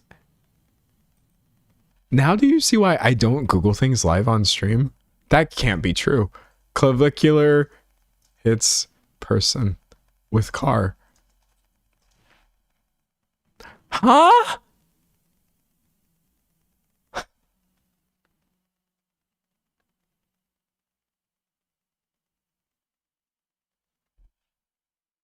Okay. Let's go ahead and... What? Let's go ahead and reel this all the way back in. I was coming in this like hee hee ha ha ha ha hee hee. Clavicular claims self-defense after alleged livestream vehicular assault. The controversial streamer appeared to run over an individual who was jumping on the front of his Tesla Cybertruck. You ran someone over. You actually ran someone over? It's unclear whether the event was a staged stunt, but another video shows him speaking to someone wearing a reflective safety jacket, telling them he acted out of fear and self-defense. What? Oh my god. One of his most recent stunts saw him inject his 17-year-old girlfriend with cosmetic peptides. What does that even mean? I don't even know what that means. Kick stream. He's on Kick? Oh my god. Oh, I came into this wrong. I came into this like, oh, this guy reminds me of my younger brother. No. You're insane. You are actually unwell. I shouldn't say unwell. Some people are actually unwell. I'm unwell. But like, brother, you're not right. Kick streamer clavicular slammed for injecting cosmetic peptides into underage girlfriend during stream. What? What does that even mean? That's so weird. Sorry. I feel like I'm reacting really dramatically to this. I just think this was a bit of a plot twist for me. I was just reading this article because I thought it was funny. And you're telling me he's been arrested for this one thing. He seems to have hit somebody with his car, injecting his 17-year-old girlfriend with steroids, or not steroids, peptides or whatever that means on stream. This is unhinged. Someone said he calls her ugly a lot. What? Okay, like all looks maxers. Okay, so he believes any step to increasing his beauty to be virtuous. Brother, fix... Oh my god, it's been stiller. I have to close this tab. I need to stop. Close all the Zoolander tabs. I can't. Close every single other tab. Brother, you need to fix your soul first. What is going on inside of you? This is so weird. He says it's a certain kind of beauty. The looks maxing community prefers people who look like Mr. Bomer. Lantern-jawed, symmetrical, white. A black man who attempted to make looks maxing content was racially harassed, Wired reported last year. Quick, act surprised. He dismisses concerns that the subculture is racist as dumb. Oh, okay. Never mind. Y'all thought this was racist? Well, you're just stupid. Since the age of 14, oh god. Clavicular, whose real name is Brayden Peters, has injected and ingested dozens of controlled substances to ascend. Looks maxer lingo for becoming more handsome. He has a single goal in mind. His philosophy requires him to get there as fast as possible. Okay, let's again, for a split second, even though I know it's a lot to put back in the box, let's set aside the vehicular assault and the insane girlfriend stuff and all of that. And I'm going to pull his face back up one more time to make the point that I was initially trying to make before I got hella distracted. Which is when you are 20 years old, your face is not done changing at all. Not even close. You still have... Do y'all know what baby fat is? He still has baby fat. Like, yes, you still have this in your 20s. This is not how you're going to look even in 2 or 3 years. So doing any sort of cosmetic anything because you want to look like somebody else, which you shouldn't want to look like somebody else in the first place. Like, you are effectively still a child face-wise. And that might be why you don't look the way that you want to look yet. This is so weird. Okay, anyways. His extreme method, someone said it changes in your 30s too. Yes, your face will change several times. I experienced a really, really, really big change in my mid-20s facially. I don't really look the way that I did when I was in my early 20s. It's wild, actually. Here, look, I'll show you. Like it's kind of crazy to think about. YouTube.com/ we can go back to my old video. D'Angelo Wallace again. Okay, where was the one where I was talking about Blair White? I feel like I really saw that one. Saw it there. Dude. I was at similar levels, essentially. Similar levels Hold on, wait. Let me do a screenshot. Oh wait. Oh, we got Trump. Ew. Okay, here we go. I was at similar stats. Everything else about me was essentially the same. And obviously, I'm still that guy right there. But I look like a child. I wasn't a child. I was a legal adult.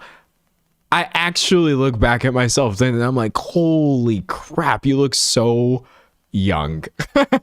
In every single thing that you did. Someone said baby face. I had baby face like you wouldn't believe. Like you wouldn't believe how different I looked when I was in my early 20s. It wasn't because like my weight changed or whatever. My weight has changed, but it went in one way and then it came back to what it was at that point. My face is just completely different now. So I feel like I get so worried about people who are doing things like this when they're young. Because I'm like, you have no idea what you're doing to yourself or what's even going to happen. Okay. So his bizarre argo and nihilistic. Someone said I'm 19 now and I still think I look like a mid-teen. I think that about you as well. That's also why, like, I'm sorry. Adults, people even my age or older who are talking about like, oh, teenagers. We love teenagers. Yeah, I'm going to date a 19-year-old or whatever. They're all liars. They are all liars. I can't stress this point enough. Every single person who tells you that they don't see somebody who is in their teenage years as a child is lying to you. Like, I'll use my age as the bottom floor, 27 and up. But honestly, I think even when you're in your mid-20s, you start realizing that there is a specific aura that children have that has nothing to do with the way you actually look. When you get older, you can absolutely identify people as kids really easily just by looking at them. When people ring me up at the counter, I'm oftentimes looking at them thinking like, damn, this person's actually 19 years old. You know, and you think of them as a child. You do. You do. 1,000 times you do. And that is why I cannot accept people my age doing this. I'm going to date a teenager thing. You're so gross, dude. Because the thing that allows you to know that the person you're talking to is a child, you're purposely ignoring it. So nasty. Anyways, and I didn't even know that. When I was like 22, talking about like, oh yeah, age gaps, they're weird or whatever. I didn't even realize how weird they were until the child. Someone said you can tell. Yes. Someone said it's so easy to tell when you're a kid. Yes. I'm telling you right now. It might be a different age for every single person. You hit a point. It's just a pass-fail thing. You might even think to yourself, here, this happens to me a lot, chat. Back me up. I'll see somebody who looks like I don't think they're a kid from the way that they look. And then it's like me thinking like, what is a little bit odd about this interaction? And then they'll say something and I'm like, oh, this is a baby. It does not matter how you look. It doesn't matter how you look. There's no such thing as actually being mature for your age. Complete myth. It's complete myth. You might even look like somebody who is older than you, but you can talk for long enough, be yourself for long enough, and every single person who is older than you will identify that difference because it's just something that you haven't acquired yet. And that's why I hate the older I get, I just get meaner and nastier when it comes to people who are doing like age gap relationships. I'm like, dude, you're just like with teenagers. I'm like, you're disgusting. You're awful. If you have an age gap and somebody's like my age, 27, and I don't know, you want to be much older than me and date me or whatever, I don't care. I'm an adult, and that person would be an adult as well. However, it's specifically teenagers I will never, ever accept. Never. So you can smell the immaturity. You can. Anyways, so it says uncanny clips of him mogging other men, that is standing next to them and making them look common by comparison, and mercilessly appraising women's looks have gone viral on TikTok and Instagram. Sorry. Oh, I feel really mean today. It's always dudes who look like this who have the most opinions about women's looks, huh? That's crazy. Why is it always some dude who looks exactly like this that you think you even have the right to have an opinion on what someone was doing with her appearance? Brother, I cannot imagine a more average face if I'm being honest with you. But anyways, let's keep going. They become so ubiquitous on X that X's head of product recently joked that he would shut down the site if he saw one more video about clavicular. Okay, by any definition of internet celebrity, in 2026, he has ascended. And yet, padding around his Airbnb on a recent morning in Tempe, Arizona, where he'd been streaming in the vicinity of Arizona State University, blah, blah, blah, blah, he seemed a bit worse for wear. I was slay maxing, he said, having sexual intercourse.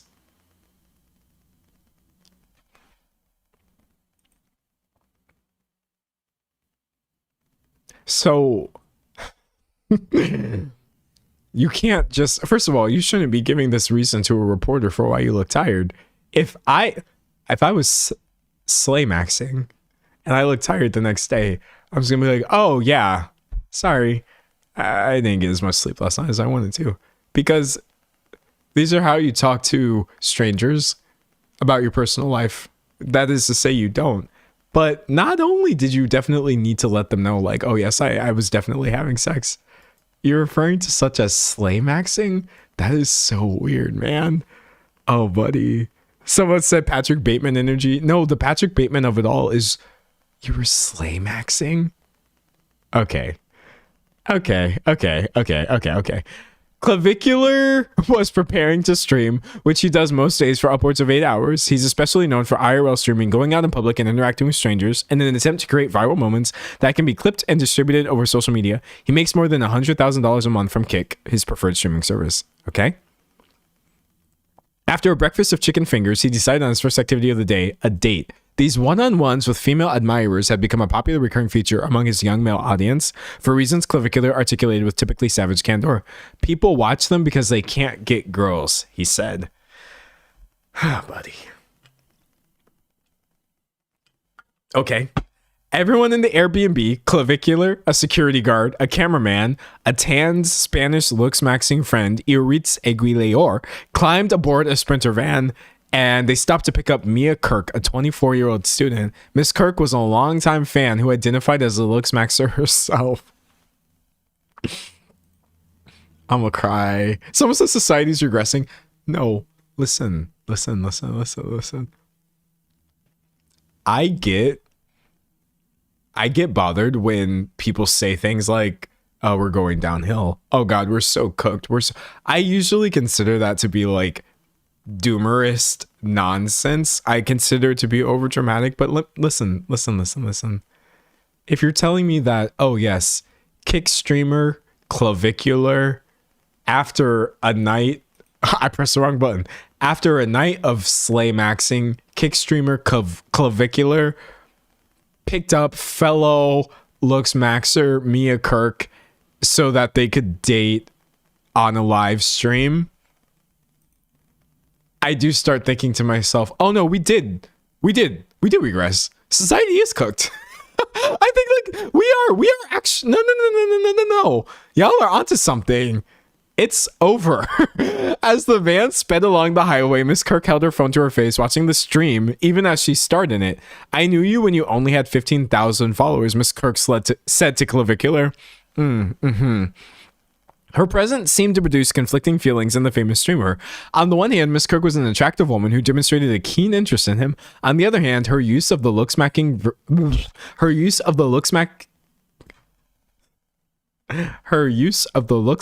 vernacular struck him as unnatural.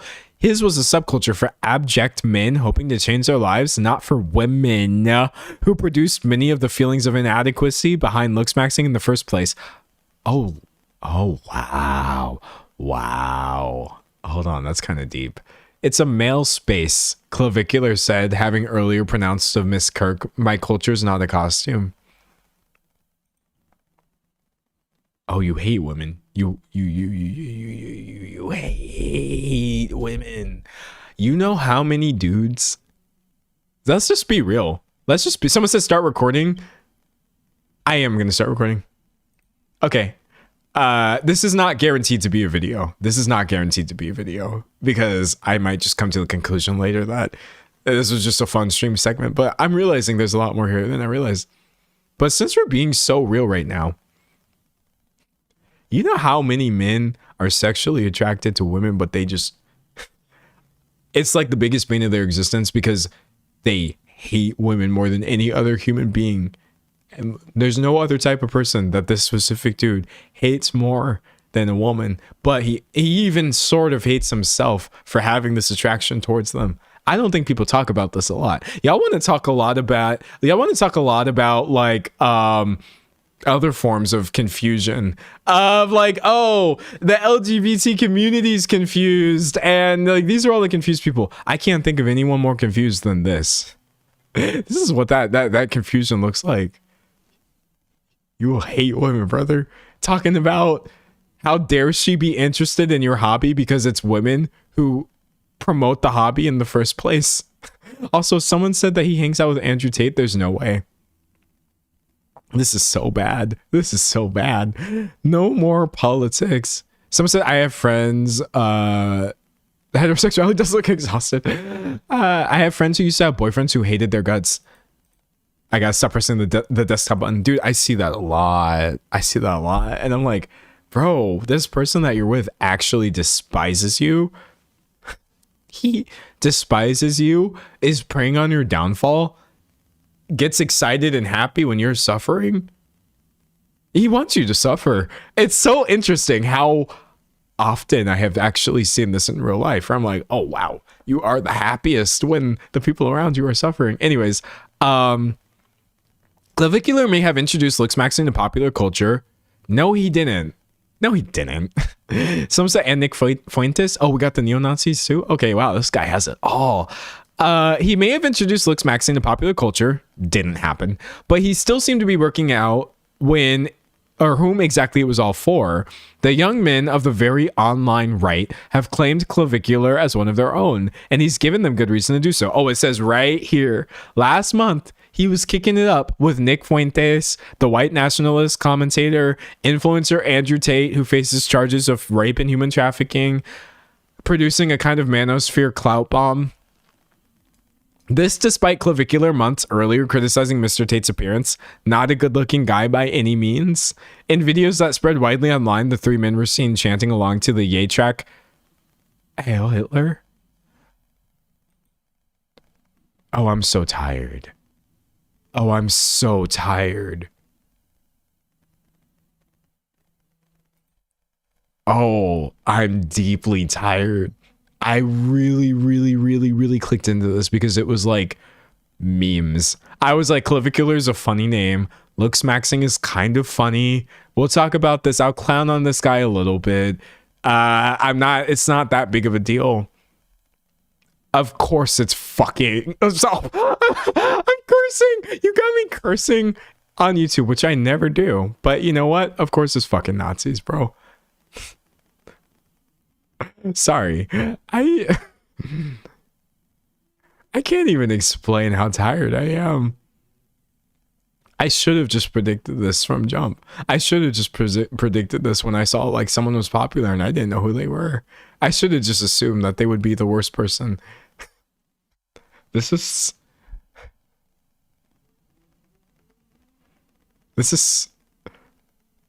all right. Let's just keep going.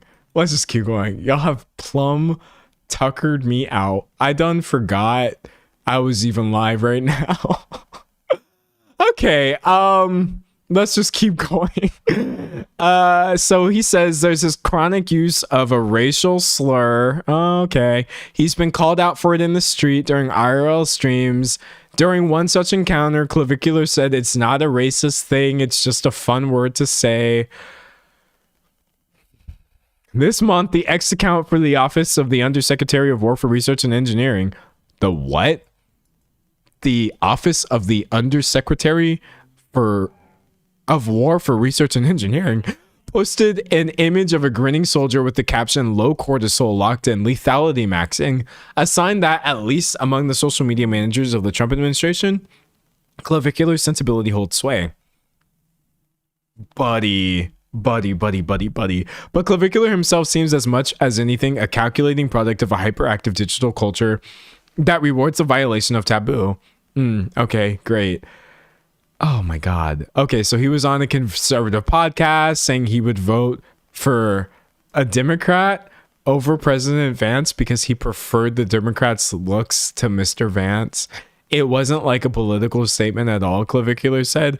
I was just saying he's fat. Someone said, how does it keep getting worse? No, it literally keeps getting worse. It actually, someone said, I'm tired maxing of this. No, it actually just keeps getting worse the more I read it. Of late, Clavicular has begun to refer to all politics as jester? Oh, so a waste of time. Oh, of course you think politics are a waste of time, but conveniently all of your politics are like Hitler slurs. Donald J. Trump. But also, I don't take politics seriously at all. Yes, you do. You take politics seriously, and you're a Nazi. Like, what?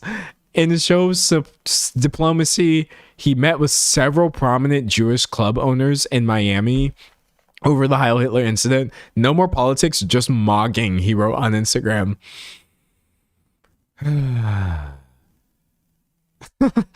Back in the van, Miss Kirks asked Clavicular if he thought looks maxing was inherently right wing. He says no. At the end of the day, I have such an influence over the movement that I could bring it in any direction I want.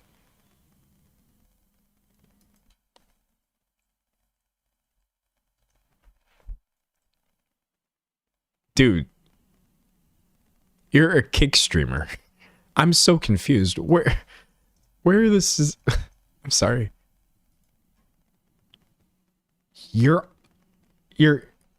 I can't stress this enough. You have 179,000 followers on Kick. Unless I'm missing something. Unless there's some other massive influential thing that I have totally like... What do you mean you have so much massive influence? Looks maxing has existed so long before. Oh, I see Jarvis talking about this. Oh, I really should have watched this. I should have watched this when it dropped. Wow, this is wild, broski. You are literally one of a million. This is wild. Okay. Look, wait. Let me show you how much influence you have. Jarvis didn't even put you in the title. He had to put you in parentheses. Baby, you don't wind up in parentheses if your name actually means anything to most people. Sometimes I have to put people's names in parentheses too, because I'm like, no one actually knows who this person is. You get put at the front if your name actually means anything to the average person. It would say clavicular. Can't stop using the N-word. You're just looks maxing streamer number 50,000. All right, moving on. Eventually, the van pulled up to an aquarium. Clavicular's dates often take place in such incongruously wholesome places. Disney World, the zoo. Oh my God. Okay. I can't believe people do these activities, Clavicular said as he looked for the ticket counter. Wow. He petted a sturgeon. It's like when you drop your phone in the toilet, he said, later excusing himself to hand sanitizer Max. Oh my God, I can't read the rest of this. Okay, so his aesthetic ideal is hypermasculine. He believes he's currently infertile. What? He's currently infertile because of testosterone replacement therapy?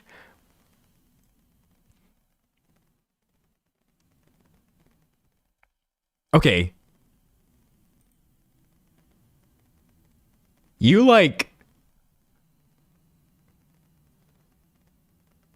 a eugenicist, but you neutered yourself? Do you realize how funny that is? Chat, I've been online. Chat, I've been making videos about internet people for a really long time. I've seen some massive irony moments.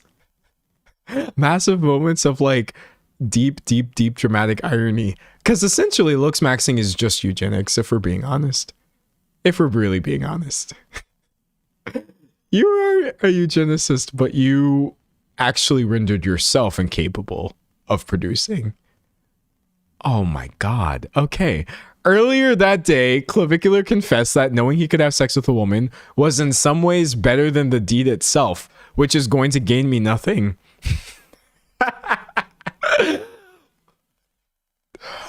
The cope, dude. You broke.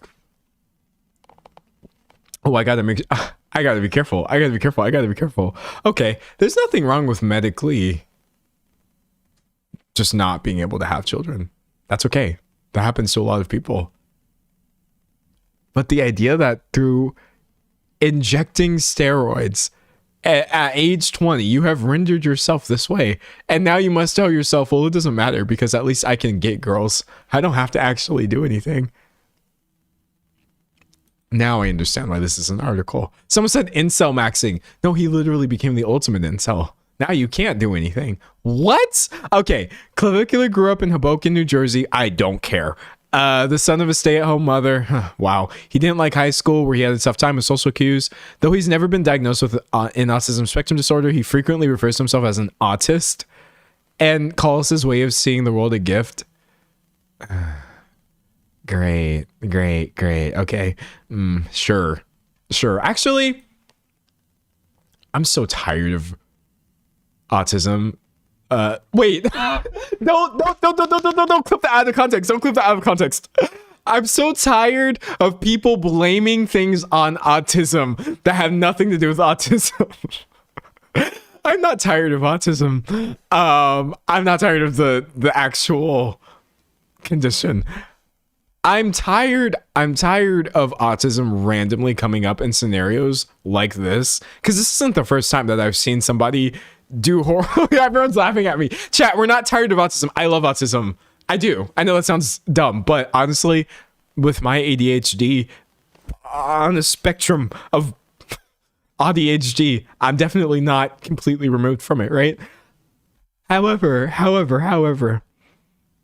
why is it so as an autist I'm tired of autism? I think, yeah, I leave autistic people. Y'all can be tired of autism. I'll leave that to you. I myself am quite like no, it's fine. But listen, I'm so tired of people ostensibly without it, or it doesn't even matter if you have it, like using this to blame you being a horrible person on. Let's be really clear.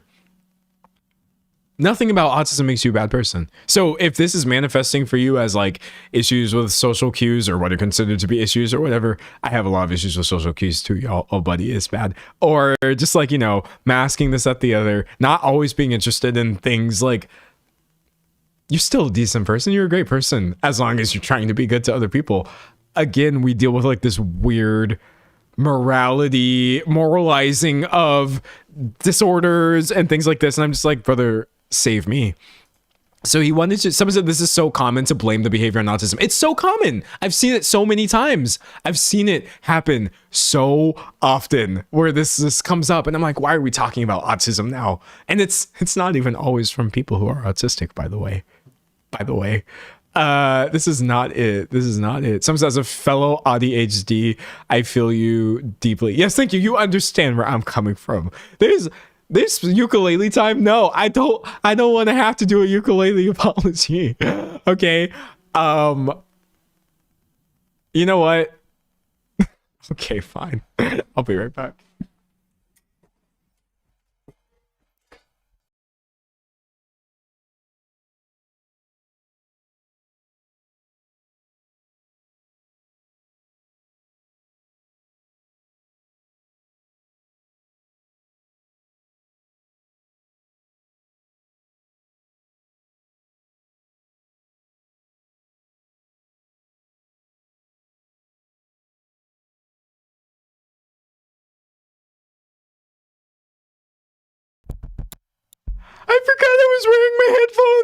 I forgot I was wearing my headphones.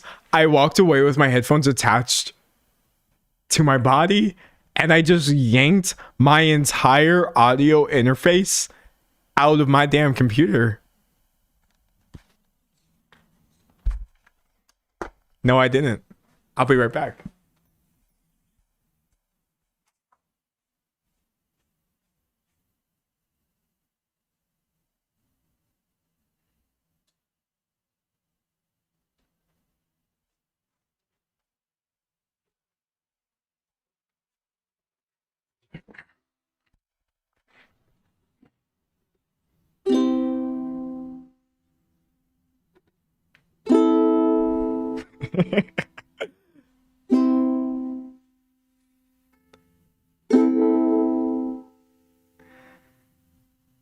I'm not going to sing for you, but I can regale you. I can regale you. I'm sorry I said I was tired of autism. I didn't really mean it. I have a neurodevelopmental disorder. I feel solidarity with autistic people.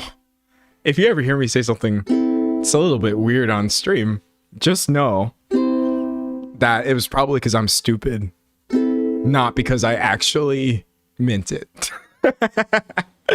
There's my ukulele apology. Are you happy with that? Are you happy with that? Thank you. Thank you.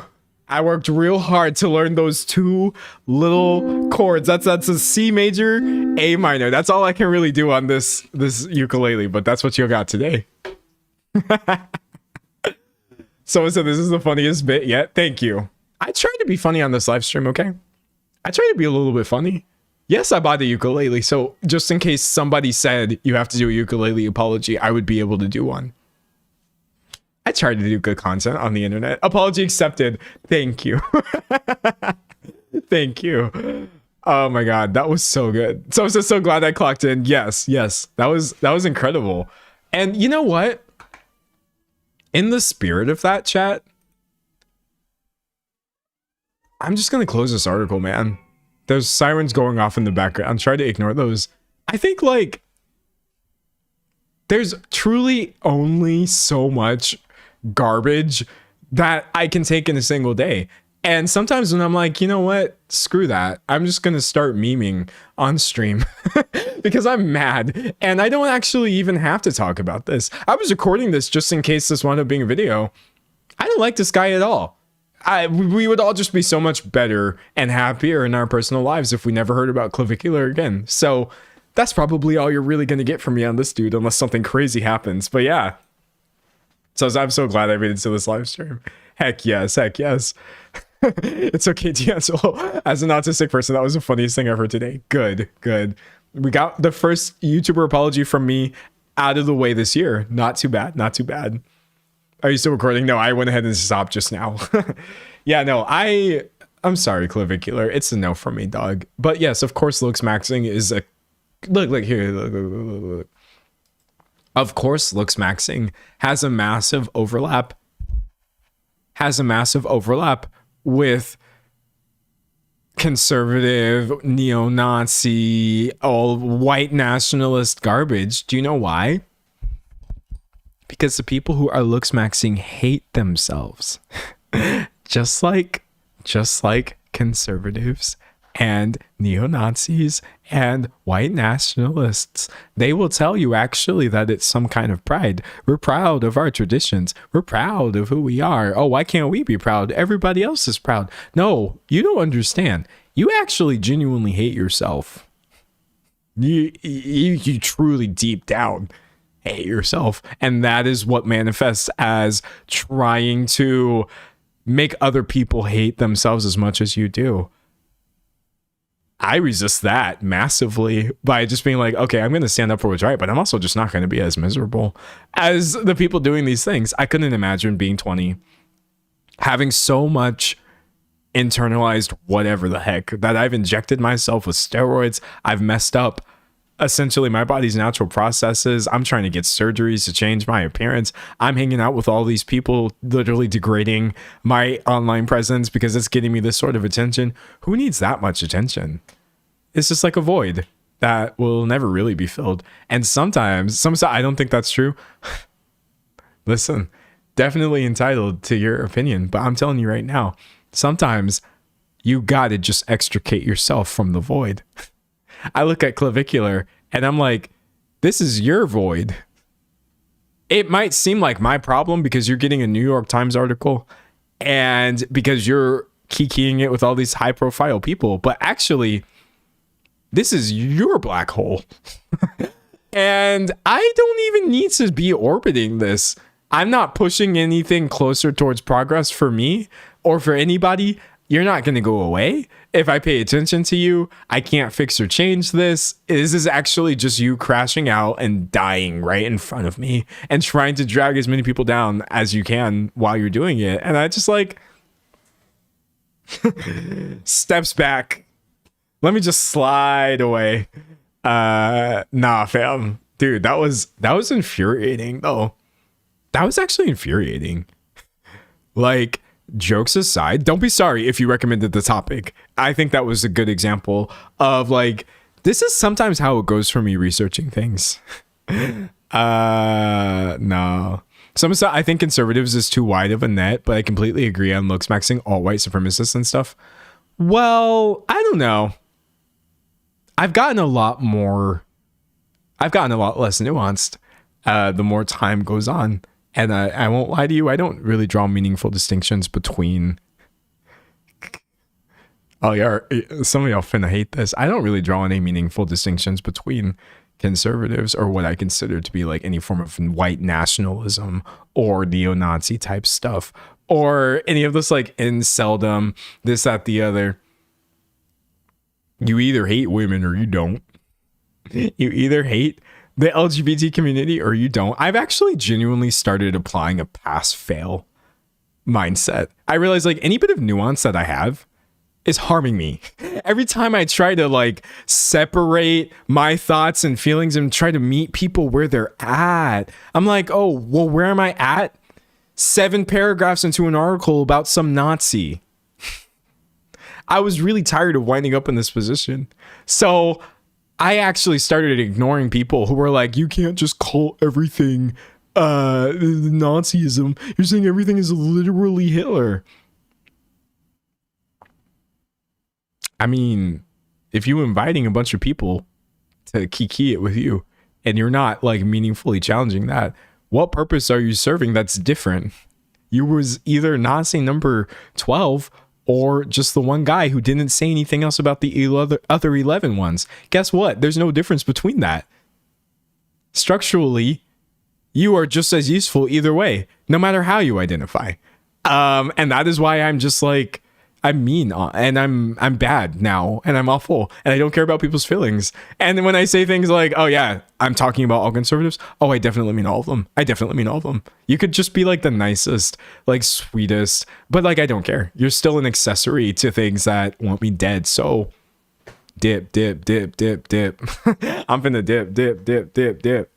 I'm gonna call you racist. So you can't do nothing, nothing, nothing, nothing, nothing. All you can do is just like, But yeah, I see what you're saying though. Words still do have meanings. And I think what helps a lot of people sleep at night is they get to tell themselves that like, oh, I'm center-right. I'm not a nationalist. I'm a conservative, but I'm not like a Trump supporter. I'm not like MAGA. And I'm just like, you are just like a little floating carrot cube in the soup of garbage that people keep trying to dump over my head, and I'm tired of it. I'm smashing the bowls. If you're like, oh no, there goes my soup that I was happy floating along in, well, some of us are drowning in the soup, so the individual feelings of carrots, they're just not that important to me. And I might be hungry because I'm not really sure what this metaphor was, but you know what, it made sense. It made sense. That was the dumbest metaphor I'd ever used on the stream, and it made perfect sense. And that's on period. You know that's on period. Someone said I'm mean and bad now. I'm so mean and bad now to people who have differing opinions. Here, this is how in the stream, like, you would be shocked at how mean I am now to people around me who have differing political opinions. It's insane. It's insane. I think about this and I'm like, wow, this is definitely not gonna, because the thing that you'll see a lot of people saying, someone said metaphor or analogy. Metaphor maybe? No, analogy. Yeah, it's one of those two. Here's the thing. A lot of people are like, oh, you don't want to like drive away people. What if people are in the center? You don't want to like alienate people by pushing them further towards the right because people on the left are being so mean. You know, you don't want to be the mean leftist. And I'm just like, actually, what I want these people to do, I can't say. if we're being honest.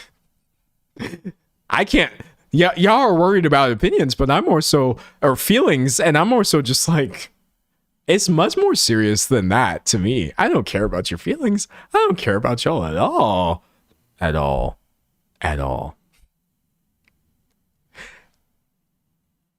You ever wake up and think to yourself how much easier your life would be if the Conservative Party just disappeared? Like, maybe a butterfly flaps its wings differently and we never even had this as an option for people, and then I would be free and happy. I think about that every day. Every single day I wake up and I just think to myself, oh my God, like, low key, life would just be livable. Life would truly be livable if this wasn't a real thing that existed in real people who are here now. So yeah, the me being nice to these individual people, I'm just like, baby, you're in the way. You're in the way. You're gonna hate me. And also, I've gotten really, really into making people hate me preemptively. I think when you used to watch my content, I was very nuanced and I was very deeply worried about alienating people. I did not want anybody to click into my content and feel like I was being a little bit too political. I was making content for everybody. I didn't want them to think I was being a little bit too gendery or queer or whatever, a little bit too neurodivergent for them or anything like that. But nowadays I'm just like, okay, I hope that you're ableist and you can't even sit through my content. I hope that you watch me for 5 minutes and you feel like you're dying. If you are a transphobe, I hope that watching me literally feels like getting your teeth pulled. If you're racist, I hope you click in and think that I was literally the most annoying person that you have ever seen on the internet. I hope that you hope that my channel disappears. It's never going to happen. It's never going to happen. All they can really do is cope and seethe while I continue to be right about everything by educating myself about what the people around me are telling me is important. And yeah, no, I can't be nice anymore. I can't be nice anymore because, like, why would you be nice to people who want you dead? People say the point of conservatism is to conserve tradition. And the point of progress is to essentially move away from it towards things that may be more equitable. The point of conservatism is for everything that is not conservative to disappear. That is the actual point. Conserve tradition means to erase anything that is not tradition. So that includes people of color to these people. That includes the LGBT community. That includes women having any sort of power. When I really realized that the definition of conservative that I was working with was wrong, that's when I stopped being nice.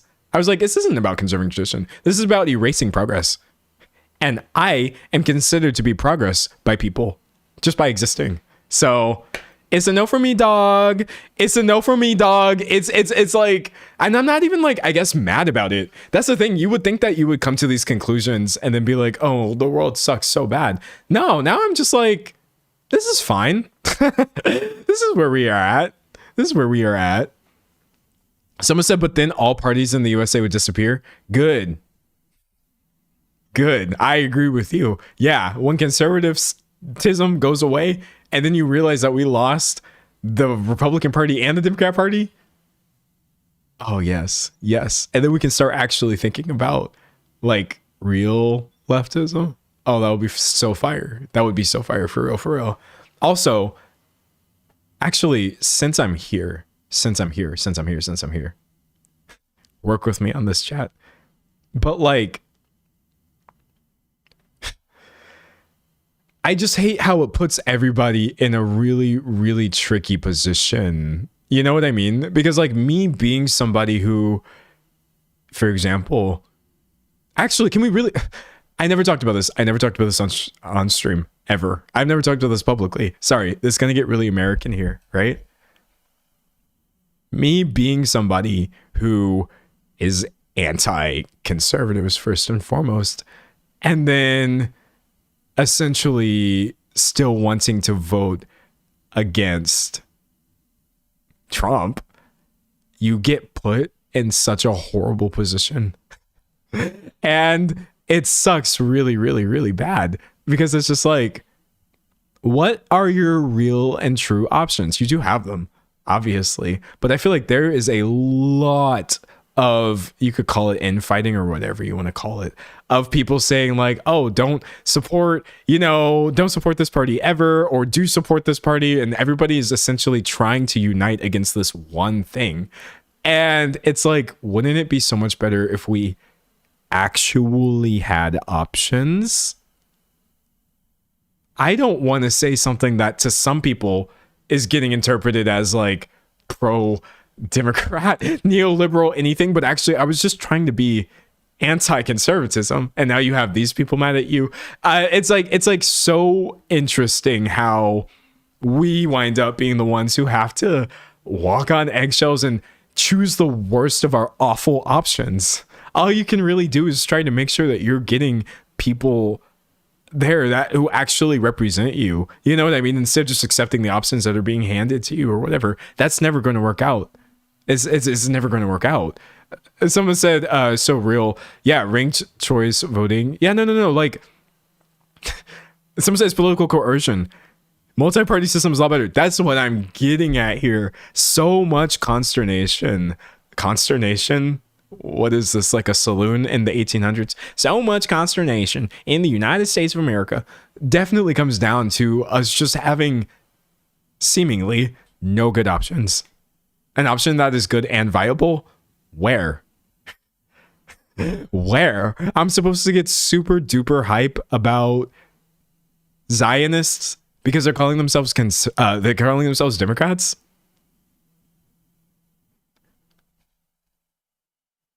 What? I'm supposed to get super hype. I'm supposed to be doing like Twitter stan work for you right now.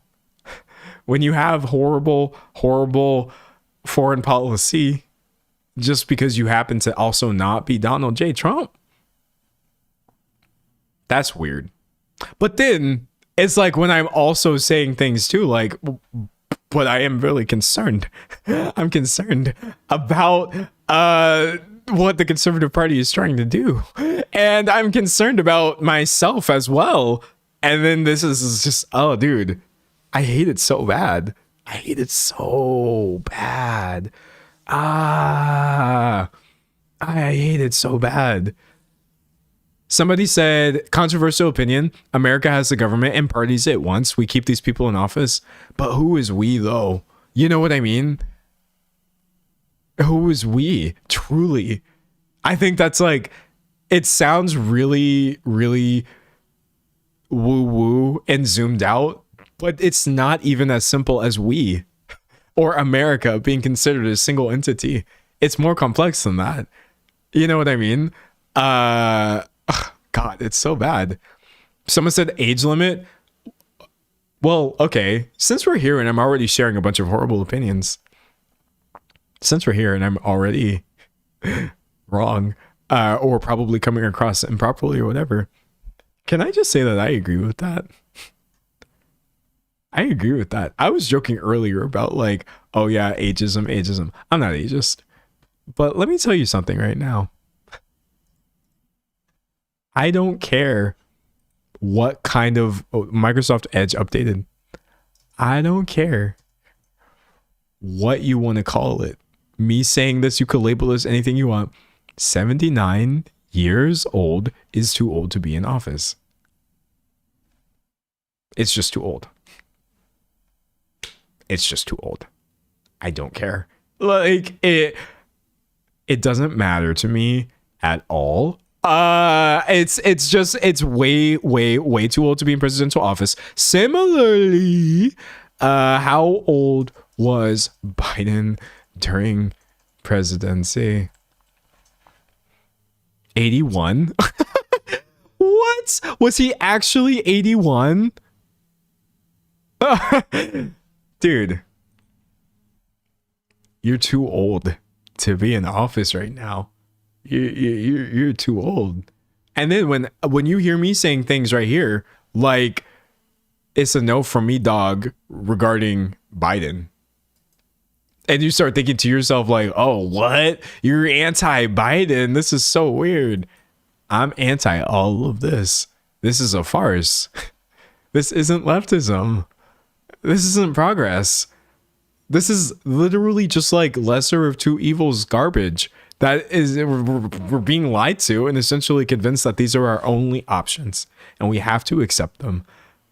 I don't know. It was such a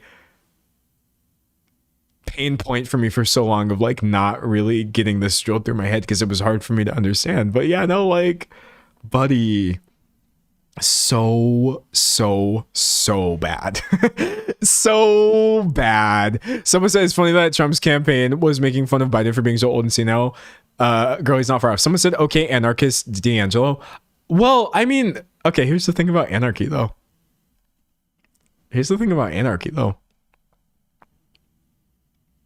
It's definitely correct on a fundamental level. Because I think that people think that anarchy is like pure chaos. You know, there's no laws. And so you can actually just do whatever it is that you want to do. There's no sort of order or this, that, the other. That's not what anarchism actually is. When I looked into what anarchism is, I was like, oh, what? That's it? Anarchism is a political philosophy that just wants to abolish all institutions that perpetuate authority, coercion, or hierarchy, primarily targeting the state and capitalism. It's literally just like, forget the hierarchy. That's it. I mean, obviously it gets more complex than that, right? I'm not a political theorist. I can't actually sit here and start explaining to you exactly how this would work. But when I realized like they were totally just making up anarchism as this being this one thing, but that's not what it was. What it actually is completely like in conjunction with what I believe we should be doing, moving away from the way things currently are. I don't know. It's like the same thing too with like people get so pissed off over like communism and this, that, the other, but it's like, look at what you're trying to abolish. This is a good thing that you're trying to abolish, man. Oh my God. Someone said, literally just get out of the hierarchy. Yeah, no, like this is so interesting. Now, what I don't want is somebody who knows much more about politics than me to watch this part of the stream and be like, this is really cringe. D'Angelo just started talking about anarchism and communism and leftist stuff. And, you know, there's two parties and he's being super critical of Democrats and acting like the... I think I'm just right about this. I don't think you can budge me from this position anymore. I was really stubborn about this for a long time, but I can only be honest with myself. I don't know, man. I can only be honest. Again, you start getting into the more niche, finer points of this, and this is a part where I can't give you the actual historical basis of what this means or what people are referring to or this, that, the other. But yeah, no, ew. This country is awful. Everything here is terrible. It's so bad. Someone said I'm playing this all at work, but this conversation is a bit frustrating. There's so many good people running who people would support if they just participated in democracy. Well, yeah, no, I hope it doesn't sound like I am saying nobody in politics right now has good intentions, because that's not what I'm saying. What I'm saying is when we wind up with two likely candidates to win, and one of them is a Democrat and one of them is Republican, we actually just lost again. I am not actually sitting here trying to overwrite or overrule any of the massive deep work that people have been doing for decades and decades and decades of trying to educate people and organize and lobby for things that are important. You know what I mean? These are the only reasons that I know about these things in the first place, is because the existence of people who know far more than me, who have been working really hard to bring this information out to light. But like, what's really tricky is you can only get here by starting to, I guess, accept that you were completely wrong, or I was completely wrong about the way I thought that America worked, because that's what they taught me in school. So yeah, I hope that doesn't sound like I'm just saying like throw everyone in politics away and be apolitical. That's not what I mean. I have a vision of things actually being the way that they should. That's what I want. I wish to God I was smart enough to give you one version of how that would work, but I'm not. Unfortunately, all I can really do is just try to be honest about these things and like kind of tell people like, hey, anarchism isn't what people think anarchy is. Someone said, it bugs me so much when people use anarchy to mean Mad Max. Yeah, no, this is all I can do. And it makes me feel like an idiot. It makes me feel bad. Oh my God. Reading chat. Someone said abolish what there is now, but not everything. Yeah, Lord Almighty. Someone said, we would recommend you all to get into your local political scene. It can be easy to get disillusioned by the presidential administration, but it can be much easier to change stuff on the local level. Yeah, no, for real. Well, I think the problem is like a lot of people will look at everything that I just said and then give up. That's what people do. And it bothers me. I encounter this a lot of people taking a look and being like, oh, it was all a lie. And, you know, the things I thought were helping actually weren't helping. So screw this. No, you can use this as like a starting point for trying to figure out if we were ever to move towards something that was more equitable, what would it look like? You can at least do that little bit. If during your lifetime, you spent the entirety of your life operating under capitalism and you yourself did not have any sort of revolutionary power, but you just did little things to either try not to propagate the systems that are oppressing other people or to try to swing things closer towards what would be not a hierarchical, unjust system, you did good. That's it. You definitely shouldn't be giving up on politics just because you realize it's actually a lot more unfair than you were led to believe. Don't do that. That doesn't make any sense. That makes less than no sense. So figure out what it is that you can actually do and who you can talk to and learn and this, that, the other. Progress is made in many, many different ways. Sometimes it's made slowly, sometimes it's made quickly, etc. But yeah, no, I don't want to be cynical or like a doomer just because things are really, really, really hard and they are difficult. I don't want to use that as an excuse to be like, oh guys, none of this matters, because that's such a cop-out, man. It's such a cop-out. Someone said engage in mutual aid and learn how to navigate and share resources in your community offline. Yeah, local action builds and becomes momentum that brings change. Exactly. That's the thing, is like, what I also feel like people don't maybe realize, and again, I'm begging someone in chat to stop me if I start sounding like an idiot, but as horrible as things are on a macro level in this country, we do still live in communities, and communities have power. No, we don't have as much power as people above us in the hierarchy or whatever, but you absolutely can advocate for things for yourself on a smaller scale. And maybe you could just make a better way of life slightly for yourself or the people around you. And you didn't save the country. You didn't fix America on your own, but I'm just telling you, there's so much more, I guess, beyond realizing the lie. Essentially, you don't have to stop there. And that's how I feel. And that's what I tell myself when I start getting really worried about, like, it's feeling completely pointless. It's feeling completely pointless. Let's say you were born in 2000 and you died in the year 2100. And in that 100 years, all you did was not make things worse. Progress. Thank you. That's it.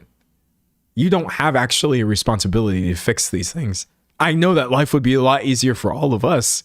You have a responsibility to do your best. But this end goal, it seems so far away. But like, it's okay. Just keep moving one bit at a time. Many of the things that would have been oppressing me right now were not fixed overnight.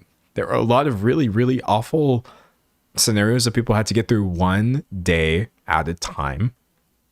Slowly. And then sometimes things move really quickly as well. But that's why I'm here now and free the way that I am. So I think like for the people who are going to come after, maybe just try a little bit. That's all I got to say, buddy. That's all I got to say. So I focus on existing, being kind, and doing what I can. Yeah, no, like I don't know, man. I just don't think people realize the power of not making things worse. I don't know if people realize how powerful that is. It's like woo woo. I know, but there are a lot of people working on your behalf, for sure. And they're doing a lot. They're doing a lot. But if the most that you can do, honestly, is just not make things worse. Dude, you helped. You helped. You helped. Literally, thank you. Look, I'm being so for real right now. If the most you could do is have 2 bad options and choose the least bad option, you are still contributing what you can. And that's truly all that matters. I don't know. Like I'm not relying on any celebrity to fix these things. I'm not relying on any one specific political act to shift things to where they need to be.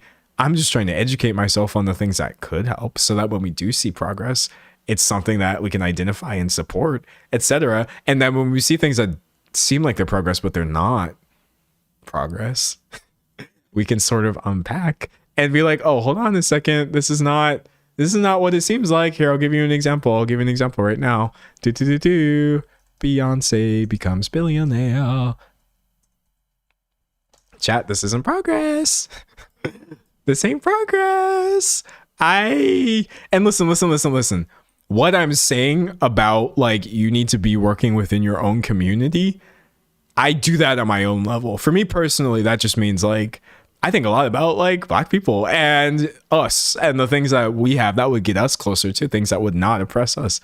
And truly, like, I think a lot about Black capitalism and just this idea of like, oh yes, Beyonce is a billionaire now. Rihanna is a billionaire. And this essentially being sold to, okay, I can't even read that unless I pay $50 a year. This being sold to us as like progress of like, yeah, we really like lifted ourselves up by the bootstraps and this, that, the other. Because like that's the kind of psyop that never even has you thinking about why were we glazing capitalism in the first place. You're so excited over like Beyonce being a billionaire now that it's like you're not even really realizing this was awful. And clearly people think this is a cool and great thing. That's why you get Forbes articles about this with her smiling, you know, yakking it up and all these things. Her fans being like, yeah, my fave is a billionaire.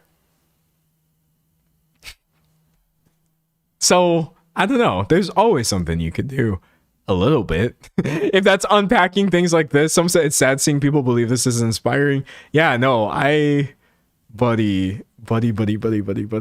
But then some say, yeah, the villain looks like me now. It's very much that. The Tyler Perry vid from FD came out. I saw he put up like a 4-hour video about Tyler Perry. I was like, oh, he getting into it. Nah. But yeah, I don't know. It is what it is. Reading chat. Someone said the demonization of the disabled community for not quote unquote doing enough. Bro, I'm just trying to survive my own body and keep my kids alive too.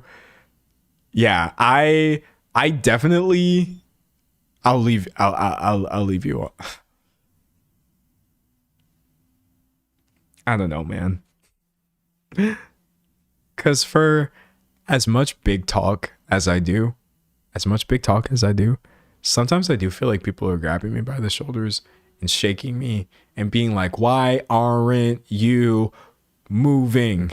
Why aren't you making change? Why aren't you doing these things? And I'm just got all the spit flying in my face. And I'm like, because I am depressed clinically and didn't even remember that today was a Monday and I'm gonna die. I have a lot of those feelings and I set those aside personally, just so I don't sound like, I don't know, a brat or something. I don't know, but it's like, it's not bratty or whiny to just be like, dude, if I have to take a break from politics, I'm okay to do that, because I'm not actually taking a break from politics. I can't do that. It's a Black person in America. What I'm really just doing is recharging a little bit so I can get back into it. Notice how my political positions have changed a lot. Look, when I took this office Angela podcast, Once I took a political compass test 5 years ago. Don't watch this video, dude. It's probably insane levels of cringe. Where was my result? Oh, I don't even know where my result was. Maybe I didn't put it there. Okay, but I'm going to tell you right now, it was like, it wasn't good. It wasn't good. It was very, very, very like pro capitalism, complete misunderstanding of everything. Look, I was young 5 years ago. I was still 6 years ago. Jeez. I was still an adult though.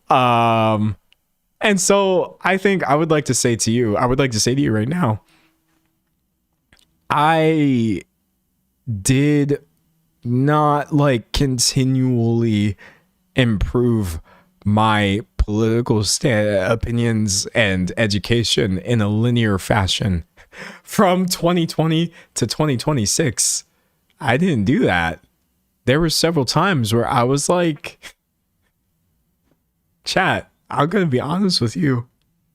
I was like, if I hear about any of this again, this is actually going to be my 13th reason. I'm here to tell you right now, that's not good. Like, I'm sorry, that's not good. Look, this show, 13 Reasons Why, I never watched it.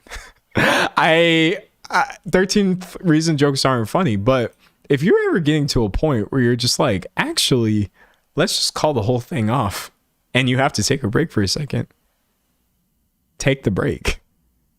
It's much better that you're going into these things well. You know what I mean?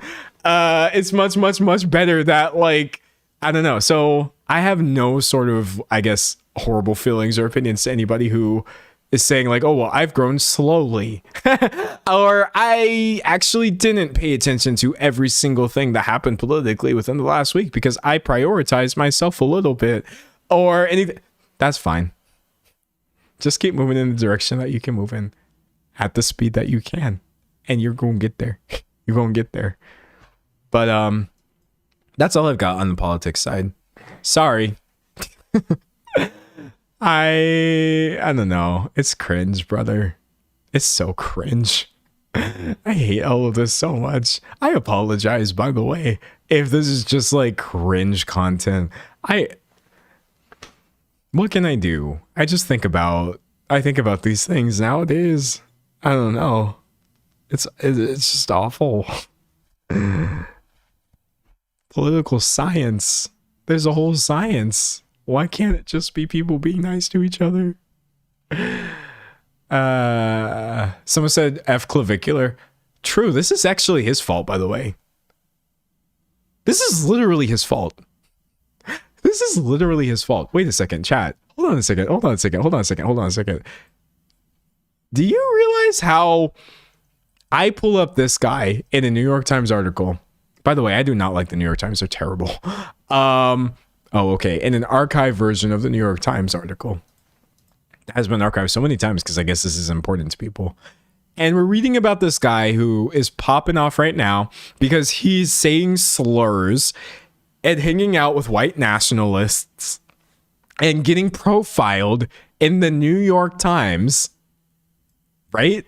And meanwhile, I'm over here trying to tell you, oh yeah, I don't know. I just tried to learn and grow as a person and I had to do it offline. It was pretty unsexy and I have some embarrassing stuff online, guys, but I don't know, try not to be a horrible person challenge. Like I'm literally walking on eggshells, worried about what if this is boring content and you have people doing this. So actually, it's really just like I'm screw clavicular. I hate saying your name.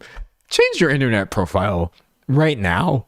All this and you have a dumb name. This is just pick a struggle, buddy. Pick a struggle. Someone said boo, tomato. Yeah, no. Someone said F defeatism. Yeah, no, we ain't finna be defeatist over here. We just keep trucking as we can. Someone said Bezos owns the Washington Post. He does, right? He does. All this spiraled from the fact that someone asked if you're a looks maxer. It did. It really did. Oh my god. All right. Well, it's 4:30. That's all I have. It's 4:30. I really enjoyed the stream. We had some like heavy topics today. medical debt, early death, stuff like that. And then I was trying to be funny, but then we start talking about Nazis. But you know what? You got my ukulele apology. So some of it is cringe and some of it is peak. I think this is a great example of D'Angelo's stream. Sometimes you get cringe, sometimes you get peak. And today I think it was a good